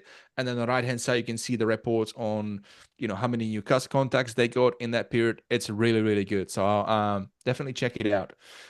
New custom reports for snapshots. I feel like this is going to be something where we should see a hand up by Michael Pasito. We'll get into some snapshots here. QR codes, bulk action, renaming, copy link. I do use QR codes a lot, so that is great. Awesome. We'll get Michael here in a second. I'm going to see if there's anything else related to snapshots, protecting PDF customization. All right, let's get Michael in the room. He's been eager and waiting to get his snapshot side covered. So let's dive in, mate. Let's dive into that. Oh, this one. Well, this one isn't, that specific feature is not a giant conversation. That's just it's what that feature is talking about. There's a new screens for managing your snapshots. They have version history, which is really cool, and they show you a list of all the assets. I think that's a really good first step. It's definitely helpful for a lot. There's still some more things. Like one of the things they said in the update, this will now replace needing to, maintain your own list of change logs, but you will still need to do a lot of that. But Harsh has been doing snapshots has been one of those things that hasn't really been changed at all since they came out. And in these last couple months, more changes happened in the last 6 months with snapshots than the last 4 years. So there's a lot of cool things happening, and I have some insider information that a lot of stuff's going to keep going. But with the snapshot management, there's a lot more tools coming out for managing snapshots, which is the main point I started off when I wanted to get that in right at the beginning, that with all these features, if you can't manage them, if you can't launch new features, if you can't improve your features in your snapshot at a scalable rate, none of it really matters, because you're going to get kind of stuck. But yeah, that's just the main thing on that. I'm not going to disagree with you on that one. I build snapshots too. Oh, right? why not? So I totally get it. No, because it just makes total sense, mate. This is one of those topics that if you screw up and you load up snapshots to many sub accounts, you're trying to go after one niche and you go, oh, hooray, let's go, and you drop it, and then you start customizing it, or you just didn't dial it in. It can actually ruin your business. You and I talked about it. There's costs involved when it comes to fixing sub account.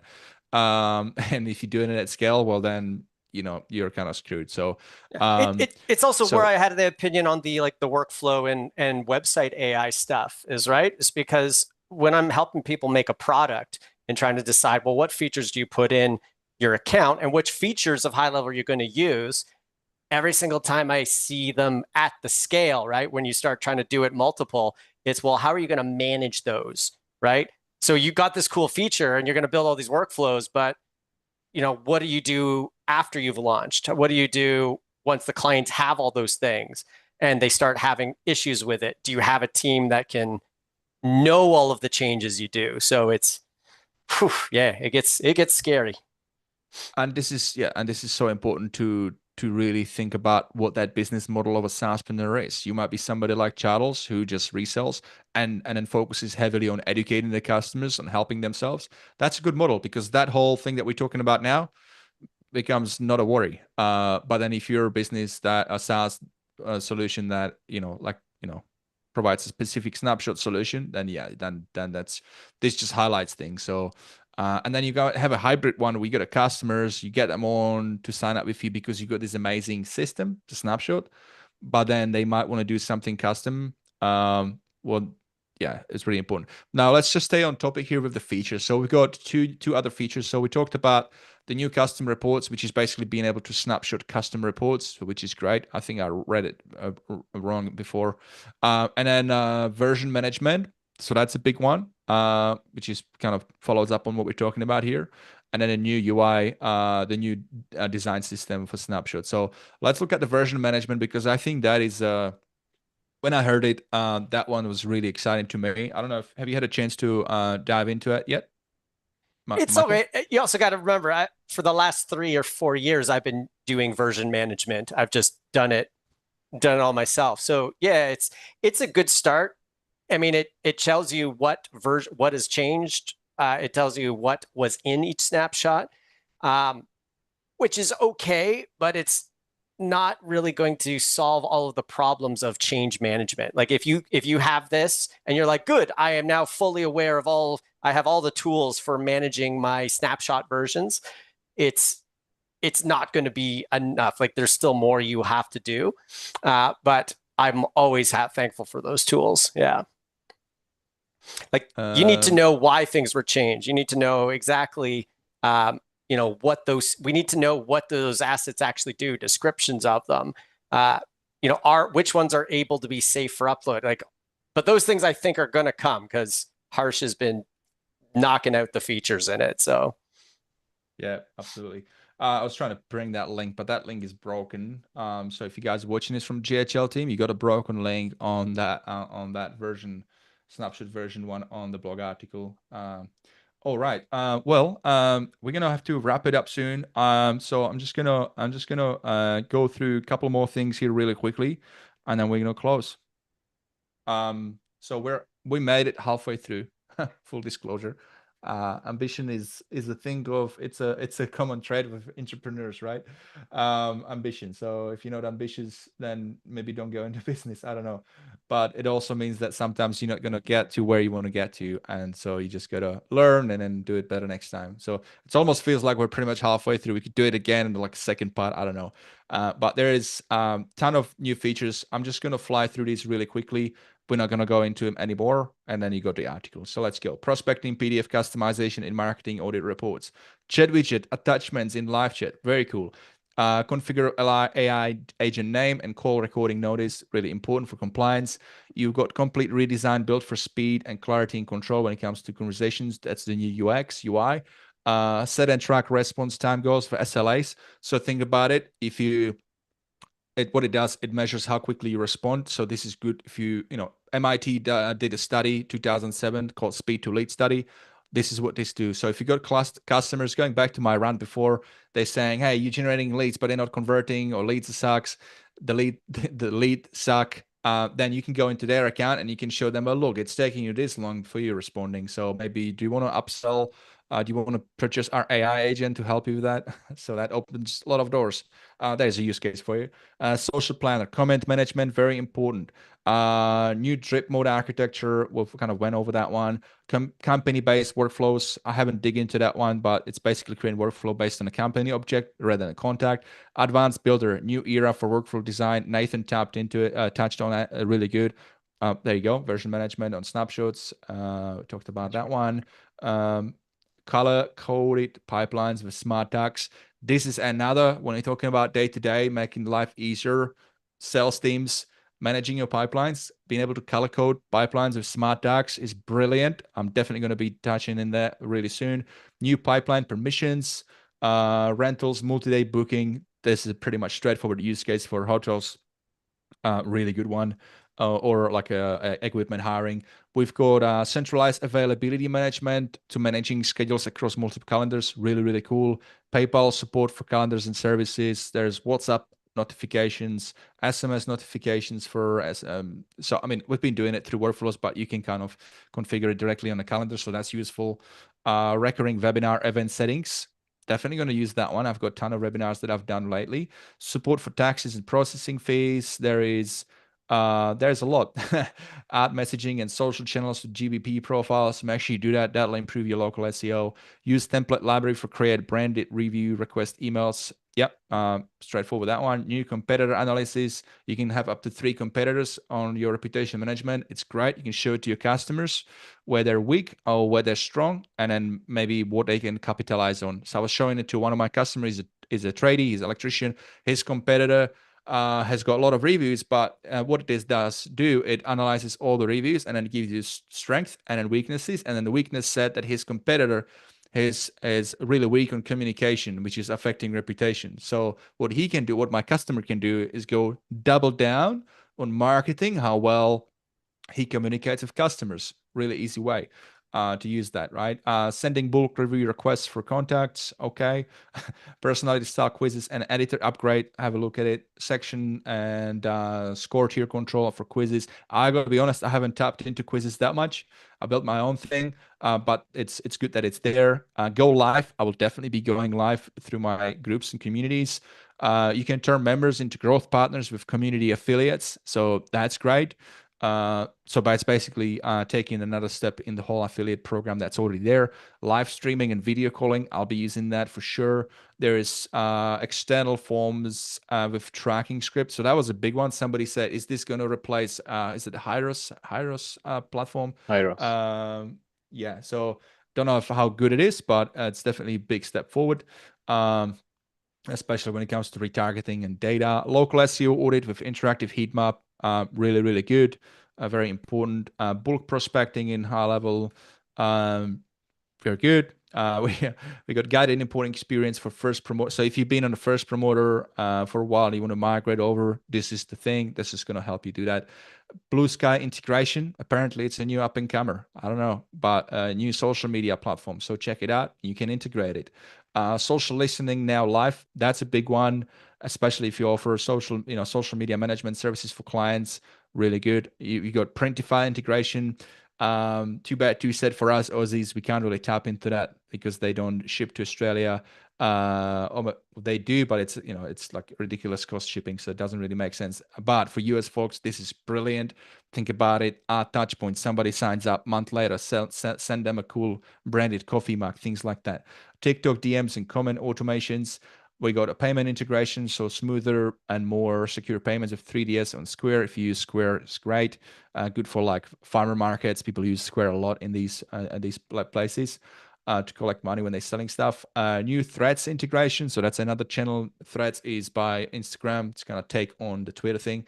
AI-powered business card scanner. I've used it. It works really well. 98% accurate. Really good. Really good about.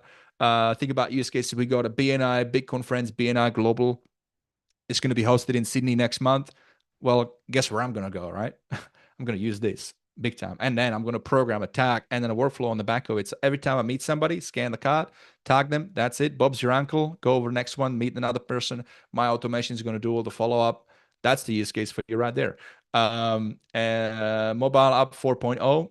Definitely upgrade. It looks really good. Much easier to use. I use it already. I love it. Multi-location incoming calls. Don't know about it, but I think it's being able to manage calls coming in from different sub accounts with one app. Yes, without having to switch. So that's great. And then local presence dialing. There's a bunch of other little things, but that's all we've got for today. We are all I think we're fried, like I said, as a point of diminishing returns. So I just want to do this one more thing and see if we got anybody here with us yet. So we got a couple of legends. We got Zach, we got Nathan, we got Mari, we got Angie, we got Alok, we got Jared, or Jared's AI note taker, that is for anyway. So guys, I want to just say thank you so much for being on with me. We are straight, like we did 4 hours. We did 4 hours. So this is the longest I've ever did a thing. What's that thing, Michael? I don't know what that is. That's cool. Yeah, I've been super quiet here. Thank you, Vit. Appreciate it, man. Everybody, it's great to hear from everybody here. Thank you so much, Zach. Man, I've been following your journey. You're killing it. You've cracked the code, and it's really good to see. You're scaling, and I'm happy for you. Do it quietly, right? So do it quietly. Yeah, there's a lot of those. There's a lot of those. And when you go to level up, you meet those and you're like, you got how many sub accounts? And I've never heard of you. Oh, that's unreal. So it works. You don't have to be in the spotlight to make it. So that's also important to note. So once again, thank you so much, guys. I'm going to wrap it up. I'm just going to do one more commercial break, but after that break, there's nothing else. So thank you again. Now, if you guys watching this show, it's a bit of a passion project. I've been running it for 2 years. I do a lot of mini interviews with a lot of successful SaaSpreneurs, but also up and comers. Me and Zach, we did a really good interview. So if you're in the space, if you got something to give, if you want to just even maybe just crack the code on confidence, if you don't feel confident, get in podcast. I'll put you at ease. We'll have a good session, and trust me, we'll dig out the gold, and everybody else will benefit. So I'm always looking for more guests. I've got guests lined up until February now, so I'm good. But if you head over to highlevelexperience.com/interview, you can book yourself in. I interview SaaSpreneurs, fellow agency owners. I also interview interesting vendors because it's good for people in the space to know about different solutions. And I also occasionally get lucky and I get somebody from a HighLevel team. Currently trying to line up Sean for another one, so that'd be great. So that's that. And one more thing I'll mention is we do want to share more stories. We do have an opportunity for you guys to share your story. I believe, Zach, you did it the other day, so we got you plugged in this episode. So what it is, if you head over to highlevelexperience.com/your story, you can submit a short little story, like, a minute or two video of you, your name, your agency, and who you helped and how and what the impact was. And then we can plug it into an episode, and you never know who's going to hear it, who's going to be like, okay, this is just that little extra I needed to hear to keep me motivated. So that's why I enjoy doing it. It's providing value and inspiring others to know that, journey of business can be tough, and knowing that other people are walking alongside you and they've been maybe going through those milestones, they've already gone through those milestones, you can learn from it. It just helps everybody, and we just level up, and then we help more businesses level up too. So it's just like an extension of all this awesomeness that we have, right? So once again, thank you so much for being on. Appreciate you, and catch you on the flip side. Sounds good, Vit. Thank you, man. Thanks for having me, Vit.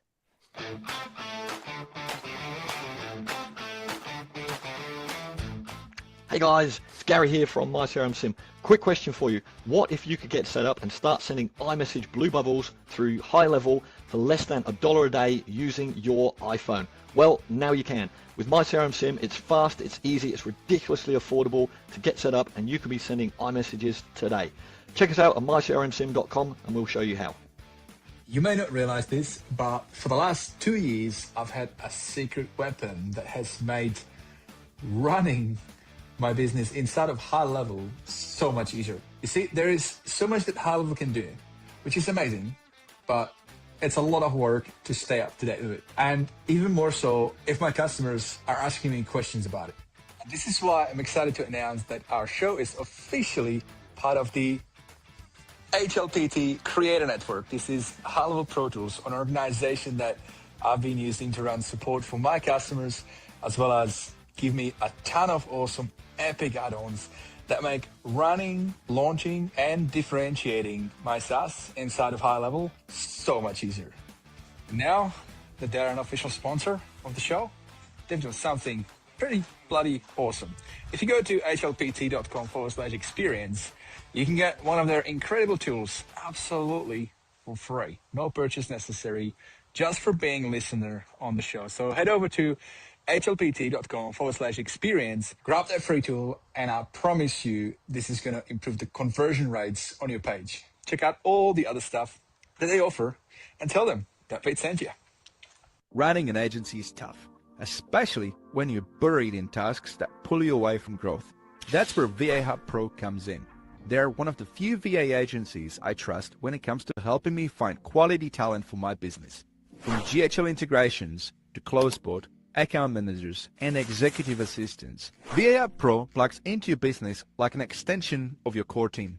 Personally, I've been using them for 3 months and it's been transformational. My VAs are pros. They show up, know HighLevel like the back of their hand, and help me stay in my zone of genius. And just for the HighLevel Experience listeners, they're waiving the $297 onboarding fee. If you want to focus more on growing your agency, go to highlevelexperience.vahubpro.com and grab your slot before they're booked out. You know what's wild? There's a smarter way to grow your agency and help more local businesses without adding more stress. That's what HighLevel does. It's your all-in-one sales, marketing, automation, and AI system. No more duct taping tools together or paying for 20 different subscriptions that barely talk to each other. I've been using it for 5 years with my own white-level version, stand out from the pack, helping Aussie businesses like Dimitri, a Canberra electrician, who now runs his jobs, quotes, calls, and follow-ups with our built-in AI employee. If you're an agency, HighLevel lets you do exactly that. Support your clients in new ways while building stable, recurring revenue every month. And if you're a local business, partner up with somebody who knows your market and your industry. If you're in Tasmania, my mate Jared from Boulder Digital, for example, has you covered. If you're in Canberra, that's my turf. Check out standoutfromthepack.com.au and we'll get you sorted. The point is, there's probably a high-level agency or SaaSpreneur near you. We're seasoned marketers, tech-savvy super nerds who love helping local businesses grow. We're global, we're connected, we're high-levelers. Now, I've got something really special for you guys. I've negotiated an exclusive 30-day HighLevel trial that's double the usual just for you. Sign up your agency through GoHighlevel.com/Vit or upgrade your existing plan, and I'll hook you up with over $3,200 worth of bonuses, resources, templates, and snapshots I normally give to my private clients only. So whether you're scaling an agency or leveling up your business, start with the right system. GoHighlevel.com/Vit or team up with your local SaaSpreneur and let's make business simple again. One platform, one login, no duct tape, just results.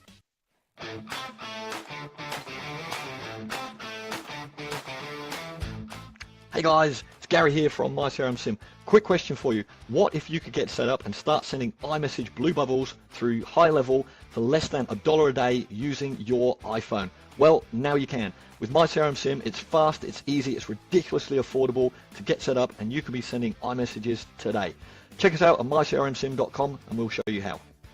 You may not realize this, but for the last 2 years, I've had a secret weapon that has made running my business inside of HighLevel so much easier. You see, Is there it is so much that HighLevel agencyunbound.com? can do, which is amazing, but it's a lot of work to stay up to date with it. And even more so if my customers are asking me questions about it.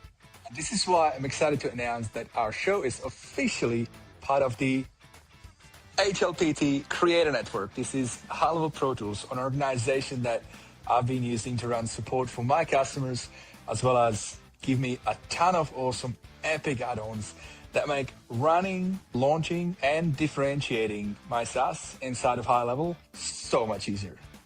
Now that they're an official sponsor of the show, they've done something pretty bloody awesome. If you go to hlpt.com/experience, you can get one of their incredible tools absolutely for free. No purchase necessary, just for being a listener on the show. So head over to hlpt.com/experience, grab that free tool, and I promise you this is going to improve the conversion rates on your page. Check out all the other stuff that they offer and tell them that Vit sent you.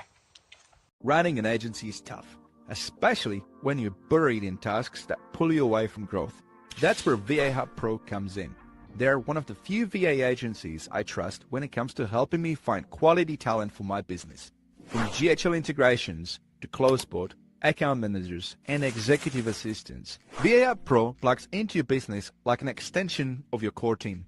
Personally, I've been using them for 3 months and it's been transformational. My VAs are pros. They show up, know HighLevel like the back of their hand, and help me stay in my zone of genius. And just for the HighLevel Experience listeners, they're waiving the $297 onboarding fee. If you want to focus more on growing your agency, go to highlevelexperience.vahubpro.com and grab your slot before they're booked out. You know what's wild? There's a smarter way to grow your agency and help more local businesses without adding more stress. That's what HighLevel does. It's your all-in-one sales, marketing, automation, and AI system. No more duct taping tools together or paying for 20 different subscriptions that barely talk to each other. I've been using it for 5 years with my own white-level version, stand out from the pack, helping Aussie businesses like Dimitri, a Canberra electrician, who now runs his jobs, quotes, calls, and follow-ups with our built-in AI employee. If you're an agency, HighLevel lets you do exactly that. Support your clients in new ways while building stable, recurring revenue every month. And if you're a local business, partner up with somebody who knows your market and your industry. If you're in Tasmania, my mate Jared from Boulder Digital, for example, has you covered. If you're in Canberra, that's my turf. Check out standoutfromthepack.com.au and we'll get you sorted. The point is, there's probably a high-level agency or SaaSpreneur near you. We're seasoned marketers, tech-savvy super nerds who love helping local businesses grow. We're global, we're connected, we're high-levelers. Now, I've got something really special for you guys. I've negotiated an exclusive 30-day HighLevel trial that's double the usual just for you. Sign up your agency through GoHighlevel.com/Vit or upgrade your existing plan, and I'll hook you up with over $3,200 worth of bonuses, resources, templates, and snapshots I normally give to my private clients only. So whether you're scaling an agency or leveling up your business, start with the right system. GoHighlevel.com/Vit or team up with your local SaaSpreneur and let's make business simple again. One platform, one login, no duct tape, just results.